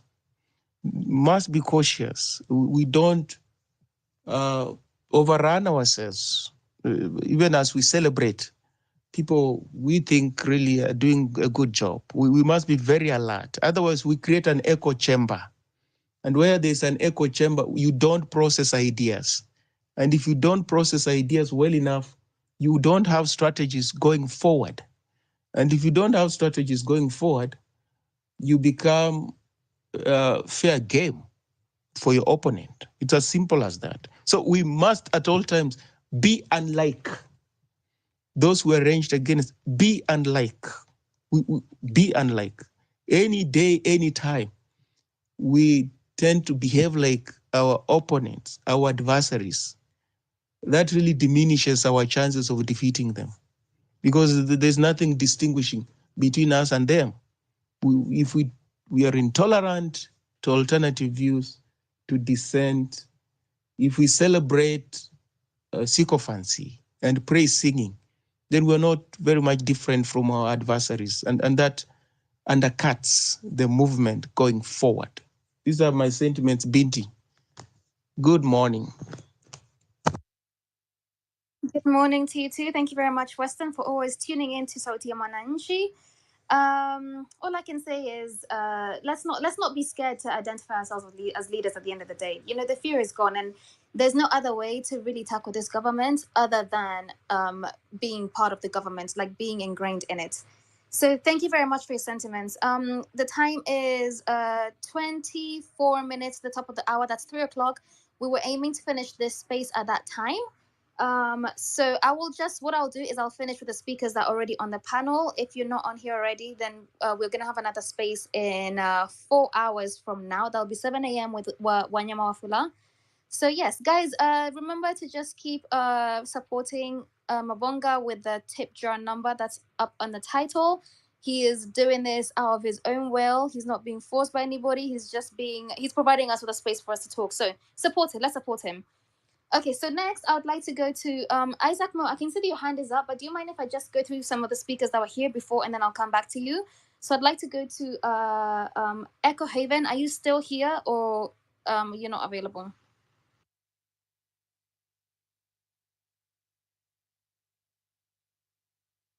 Echo Haven, can you hear me? Okay, Echo, let's go to Peter Kebwaro. Peter Kebwaro, good morning. Yes, good morning. Thank you for the opportunity. Oh, actually, sorry, I meant to say bad morning. Sorry, bad morning. Yeah, we also can say it is good morning, even though it's a bad morning, it's tough on us. But I appreciate every speaker that has been there. I echo their sentiments, and I'm just here to encourage everyone that we should keep on this fight. We can never give up, and we are in the right course. Nobody should be afraid that we are off course, but we are in the right course. And the track we are running is a great track. So let us keep the momentum. I encourage everyone to what you can at your level. This civic education, we should take it to the grassroots. So wherever you are, just do what you can. Make sure that people around you understand what corruption is, what is means by mismanagement of our resources, and what it means to have a good government in place. So with this, I think I can give others so that we have other time. Thank you for the opportunity. More will talk when we have more time. Thank you. Thank you. Thank you very much. That was very short and sweet, the way we like to keep it here. Thank you very much, Peter. Javan Jarera. Javan Jarera. Javan Jarera, can you hear me? Okay, so then let's go to now where's Isaac Mogon? And he was next. Choo Choo. It's Binti. Hi, good morning. Good morning. Naonekana watu wamelala nini? Julia, by the way, I don't know what's happening, but ni sawa tu So kwanza nakurudishia shukurani sana. Mungu akubariki. Najua hii kazi unafanya ni ngumu sana na ni kazi mzuri, na nakuombea Mungu utabarikiwa. Utakuja kuwa maybe CS wa information, transport and communication, ama utafanya kwa hiyo ministry. Utaelezeaga watu story vile ulikuwa na una host watu kwa space. Okay, nilisikia wakiomba namwitanga Dr. Mo. Hiyo jina yake hiyo najua inakuanga ngumu kuita. Sasa mimi namuitaka tu Dr. Mo. Ni candidate ambaye Mungu ametupea, amejitokezea na tusimuache. Ile kazi anafanya ni kazi mzuri. Nilisikia wakisema hapa wanataka kuwa na political party. It is not bad. Kuwa na political party ni mzuri. Lakini nilisema Binti, hata ukikumbuka nimekuwa nikisema in Africa ikiongozwa hata na Kenya, mkiraise tu kichwa hivi. Nikampea mfano ya Bobi Wine Uganda, Dr. Bisije.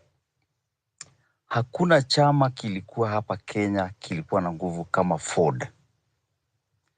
Lakini wakati iliinua kichwa tu, Moi alivunja hiyo Ford, ikatoka Ford asili, for the people, sijui for the Kenya, sijui for the nini, na hivyo ndio vile walishindwa na election. The way your speaker amekuwa hapo akizungumza, hivyo ndio vile walipoteza election.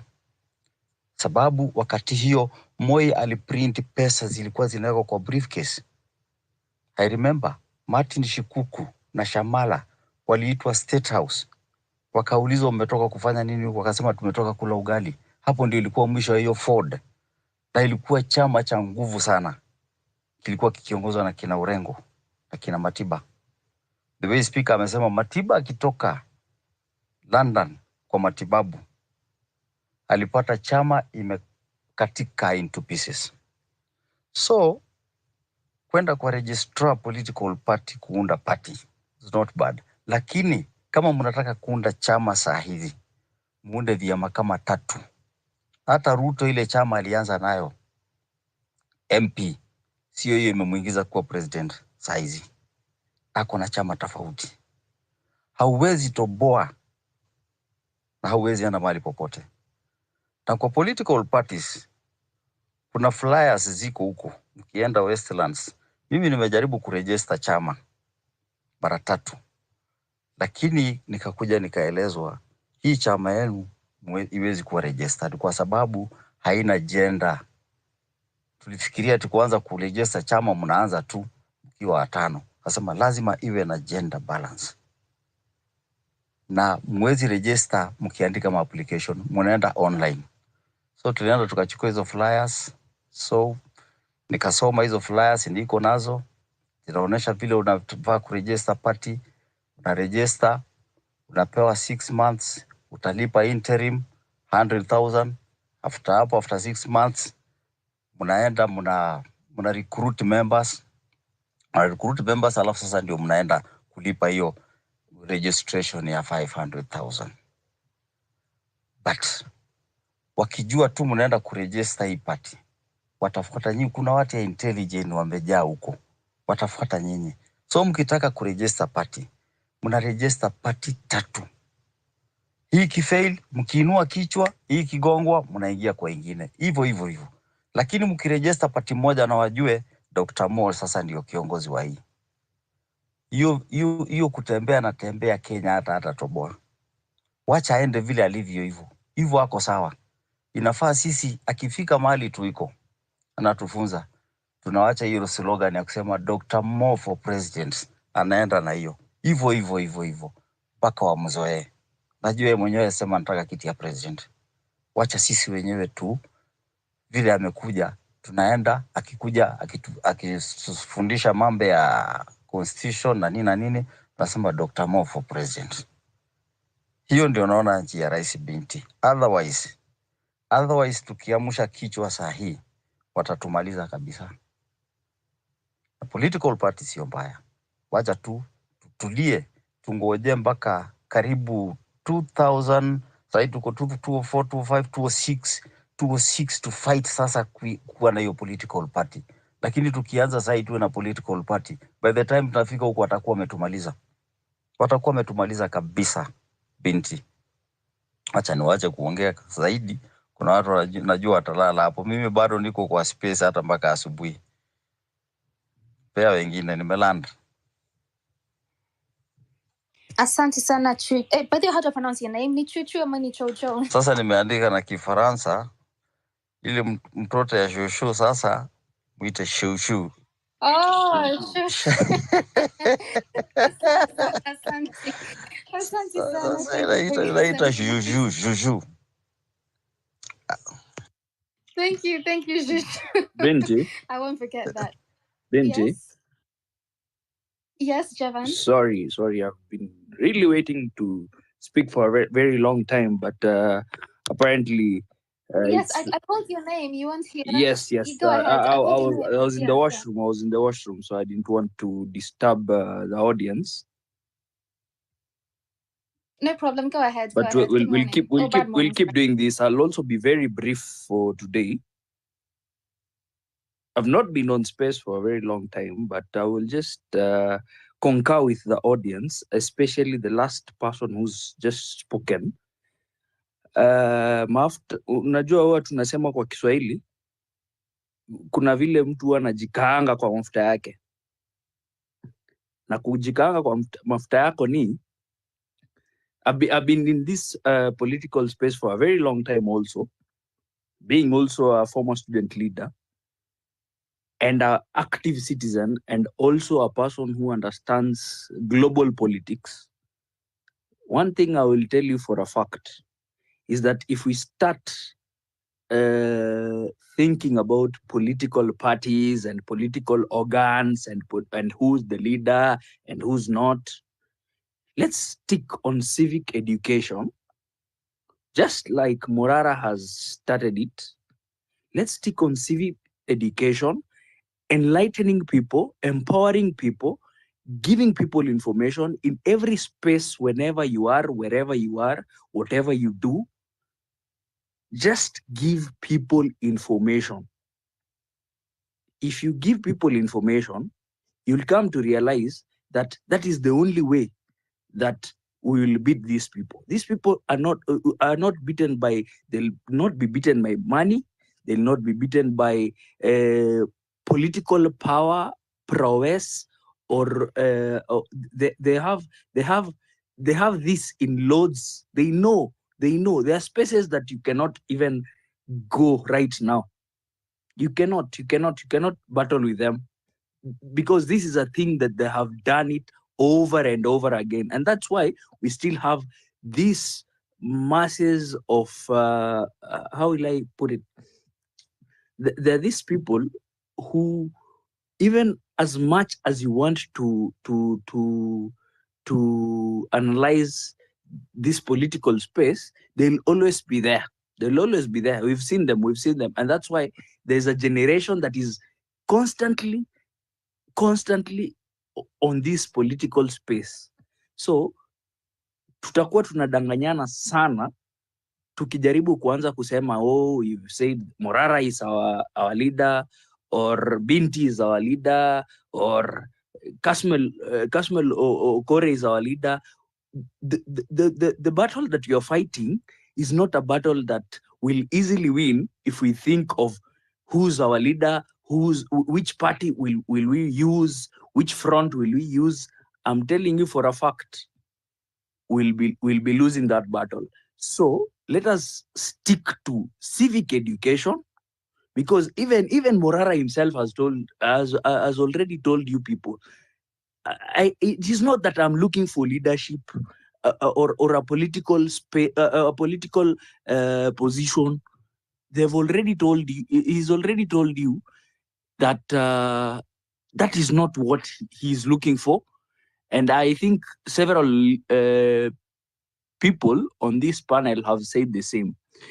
But last but not least, let us do inclusivity. And inclusivity is not only in terms of female, male. It's not even about gender. It's about people with disabilities, diaspora, and so many other people who can be. When I was talking about inclusivity in my comment a while ago or some hours ago, it is, let us just do this in an inclusive manner, in a way that people are empowered mentally, from the person at the grassroots, from the person ako pale, huyo mama boga, boda boda, mtu ambaye ako Kawangware, mtu ambaye ako bondeni Nakuru, mtu ako wapi. That is when we'll win this fight. So that when it comes even to elections, it will not be even about who is the leader. It will not be about who's it will just come automatically, and that's when we'll win the battle.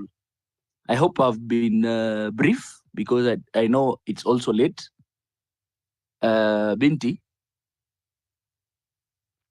Yes, I'm here. Yes, thank you yes, very yes. much. I think that's my take for now. But I'll be engaging you more, and I encourage you people to continue giving us this spaces, especially you who already have I don't know what the best name to use, but because these forums will always keep us going, and we will give our take on comments, and we'll keep on doing this. Please let us not stop. Thank you very much, Javan. And yes, I want to thank KOT and Wanyama for always hosting us. You know that we always have Sauti ya Mwananchi every single day from 7 a.m. to 10 a.m. That's the morning time, and then in the evening we have KOT hosting us at 8 p.m. until, well, I guess whenever Also things are still tell here. So guys, okay, thank you. Sorry, I was just going to say, so as we carry on, please support Marvin Mabonga. You can see the tip jar up there. He is here being a gracious host. I just saw 100s over there, so I know he's awake. He hasn't left us yet. I'd like to go to Prince Baha and then to Steve KE. I can see your hand is up. So Prince Baha, please go first.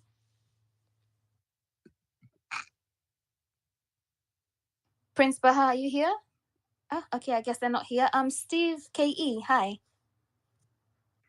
Yeah, hi guys. I hope you can hear me. Yep, 100%. Please go ahead. Okay. First of all, it's so sad that I'm right here. I'm sat this late in the night, at this wee hours of the night. I'm sat here, but I'm a sad guy because this government has already done enough, but I don't think it's enough for them. Yesterday I was in the same space hosted by KOT. KOT, you guys, bana. I was here. You can remember me ranting and saying everything. From what has happened today, now it confirms my fears that this government doesn't mean any good for this country, because this government has decided to sell fear to these university student leaders. Me, I'm talking about the student leaders, because yesterday I was confirming to you guys here that one school, Multimedia University of Kenya, was going to be involved in the demos. And then all of a sudden, from the intel that I'm gathering, there are phone calls all over the place. These guys are telling us that the government is okay. I don't know whatever, but from what I'm gathering is that they're saying at the government do you want a request for 30 days? I don't know what have you do, so that they can communicate that at the mourning for the dead students. So these guys just killed 17 kids, like dead as shit bana. Msidhani hizi vitu ni jokes, because right now sisi kwa nilikuwa niko nimelala na ngoja mimi kesho niko streets, lakini siwezi lala because it pains my fucking heart bana. These guys, I told you the other time, hakuna venye sijui morara anaweza kwa mahali and then all of a sudden there's some tragedy. These motherfuckers are stage managing this shit, and they are stage managing it with kids. Watoto wa watu wamezaa watoto.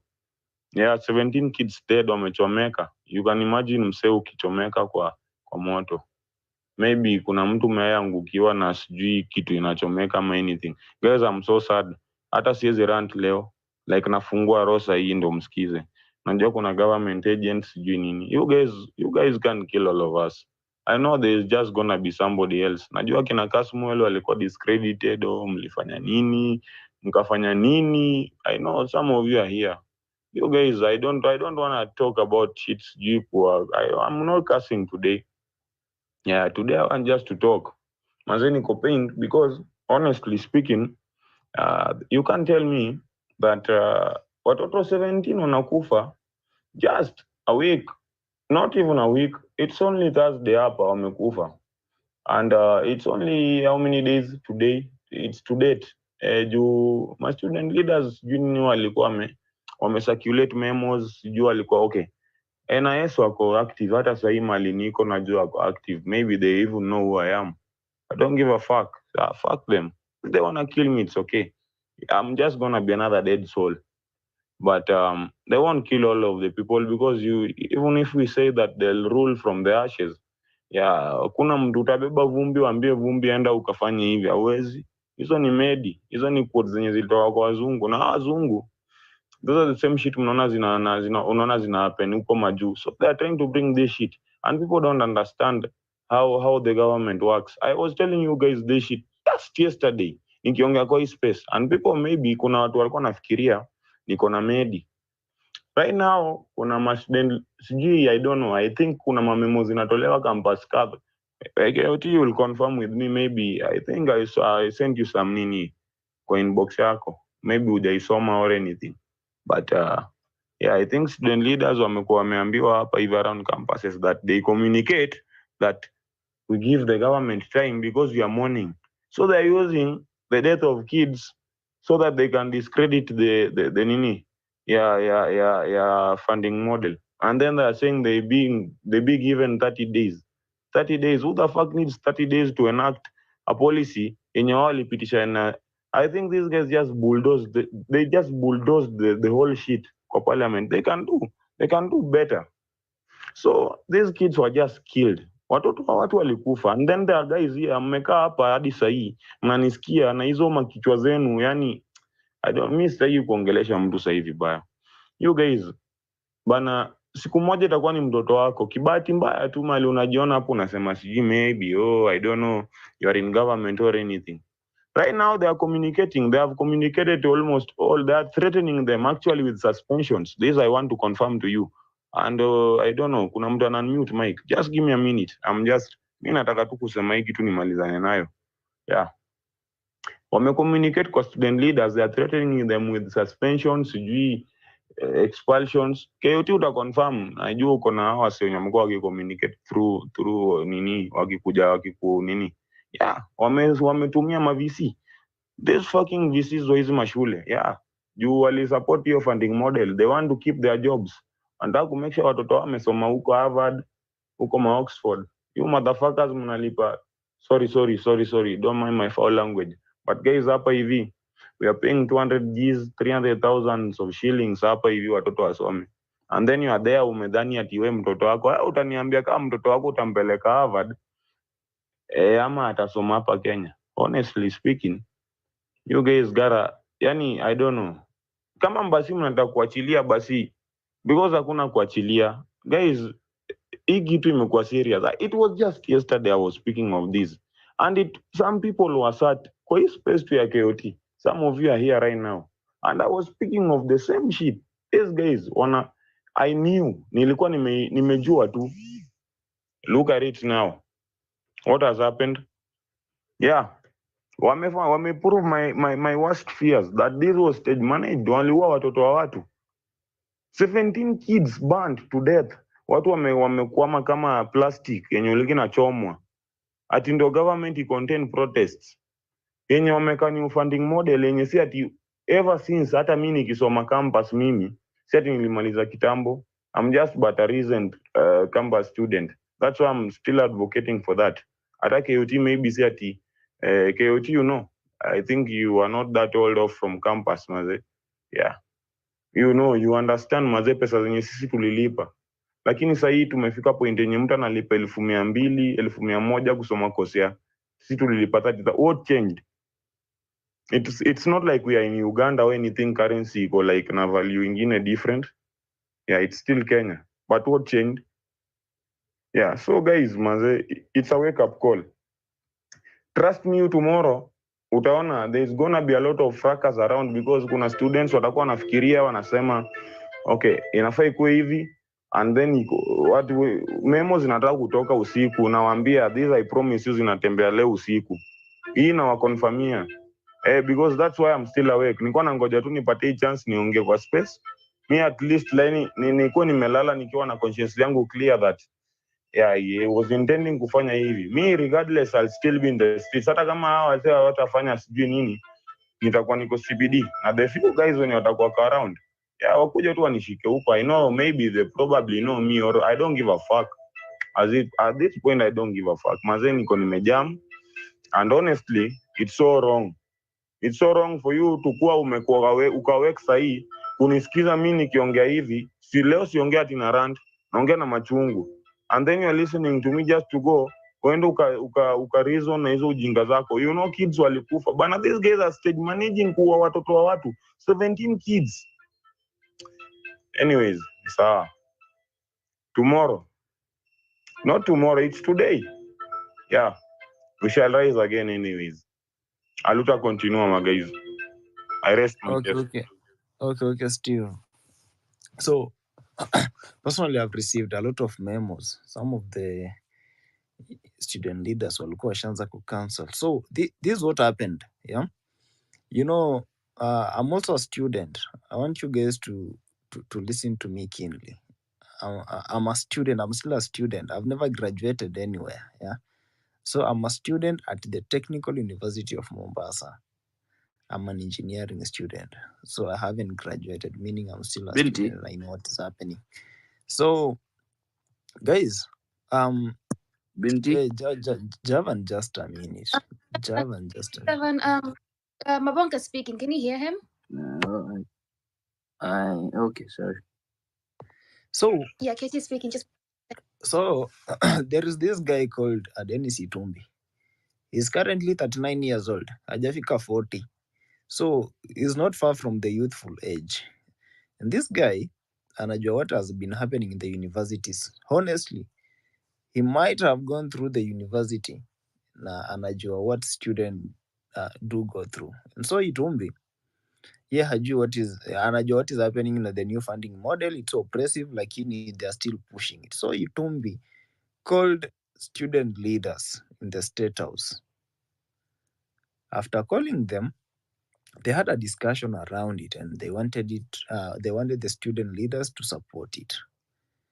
After that discussion, each student leader was paid 25,000. Wakaenda. And then after some times, si tukaanza kuchachisha hapo on social media. And then they had to call Samson Itumbi with his boss. They called the students at KICC for a town hall meeting. Wakaongea wakamaliza, and they paid those student leaders 10,000 each in a white envelope. Itumbi was the one who was giving them, who was handing over that envelope to each student leaders. 10,000 in an envelope ya white kwanza hapo KICC. Then they went home. So the main issue was the students to call off the protest. Yeah, because sisi huku tulikuwa tushaanza kuchachisha. And so yesterday, waliona it's going to be worse. They called a few students, and then they asked them to go to a press. Waseme they have cancelled the Monday demonstrations. And so wakaenda. So I don't know kama walitishiwa if they must say lazima, like they have cancelled all demonstrations ama nini. And at times I say the Gen Z movement has been so successful because we remained leaderless. Yeah. Ndugu yangu. Excuse me. Just a minute. Nasemaje? Okay, whatever you are saying you want to confirm, I'll confirm for you. Those guys have sold threats to the student leaders, wana threaten, wanaambia, na the guys who are rallying for the nini, wanaambia, you have to call it off or you are under indefinite suspension. That I have confirmed for you. As someone mwenye niko na first hand information, nimekaa mahali mwenye nimekaa sahi, nakwambia first hand information. Okay, Steve. You share with me uko kwa DM yangu, najua kuna namba yangu ya WhatsApp. You share with me. And so guys, I think these guys wanatumia easy tactics to ensure that they do oppress us even more. And of course, me personally, I'm going to be on the streets today. Yeah, I'm a student, and I'm going to fight for that punitive finance new funding model. And so wewe pia ukifeel kama hii kitu inakuoppress as a parent or as a student, yeah, the streets are not too far from where you are. Yeah, it's just a step away. Yeah, beba bendera yako, maji yako safi, tukutane huko.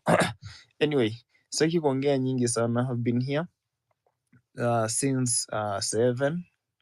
Najua, yeah, we know what happened to space ya Morara, then we shifted to this space. So it's just a continuation, and of course it's under Sauti ya Mwananchi, where we have been hosting these spaces every day, mimi na na Wanyama, and then we are able co-host kina Kowino, Binti Africa, Ayo, Rabia, and even Afrocentric. And so we still want to welcome you every day at 7 p.m. and 7 a.m. in the morning on Wanyama's timeline and on my timeline here. Alafu kuna hiyo namba iko hapo juu. Hiyo namba, that number that you are seeing, it's my number. Yeah. Your number, it can only help me facilitate some data, but you understand that these spaces, for you to host them, you need to have some data. Yeah. And so it's just a tip jar. It's my phone number there. That's my official name. Feel like you want to buy data now for this space to continue thriving, always do the God's work. Thank you so much, and back to you, Binti. We continue the conversation. Sawa sawa. Thank you very much, Mabonga and Steve. You had tomorrow, today, in a few hours, people hitting the streets. So where are you going to be, and what are you going to be doing? Lucky Sean, can you hear me? Hi, let's get to Lucky Sean then. Chepcock. So Lucky Sean, hi. And then we go to Masharia. Masharia, I can see your hand up. Sorry. I'll come to you after Lucky Sean, actually.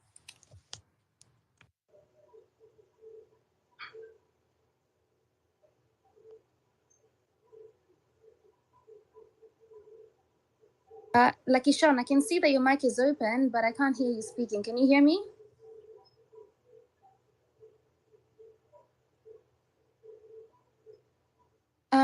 Lucky Sean, I think you might have a mic problem. Just drop and then come back, and I'll give you the mic when you come back, please. Masharia, let's go to you, then we get to Chepcock afterwards. Hi, good morning. Can you hear me? Very bad morning, but yes, we can. Yeah, here it's around 5 p.m., so we are in the evening. Yeah. Bad evening. Bad evening then. Yeah, we are in the evening. I know there you guys, you are supposed to be sleeping. I've been following up about this Gen Z movement. I'm out of the country. I'm in the diaspora.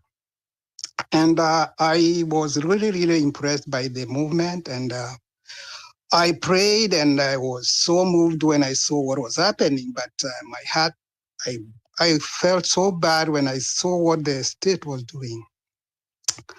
I know revolution is known to eat one of its own. It's so unfortunate, but we cannot give up. Even us who are out of the country, we still have one of our own there. We have relatives there. We support, and we follow everything which goes on there. It's so unfortunate that during Kibaki's time, everything was so good. We came to that country, everything was moving on.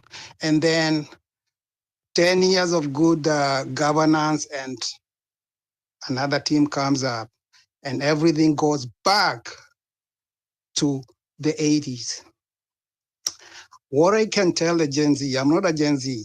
Actually, my daughters are Gen Z, and what I can say is that I know that once an idea is hot, it will move on. You might not see the benefit of these ideas, but in future, these things will come to fruition. The people you are dealing with, people like William Ruto, he's known. He has a record. Even when I was talking to people during the election of 2022 back in Kenya, there are people I told, check the history of the candidate. This guy has a history. He's known to be a very corrupt person. He has grabbed most of the ADC farm. I remember when I was in college, there's one ADC farm, Motara in Laikipia. He took that. That is where we used to go for field attachment when we were in college. When I talk to people like that, our people, I don't know what goes on with them when it comes to election time. People don't even listen. They are carried away by the fact that this person is so eloquent, is promising heaven. But remember, pavement to hell are paved with good intention. Promises were given, and people were given promises which even to people outside there, they didn't look like they were attainable, but they swallowed that. So it's so unfortunate that it is taking the young generation to point to the Kenyans, even people who are old, that this is what is happening. Not that they were not seeing, they were seeing, but they were scared or they did not care. And those who cared did not have the spine to speak up because the country has gone to the dogs. The few people who stand up are bought. Every human being has a price. The question is, will you go for that price? Some of us, even before then, there are some who said, I would rather die rather than betray the cause. Even during the Mau Mau, there are people who died, but the others who betrayed the cause. Even with the Gen Z, there are some of you who are going to betray the cause. There are some who are not going even to agree to betray the cause. But the most important thing is form a party before 2026 so that you can have the party, but field candidates in the constituencies, 290 constituencies. Have your own party, but also have a plan B in place. A plan B is another party you can identify with so that if yours is not registered, you can move to the other party. And if it is registered, I would urge you to go for fielding candidates in the constituencies, because by 2027, the prime place, and that's why you are always fighting, the fight is for the presidency. But if you have a presidency who don't have the majority in the parliament and the Senate, is named dark president. If you focus more on the presidency, you're gonna lose the president. And when you lose the presidency and you have no support in the parliament, you have lost it all. Even if, by bad luck, Ruto is able to win the presidency, and the Gen Z and the parties who are thinking on the same line have majority in parliament and the Senate, Ruto will not rule pretty well. He will not sit well in that presidency. And that is my take. And that's the way you people should go. Because if you focus on the presidency, you might lose the presidency, because Ruto and his group has the government, has the machinery, has everything in place, has the IBC. If you focus on the 290 constituency and the Senate and even the governors, you stand a chance. 2025 should be your year to get people who are to go and advise in those constituencies, the 290 constituencies. The Gen Z and your party should have individuals in every constituency you're going to sponsor, so that people like us who are in the diaspora can be able to sponsor people who are in the constituency.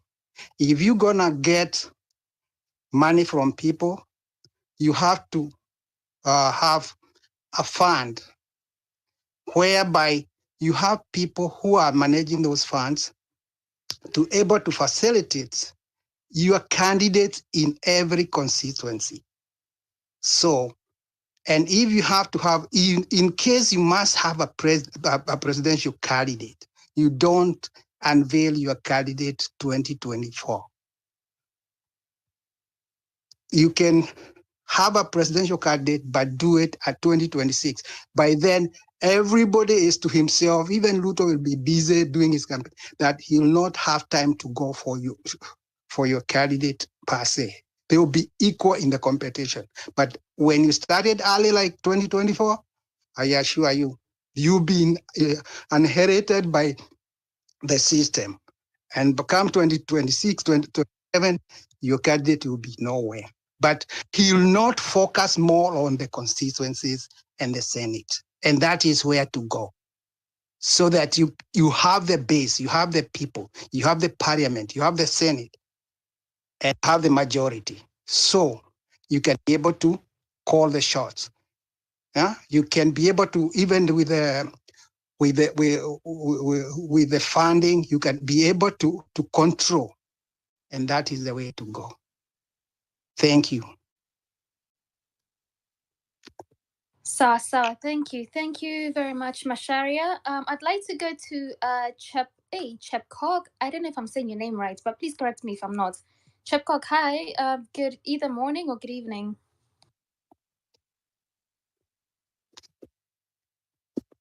Chepkog, are you with us? Nope. Okay, so Dr. Milton, I seen that you came back up onto the speakers panel. Would you like to speak? Well, I just wanted to say something real quick about young people or Gen Zs, as it were, preparing themselves to field candidates. It is important that we do so. But just like I said earlier on, we live, our country, Kenya, is a country of 54 million people where, as statistics have shown, more than 70% of the population is under 35 years. Now, it therefore means that without the people who vote, majority of the people that vote, majority of the people that are used or targeted by the political elite are that youthful age. I'm looking at who is going to be the first time voter in 2027. That person is currently in Form 2. And therefore, what kind of strategy is required? It is one thing to field candidates, it is another to field candidates who have the integrity and people who have the capacity to win, and two, possess the integrity that will make them hold to their own principles and values when it comes to exercising legislative power at whatever level they'll be elected. And it has been proven, going by the current parliament and what we saw in the last parliament, the 12th parliament, that people who get elected to power, we have the young man from Meru who came to office, campaign na sweta moja, but when he got into parliament, nobody can even remember his name or any major contribution that he has had. We have had people like KJ and others who have come in, and when you look at their contribution, we have, I mean, you cannot put anything to see what their contribution has been. So therefore, what we need to have is identify and create a caucus of individuals, regardless of their age bracket, who have the integrity and the capacity to be leaders. People who can be able to stand for what Kenya deserves, and people who can represent and act for the good, for the greater good of the Kenyan public. If we restrict and we say that all we want to have are Gen Zs, they need their own political party and they're going to therefore be the ones to run for office across the 1,800 or so positions that are available, then we risk a generational apathy by other age brackets who feel like this is their own. And if that becomes the case, then the Gen Zs will be discriminated upon and they might be suffocated of the resources that are needed and the goodwill for them to be able to ascend to political power. What we must have is a strategic, inclusive approach that ensures that everybody that meets the standard that we set in this revolution, that we can be able to accommodate those people and have them on board, so that we have a cross section of Kenya's population represented fairly and inclusively in the arrangement that we want to have for 2027.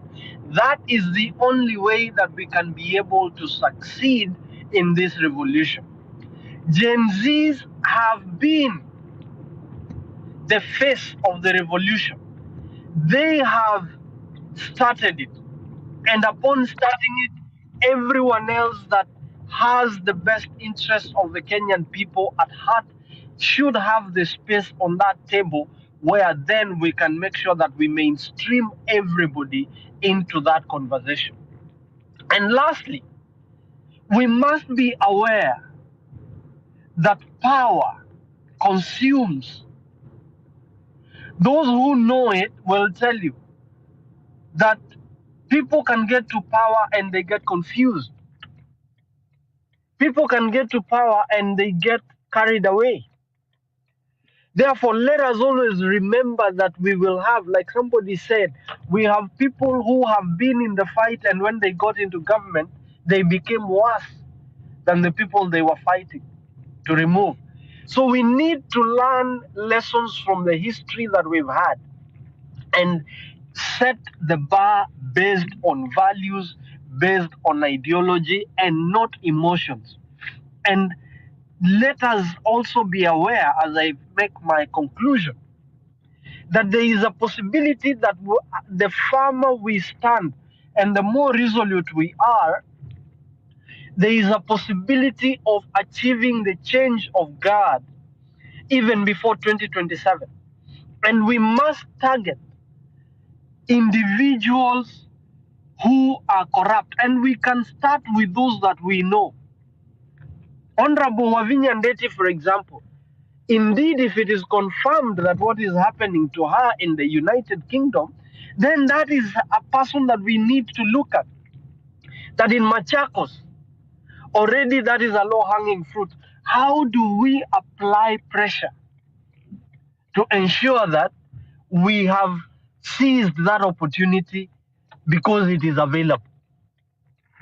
Number two, the possibility of recalling members of parliament before 2027. When you know that you are sick, you don't wait. If your next appointment was supposed to be next month, you don't wait for next month.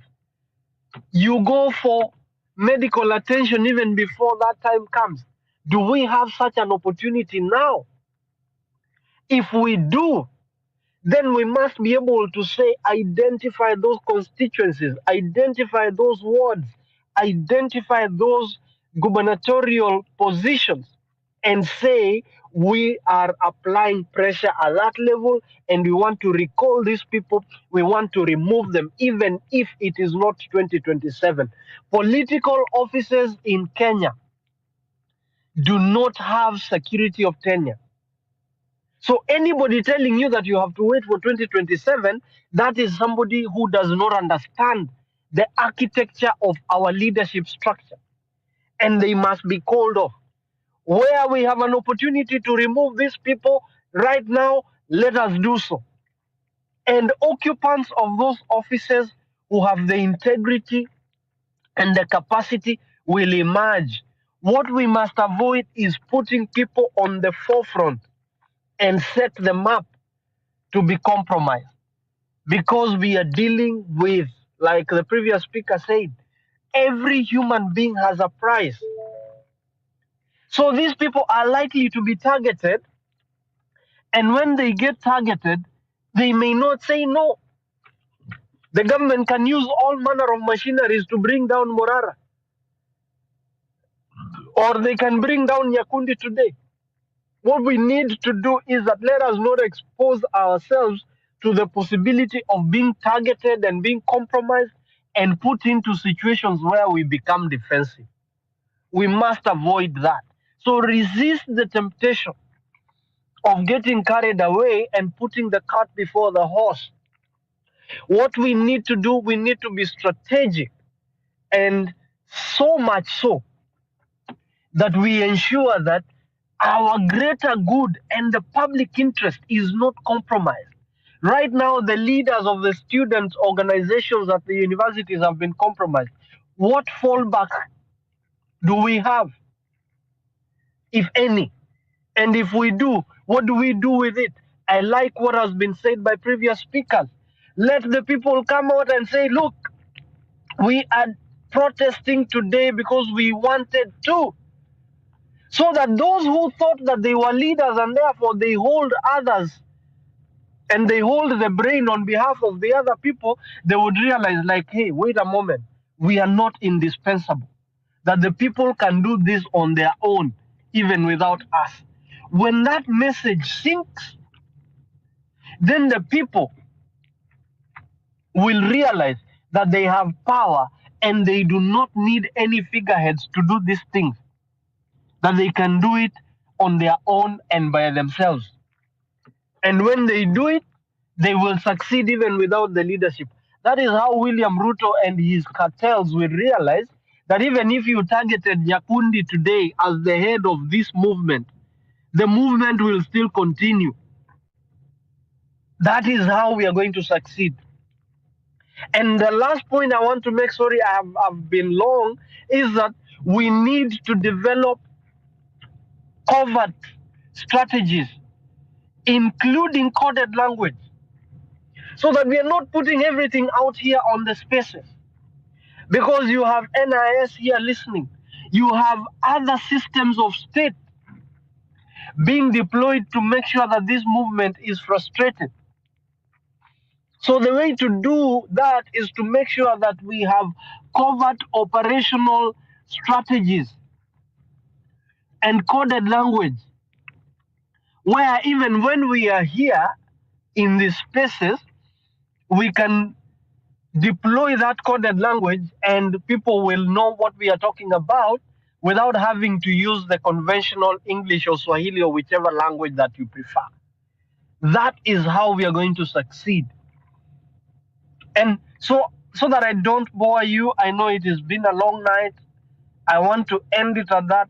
But like I said, with a clarion call, and I've had people here have information about what may have happened and how the people were compromised. Please share that information. Some of us have the courage to publish that information. Some of us have the capacity to even move the courts to be able to say this is what is happening and this is what we want. Please come to the DM, share that information. We will be able to process the information and share it in the most appropriate way possible. We will be able to speak about it, we will be able to articulate, and we will be able to make sure that the processing of that information can produce the kind of outcomes that add to the pressure and provide extra that additional impetus for the movement to gain more oxygen to breathe and so that it can be sustained. That is the only way we can be able to succeed. Otherwise, if we continue putting people out there saying these are our leaders, we are setting them up, and sooner rather than later we will be targeted, and when they are targeted they do not have the capacity, watoto wa watu wanahitaji pesa, wanalala njaa, we will not succeed. We will fail, and once any political power survives this kind of pressure, it becomes more oppressive, it becomes more dictatorial, it becomes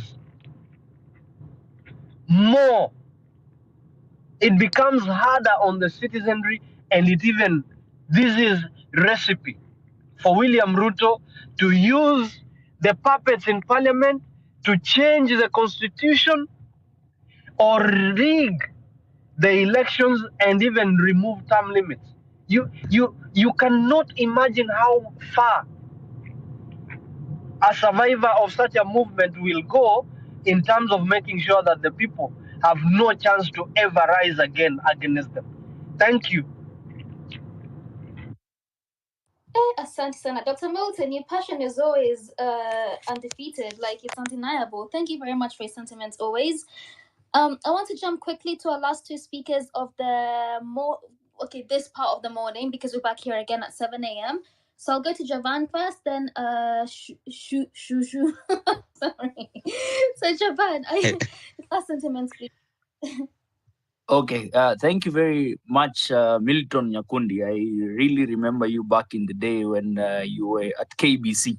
You really inspired us very much. But I'll just be also be very brief. I think this student leadership of the day has also sunk very deep into being bought by members of parliament and the political class. I will not lie to you, because much as I was not a student leader back in the day, but around 2014, 2015, I served as a student leader at Egerton University, and I'm very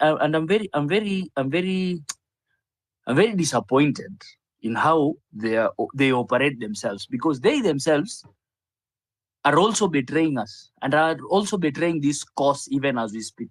Because when I remember what student leadership was, it basically was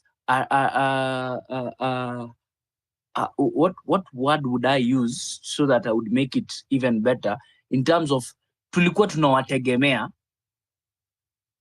wakati ambapo serikali inakosea. And that's what I grew up knowing, as even before I became a student leader. So I think they really need to also have their act up. I was very depressed when I was listening to, I can't remember his name, but he seems to be a complainer, and he's out of student leadership. But student leadership was what it was back in the day, in terms of it was a foundation before you get to the real politics of the day. That aside, the university model is clearly not doing anything, and it will not function, for lack of a better word, it will not function. And I think, as far as I'm concerned, I'm also very disappointed with it. I don't know what would be the solution, but we need to really be aggressive on that aspect of this education system that we are having right now.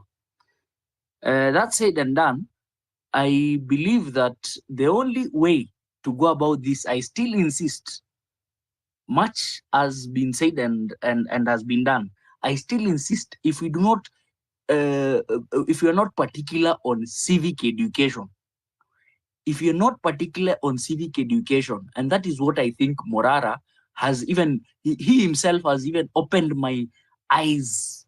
I've never met him, I don't know him, but I think if we are not particular on civic education, we might end up losing the ball. We might end up losing this game if you're not particular on civic education. I really want to be brief, but I'm still insisting, if you're not particular on civic education, and I don't know who will concur with me. If you're not particular in civic education, and we do not empower our people's minds, our people's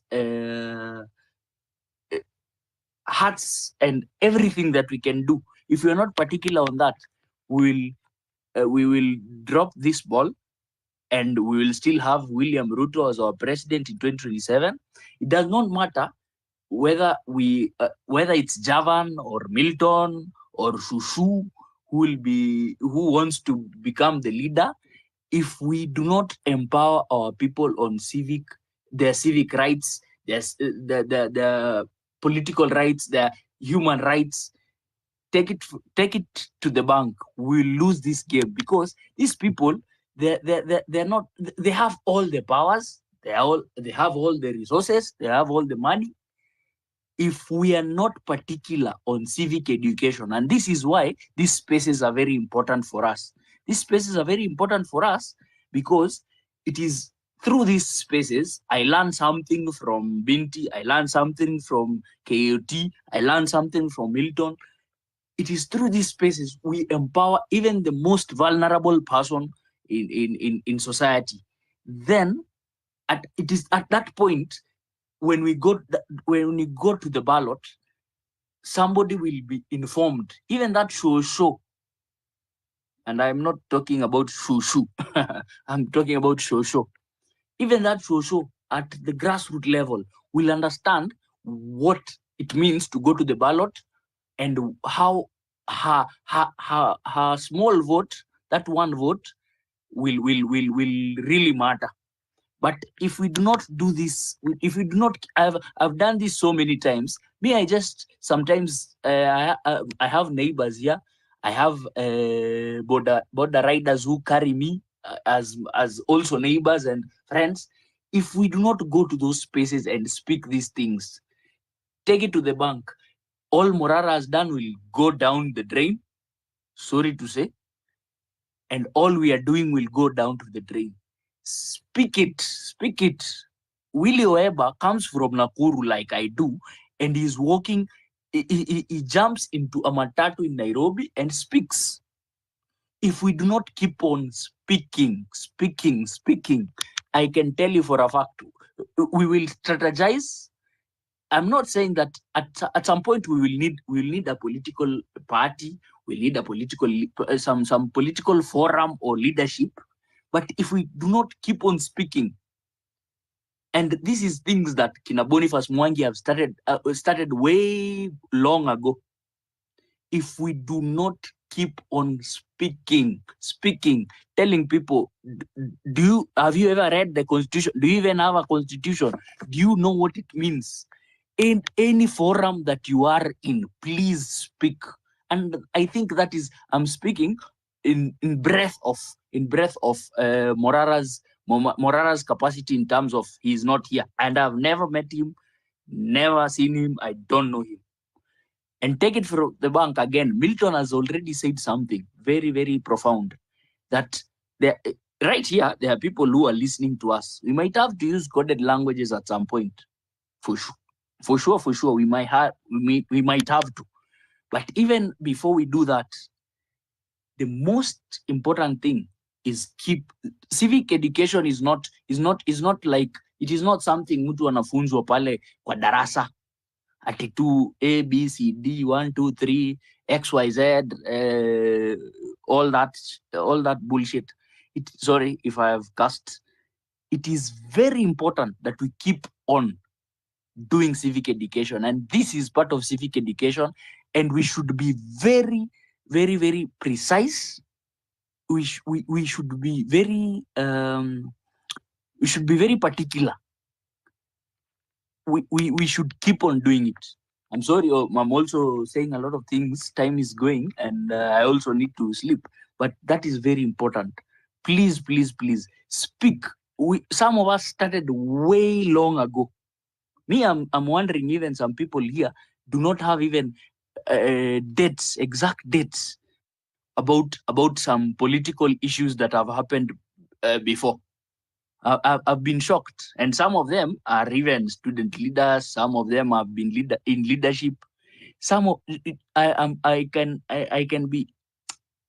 very depressed when it comes to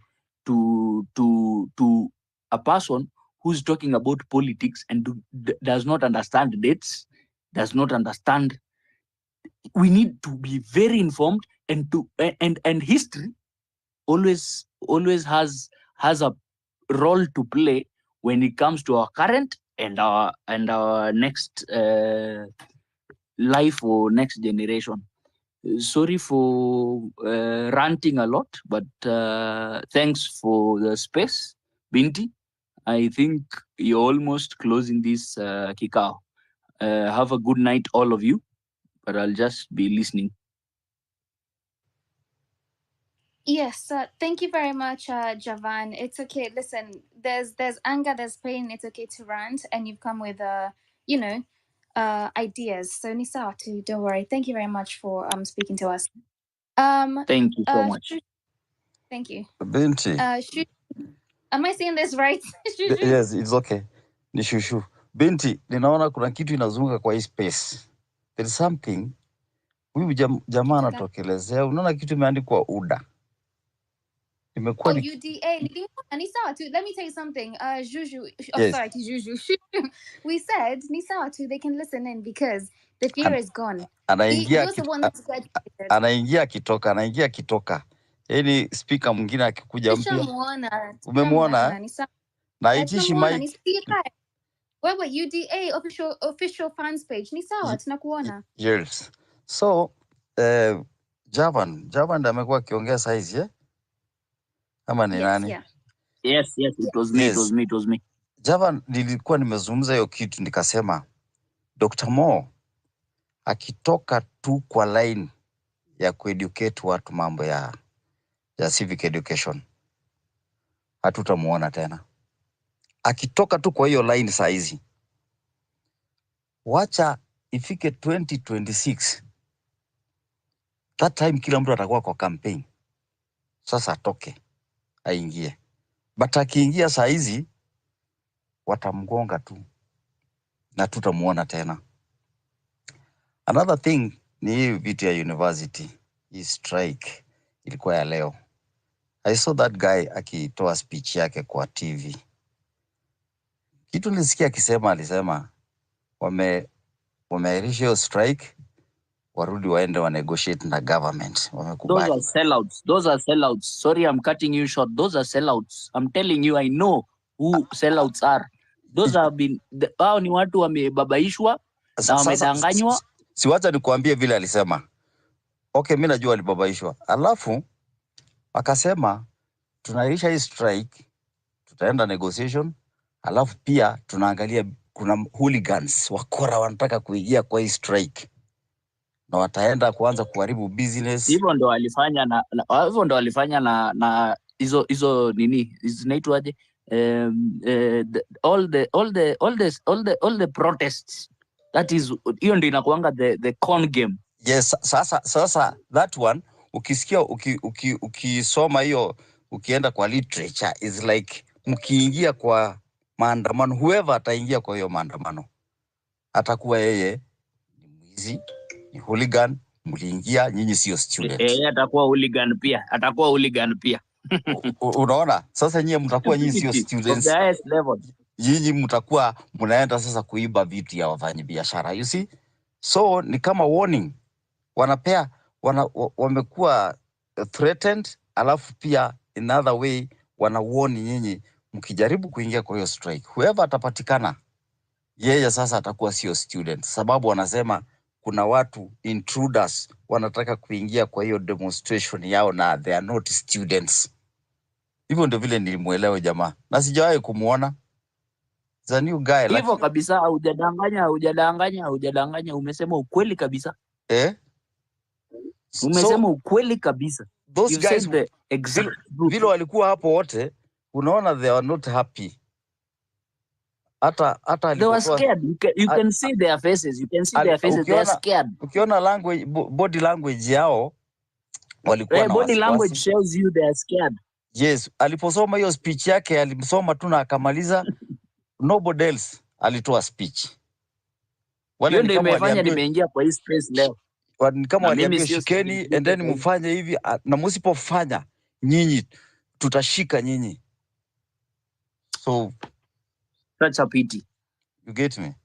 So tukue macho. Naambia Dr. Mo, tafadhali tusimweke pressure sana aende kwa hiyo mambo ya vyama ya nini na nini. Wacha aende hivyo, anaenda tumeshamjua na tushamuona. Lakini we are okay with him going the way he is. We are okay. Lakini akionekana yeye ni leader, apeani civic education, sasa amekuwa yeye ni leader. Bas, story yake inaishia hapo. He has spoken, ameongea very categorically so many times. Actually hata naona, I hope it does not get into his mind that he is the leader, because that will mess this entire movement. And he started it very well, because the leader can also be Dr. Milton Nyakundi. You know the way ana move it can also be me. He's moving na civic education. Another way, anakuwa ni kama yeye anaweka government in toes. Anakuwa ni kama whistleblower. You get me? Anakuwa ni kama leader opposition. Amejitolea. Yeye is a Kenya citizen. Wacha wabaki wakifikiria ni nani ndio atakuwa mkurugenzi ama mkuu. Very good. Wacha wabaki hapo. Asifanye kama Bobby Wine. Kizungu inasema let us keep them guessing. Wacha wa guess. You see Bobby Wine ako na MPs hata wengi kwa parliament, lakini hawezi toa 7. Bobi Wine alipigwa, alikuwa It is amekuja also mzuri. for us now. It is also for us now. Yes. Even if hatutaweza kukua in positions of leadership come 2027, Yes. I'm not saying that we cannot be, but by the time tunafika hapo, because of this kind of movements, it will be very easy. It will be very easy and very strategic in terms of sasa, wewe ulikuwa rafiki ya Morara kwa mfano. Wewe tulikuwa tunaongea na wewe kwa space fulani. Wewe tunaongea na wewe kwa space fulani. Now, I know that huyu ni, for example, venye tunasema sasa tuko na Milton hapa. We know the strength of Milton, for example. We know the strength of another person here. Yes. Tunakuambia wewe simama kwa kiti fulani, wewe tutakupea mahali fulani, wewe tutakuambia uende usimame huko Dharakanithi pahali kura ziliibiwa zamani. It will be that simple. But for now, the most important thing is we remain united for the cause. Exactly. For the cause. Because we know what we are fighting. And we know who we are fighting. We are fighting Muizi. We are fighting dictatorship. We are fighting bad governance, accountability, integrity. Integrity is lacking. Atiwezi pewa kazi tu hivi useme aje mimi ile mshahara napata ndio imenitosha. That's what we are fighting. We are not fighting for me hata mimi sitaki kuwa president. It's a very hard job to become. You know, saizi Javan tukiform party. Wacha nikupe mfano na we will have fucked ourselves in the ass. Sorry, I'm using that language. Nikupe mfano moja ya musicians wakiform band ikiendelea band huwa inakuja ina break. Umenipata? Na break. Inavunjika. Kweli kabisa. Ukiangalia let's say kama Simba Wanyika you see ikakuja ikakuwa less Wanyika ikavunjika, ikakuwa Super Wanyika ikakuwa Super Wanyika. Saizi hata wenye wanajiita Super Wanyika ni watu wakubwa. Zinavunjika hivyo.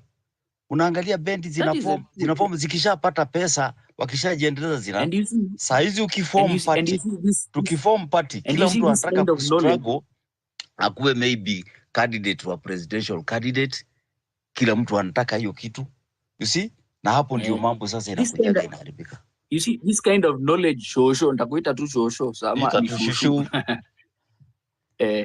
This kind of knowledge is lacking even in the top tier of this country. Yes. Ati kuna mtu ajui kuambiwa. Tunaambiwa siku hizi ni ati yeye ni advisor or advisors. Yes. It is the truth. You have to think through things before you just make a decision. And I'm sorry I came late to this conference. Unaona hata yeye I'm telling you even Ruto mwenyewe si alianzia kwa KANU akakuja hivi akatoka KANU akagongwa huko na kina Gideon nini wakamtoa akakuja akaingia ODM. Raila akaona hii kijana amekuja sana huyu. Unajua nini Raila alifanya akiwa prime minister? Akasema amemfuta kazi ya Ministry of Agriculture. Kibaki ndiye alikataa. We remember all these things. You remember all these things. So I remember every detail. That's why I'm saying at a timelines naweza wakumbusha exactly when this happened. But what I'm really begging for listeners, I'm seeing that we're only 89 remaining, but what I'm really begging is let us educate ourselves. Civic education will assist us so that mimi kama mimi ni mzaliwa wa Nakuru, I have seen post-election violence. I can tell you stories that nobody can tell you. I can tell you, I'm not a Gen Z, I'm a millennial. I'm telling you, I can tell you stories from here Rongai, hapa tu. Hata saizi niko Nakuru, lakini nimeishi Nairobi miaka karibu 12 ndio nikarudi Nakuru. I can tell you what happened during post-election violence. I can tell you what happened in 2002. I can tell you what happened in 92 when I was only, how many years old? I was 4 years old.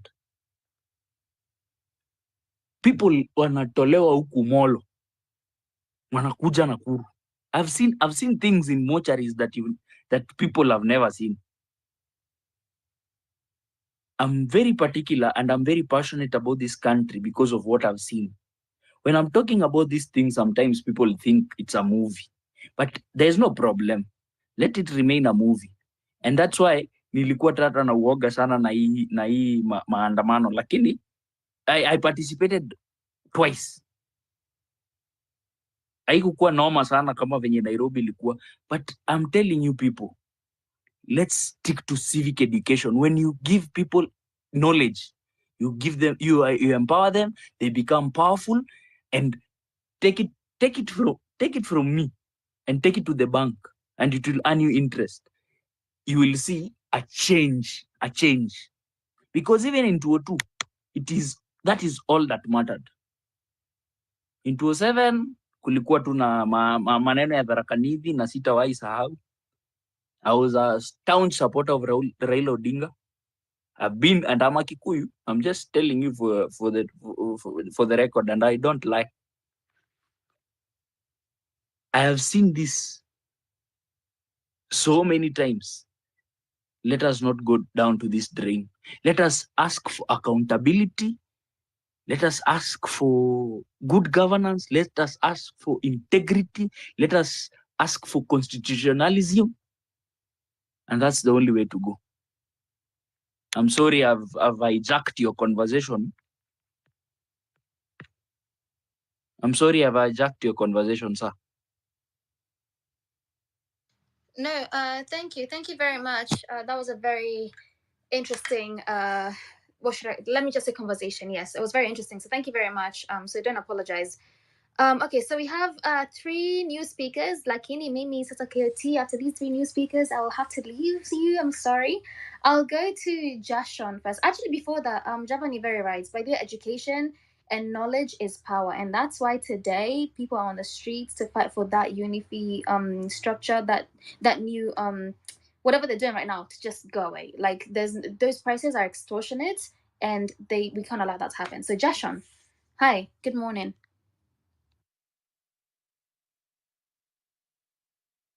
Jashon, can you hear me? Unanisikia? Okay, sawa sawa. Kim 001. Hi.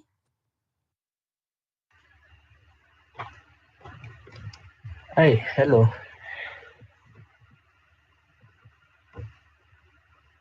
Hi.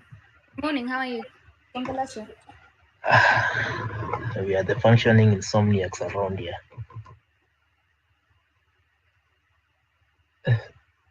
So okay, I'll not make any submission at the moment, but I've listened to a few submissions that really echo something I shared in some space earlier about this political party vehicle and the need for leaders of the moment.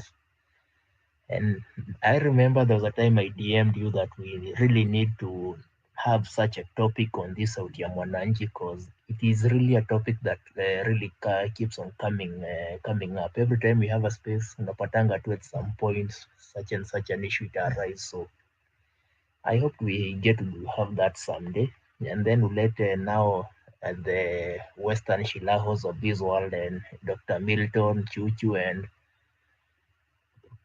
the other co-hosts, at least, so that people can really see the other side of the coin, not just seeing the good things about the political party or the perceived good things about our political party at the moment. So thank you. Let me continue listening in. Brother Jua inaisha sai. Sawa sawa. Asante sana Kim 001. Sasa we're going to go to do you mind if you just mute your mic, please, Kim? Thank you. Thank you. Okoth Opondo, you're our last speaker of the day, so please incite us and encourage us. Kwaje? Thank you so much. Asante sana. Let me tell you, I've been waiting for this chance since 3 ama ni saa 4 usiku. I tried getting in at some point nikashindwa kabisa.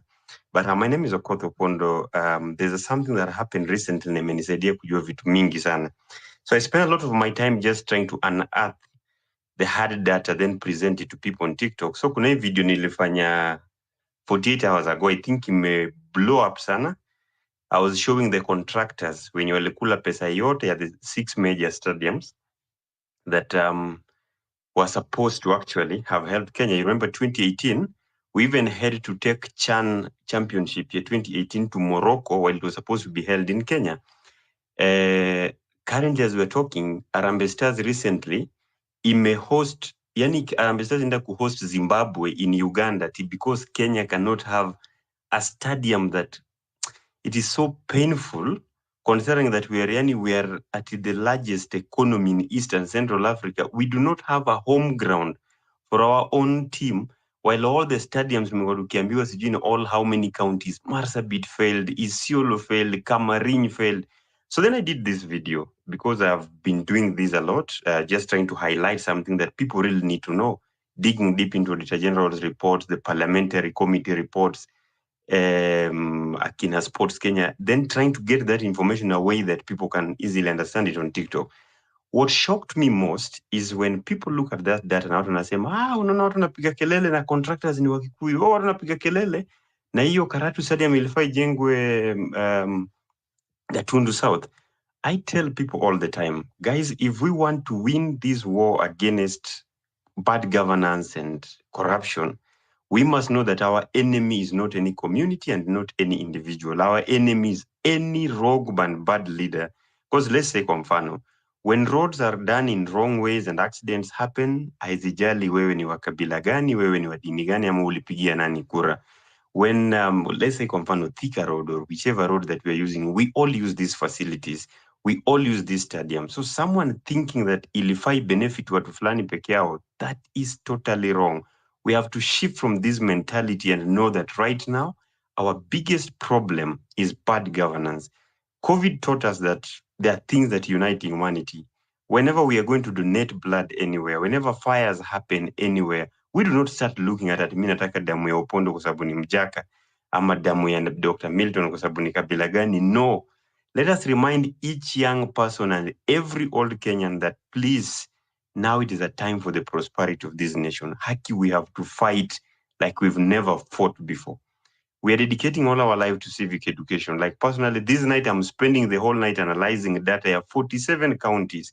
I want to present to Kenyans the whole of this week just to co-storm online how each county, the money they've been budgeting for development versus the money that MCS that wanaendanga for benchmarking to different countries and to different counties. What are they benchmarking?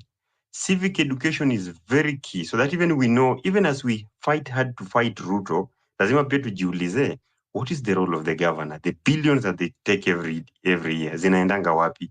What is the role of our MCAs? What is the role of MP, senator, and even the woman representative? We have to, yani hawa watu lazima tupambane now in every angle. And the only way to deal with them is we must have the right information at hand. We cannot fight people if we do not have information. I really appreciate for this platform, and I hope we'll still get more and more time to keep on interacting. But please do not give up. This country is not worth dying for. It is worth living for. We want to fight hard, see our dreams realized, and see our children grow in this beautiful country and grow it. And make sure that now pia sisi tusikuwe tunatoka hapa kwenda kutafuta kazi places zingine, that we study and go to be maids in Saudi Arabia, sijui wapi Canada. Teachers are now leaving Kenya. Every teacher that I know ananiambia natafuta job Canada, Australia, US. It is painful. Thank you and have a good night. Sawa. Thank you very much, Okoth, for keeping it short and sweet. Javan, I can see that you're back. Do you have anything to say I just wanted Milton to comment on the sport issue that Okoth has raised, because I know he's in a good capacity, maybe in terms of information, but it's true that we are supposed to host an AFCON very soon, and it will be a co-hosting, and we have the capacity to host. We have the capacity to host an entire an entire AFCON competition. Yet we are even a home game, we are tunapeleka ati our home game to Zimbabwe. Ebu just speak on that, Milton, kindly. Sorry, I'm a very frustrated Kenyan, and that is why I'm ranting, but it's okay. Well, first of all, I want to salute Opondo. I think I learned about what you're doing earlier today, and you remember in the other space where I did recognize you, and I have said that one of the things that is the way to sustain the pressure, and I will be reaching out to you if you could DM me so that we work on one or two things to make sure that we sustain the pressure. Because another thing, like I have said, is that I think I said this 2 weeks ago in another space where we were talking about the question of bad manners and bad governance in sports federations in the country, and how we have had since 2013, we have had counties building stadiums that have never been completed. The best example I keep giving is Embu, where Governor Wambora started building a stadium in 2013, and to date, I don't think that stadium has been finished. Yet, and close to Morara $1 has still billion. shown you people. And $1 Morara has billion. still shown you people several grounds. Yeah, so the point I'm making, first of all, do we need those kinds of big stadiums? Do you need a 60,000 stadium in Embu? Because in Embu, when will you ever fill that stadium? The point is, these are mega projects that people want to have because they are big money infrastructure projects for them to eat from. But essentially, what we need as a country are modest 10, 20,000, ikienda sana 30,000 capacity seater stadiums in the in the counties at the grassroots level that are easy to manage and which cannot be underutilized over time, and the cost of maintenance is low. When you have a 60,000 stadium in Embu, when we are struggling to maintain Kasarani, then you have to ask yourself, what kind of value do we derive as Kenyans from those projects? Because it is not possible.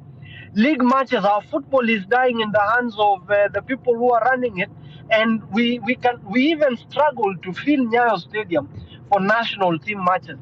But that is a story for another day.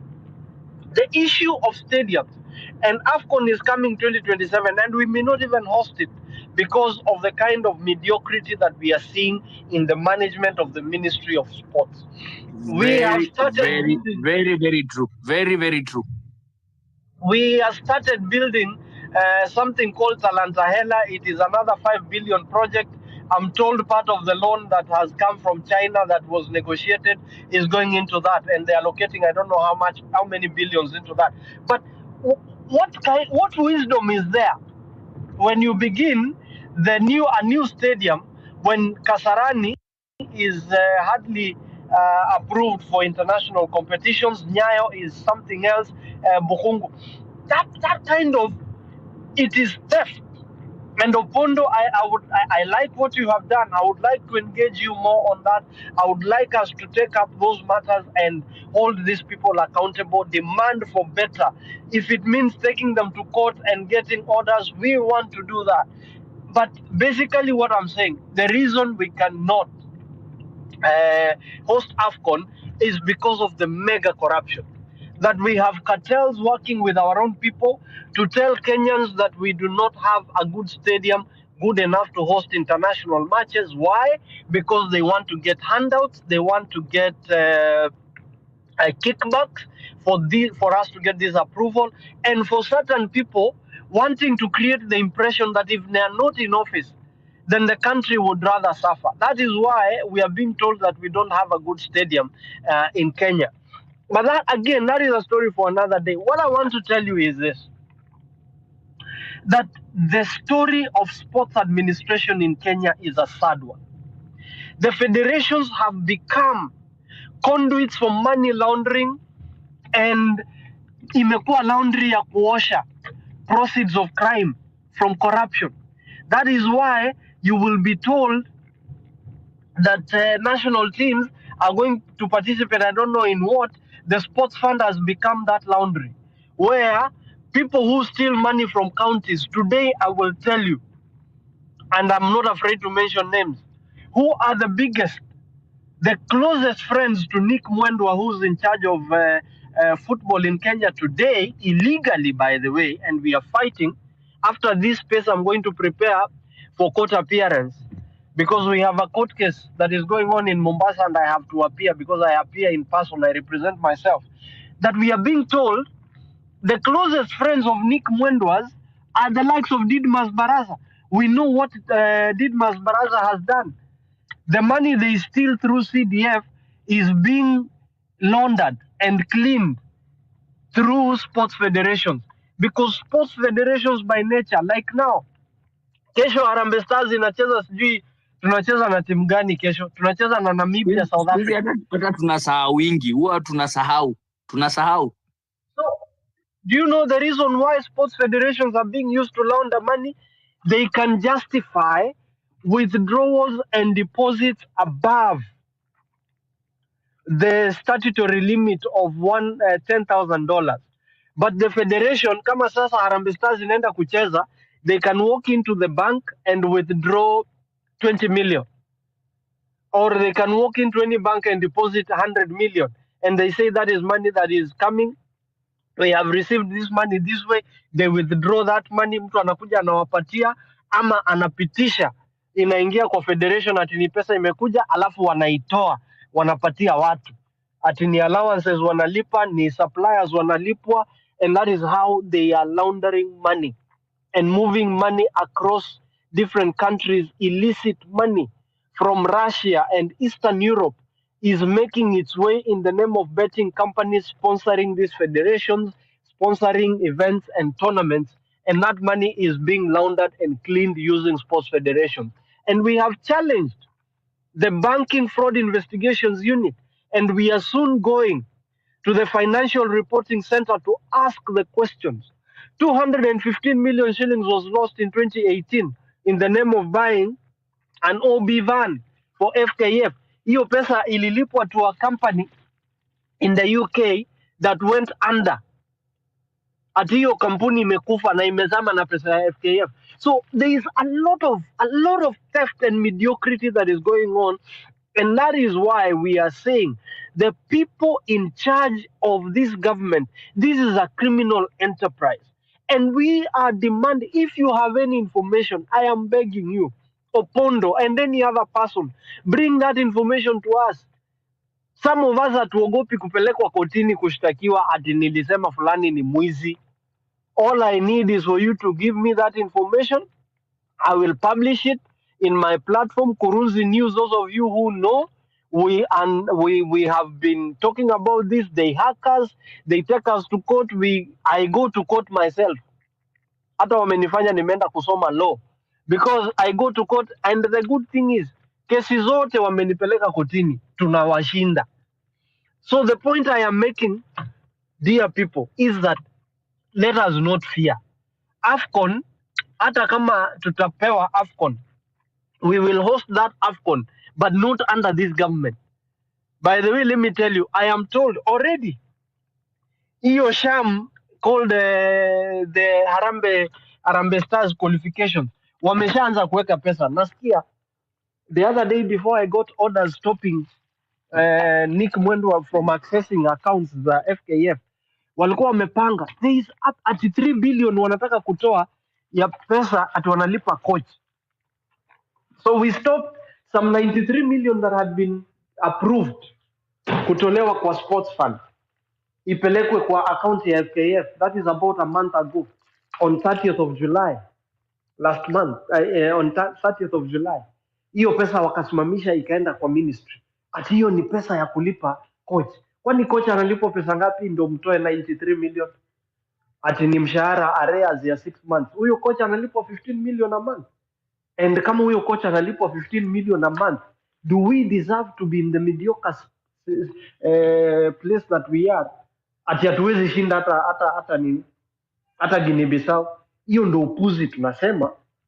We want, please give us the information, anything you want to see, anything the mainstream, so-called mainstream media houses will not publish, you send it to us.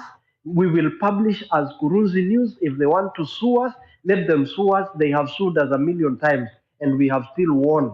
They have hacked us 1,000,000 times. We still come back. So easy they cannot hack because of the system that we have adopted. So I am telling you, please give us this information. Come out and let us fight. AFCON ya 2027 ndo wanataka kutumia as an avenue ya William Ruto kupata pesa na magavanas wake na hao wakora ndo wapate pesa ya campaign. For your information, I'm told in confidence they want to appropriate up to 150 billion for that AFCON 2027. Na kwa hiyo pesa, more than 70% of it is going into private people's pockets. The main beneficiary is Kenya One. So when some of us speak with passion, binti ulikuwa unasema, I speak with that because it pains me. The other day they came to me wanasema, Nyakundi toa hizi kesi, we will take care of you and your children. They brought money for me at Safari Park. I told them you can go hang. I don't want that money. So that is how we must fight. That is how big this fight is. Let me stop it at there. I hope I've answered your question.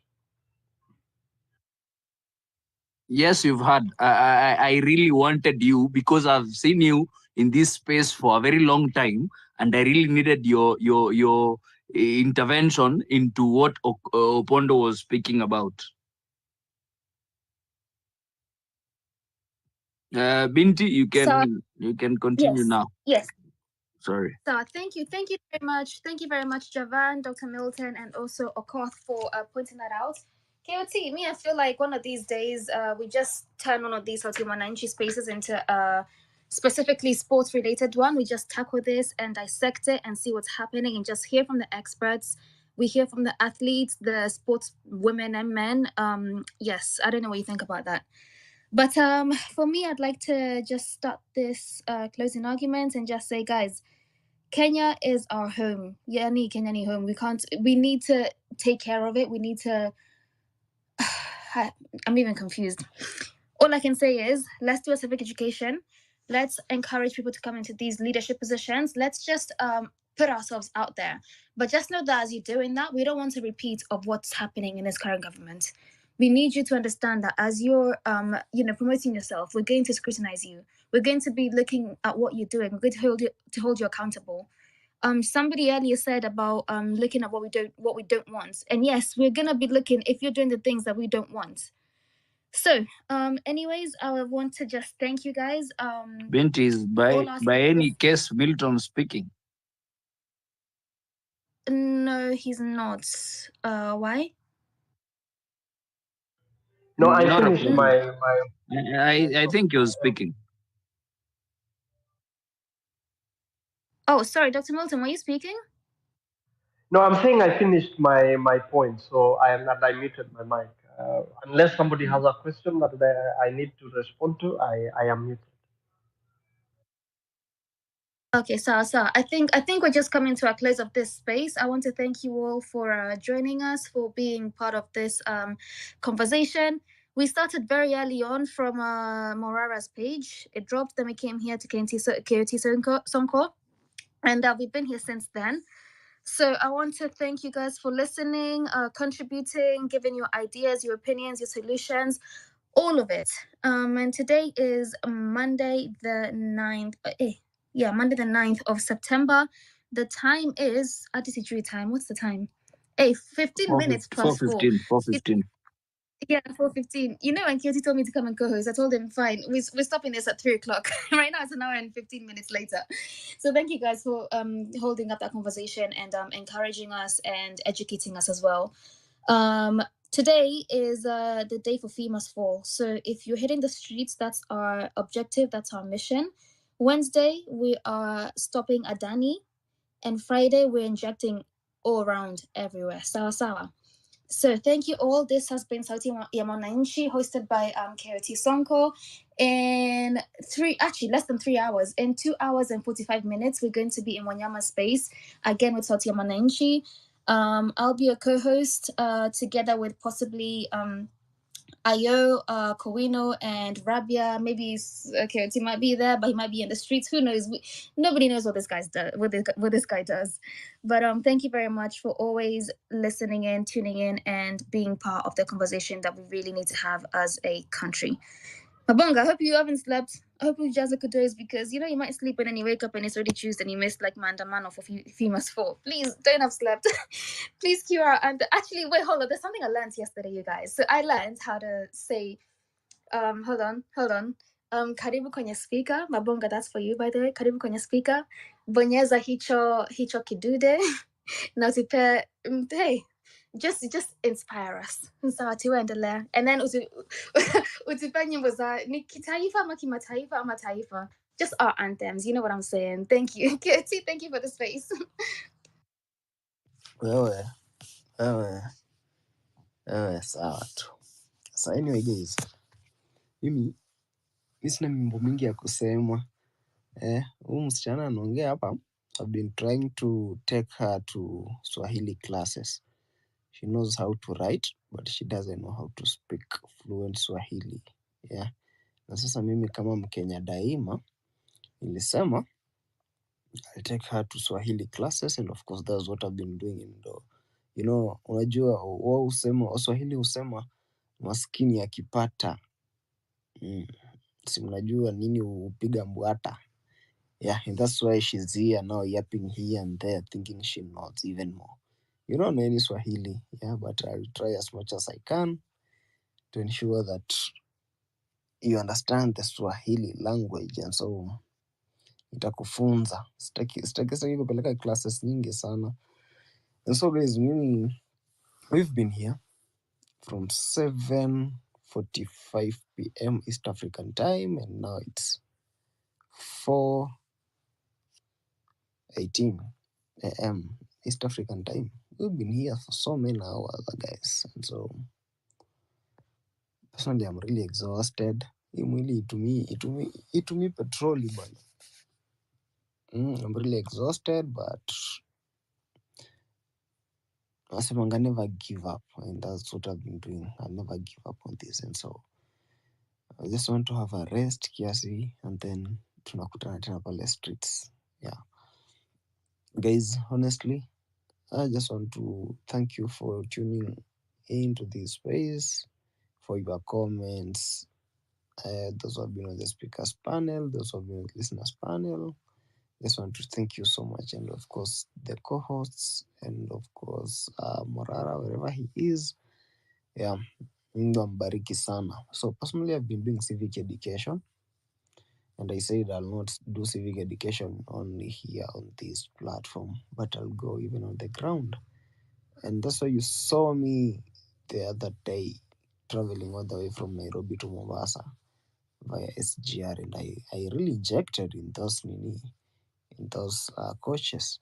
Yeah, for those wenye mnapenda doubts, wale doubting Thomas, the video is not too far from you. Umeona hapo juu mahali kuna title ya hii profile ya hii space, yeah, I posted there. Yeah, I was on that train, spoke to people, injected, reached Mombasa, injected in Mombasa. Unfortunately, AIC Chuda Mombasa walitunyima space, walitunyima nafasi ya kuongea na watu kwa kanisa last Sunday. And so nilisikia vibaya sana. So after that, I came back to Nairobi. I came back through the airport. Nilipita pale Moi International Airport. I went to KAA offices. I listened to those guys, and people in the airport are really suffering. They are going through a lot because of the deal yenye jamaa wanataka kufanya ya ndani, because most of them they feel like their jobs will be lost.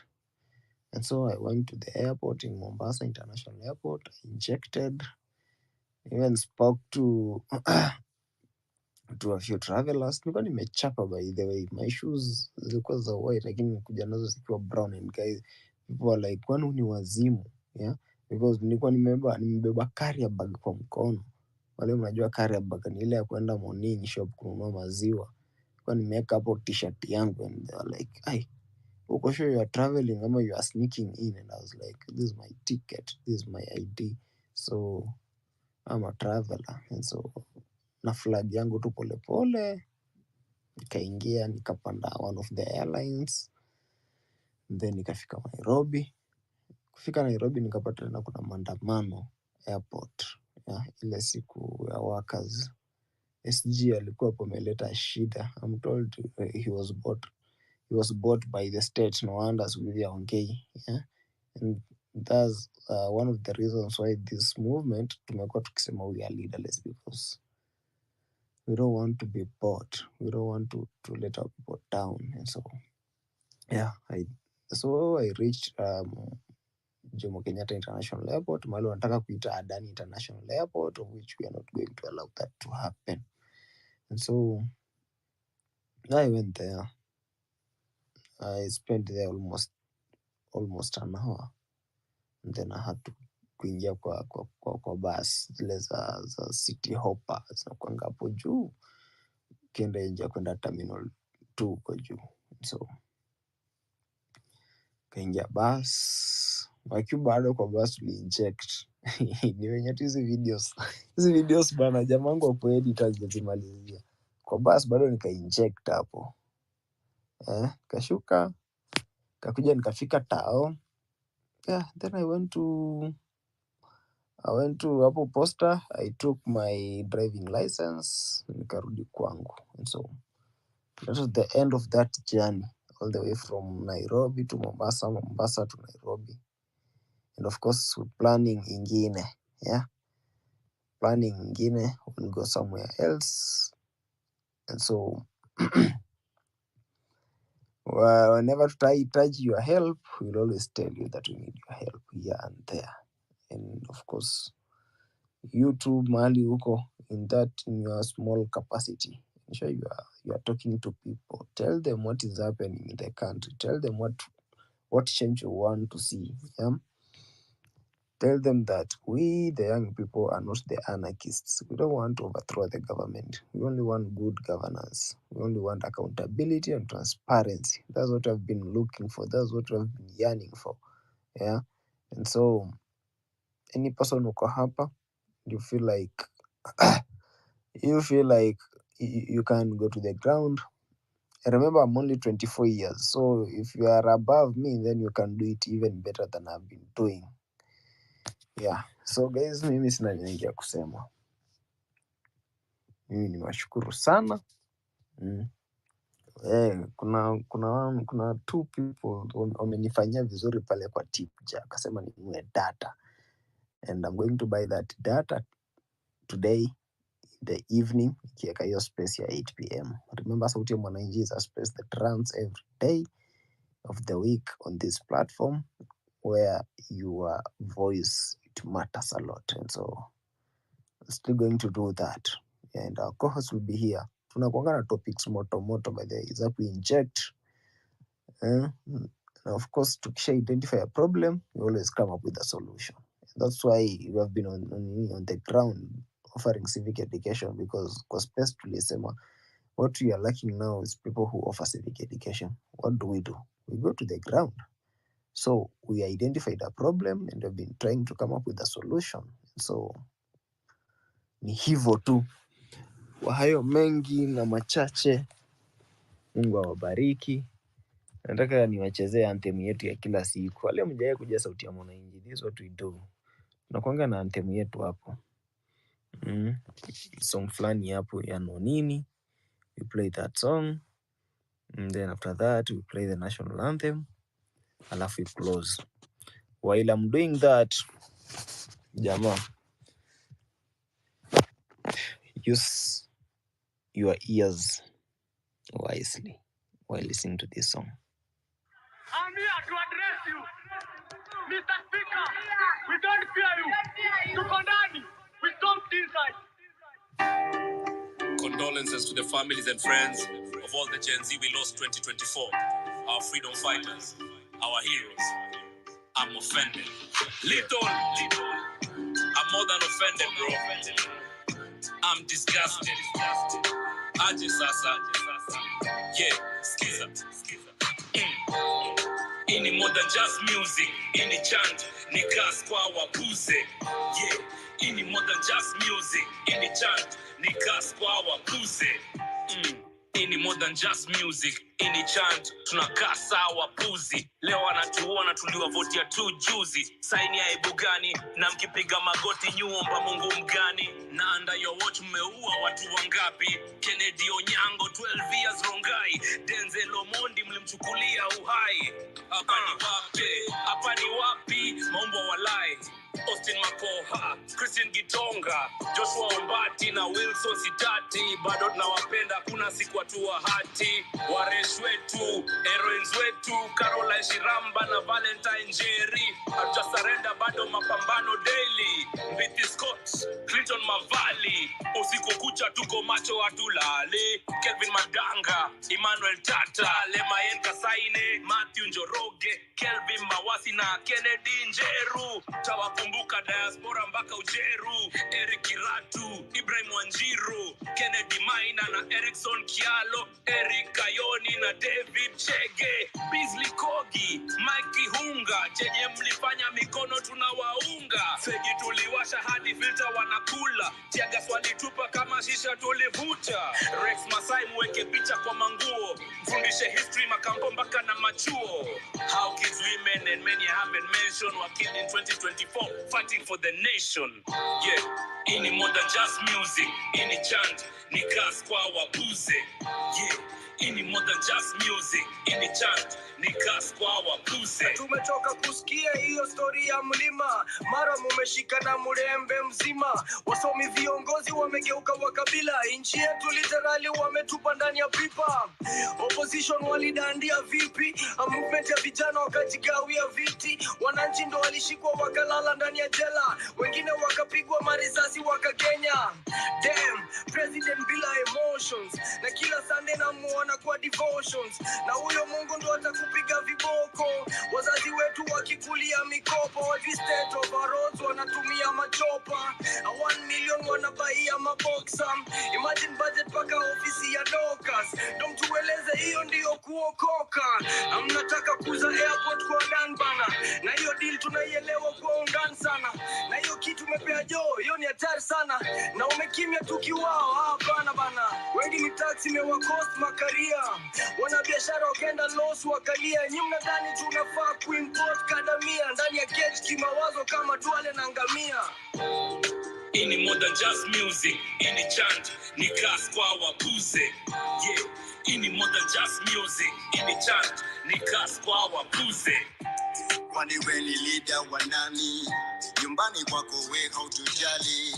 Badala ya ajira nyumbani, mayouth wanatumwa kwa inchi za mbali. Tunahitaji manpower home, tubadilishe kila mitaa hapa home. Hata mimi nadai better education, proper medication, walimu na pension. Vipi jeshi, hii times unajua, ikituuma ni lazima tuiseme.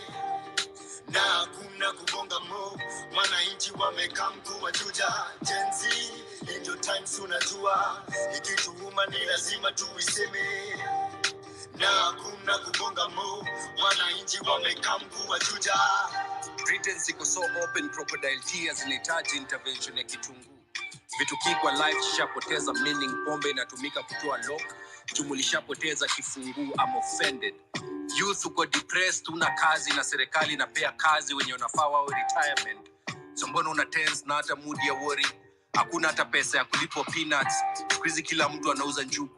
Si wenzetu wakati wa kura ndio nakumbuka kutuita mandugu. Serikali ingekuwa inajali what we say.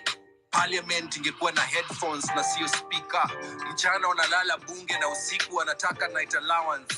Hatred ni more, love ni rare. Wakristo ndio wako na chuki sana. Ironically, some of their favorite verses iko in the book of Romans.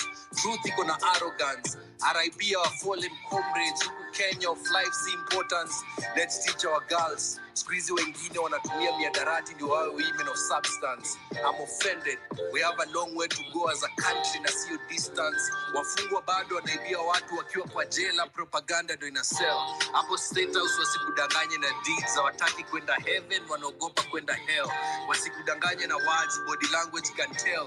Misplaced priorities. Hakuna maji kwa mifereji na masaa ya kura, wako busy kutap talent. Waliahidi stadium lakini kwa ground si vitu ni different. Nakuru, Kihika, Naiba na Samburu. Avieta Gavana ako loyal to Adani. Money trees wako majani. Promises ni mingi lakini manifesto zao ni kama katiba. Zote zinasema vitu zenye hakuna. I'm offended. Zakayo ateme jaba bana, tumechoka mazi. Zakayo washuke. Yes. I hope mmesikia. Kitu napendanga kuna hii account inaitwanga UDA official fan page.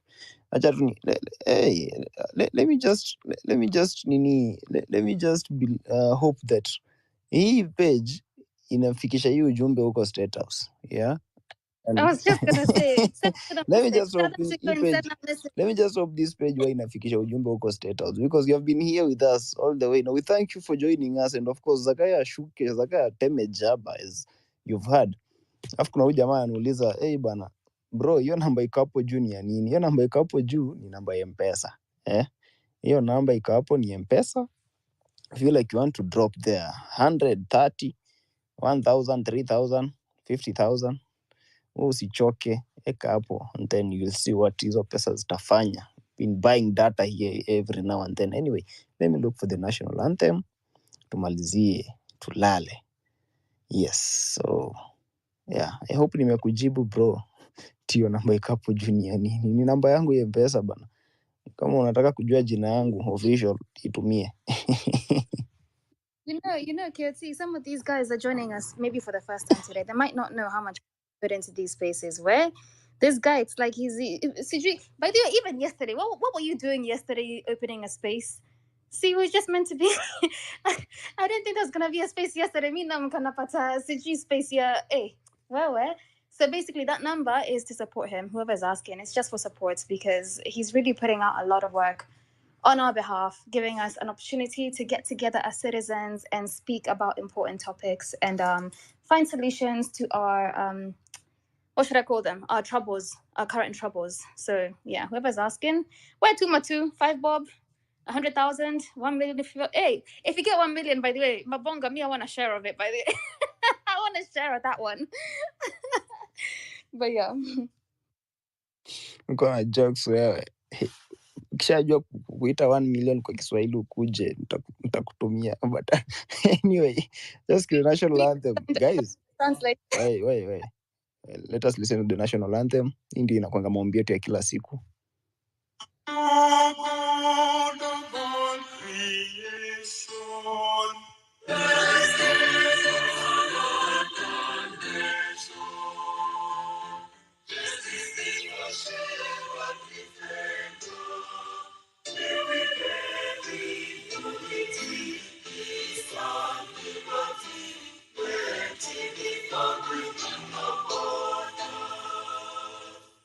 Let one and all arise. Let all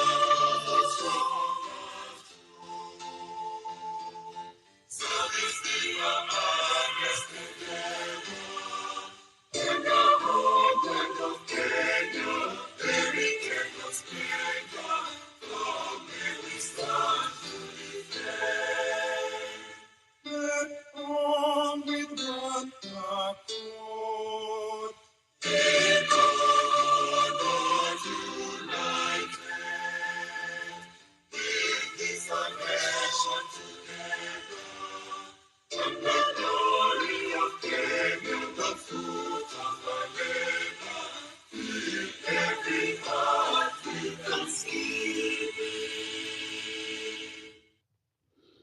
Okay. Guys, thank you so much. Feel free to follow each other. Feel free to just feel free to follow each other so that next time whenever you're going online, whenever you're going live, you are informed. Thank you and bye. Have a good night. kwa wale wako Kenya. Good morning. Good morning. Asante sana for the opportunity.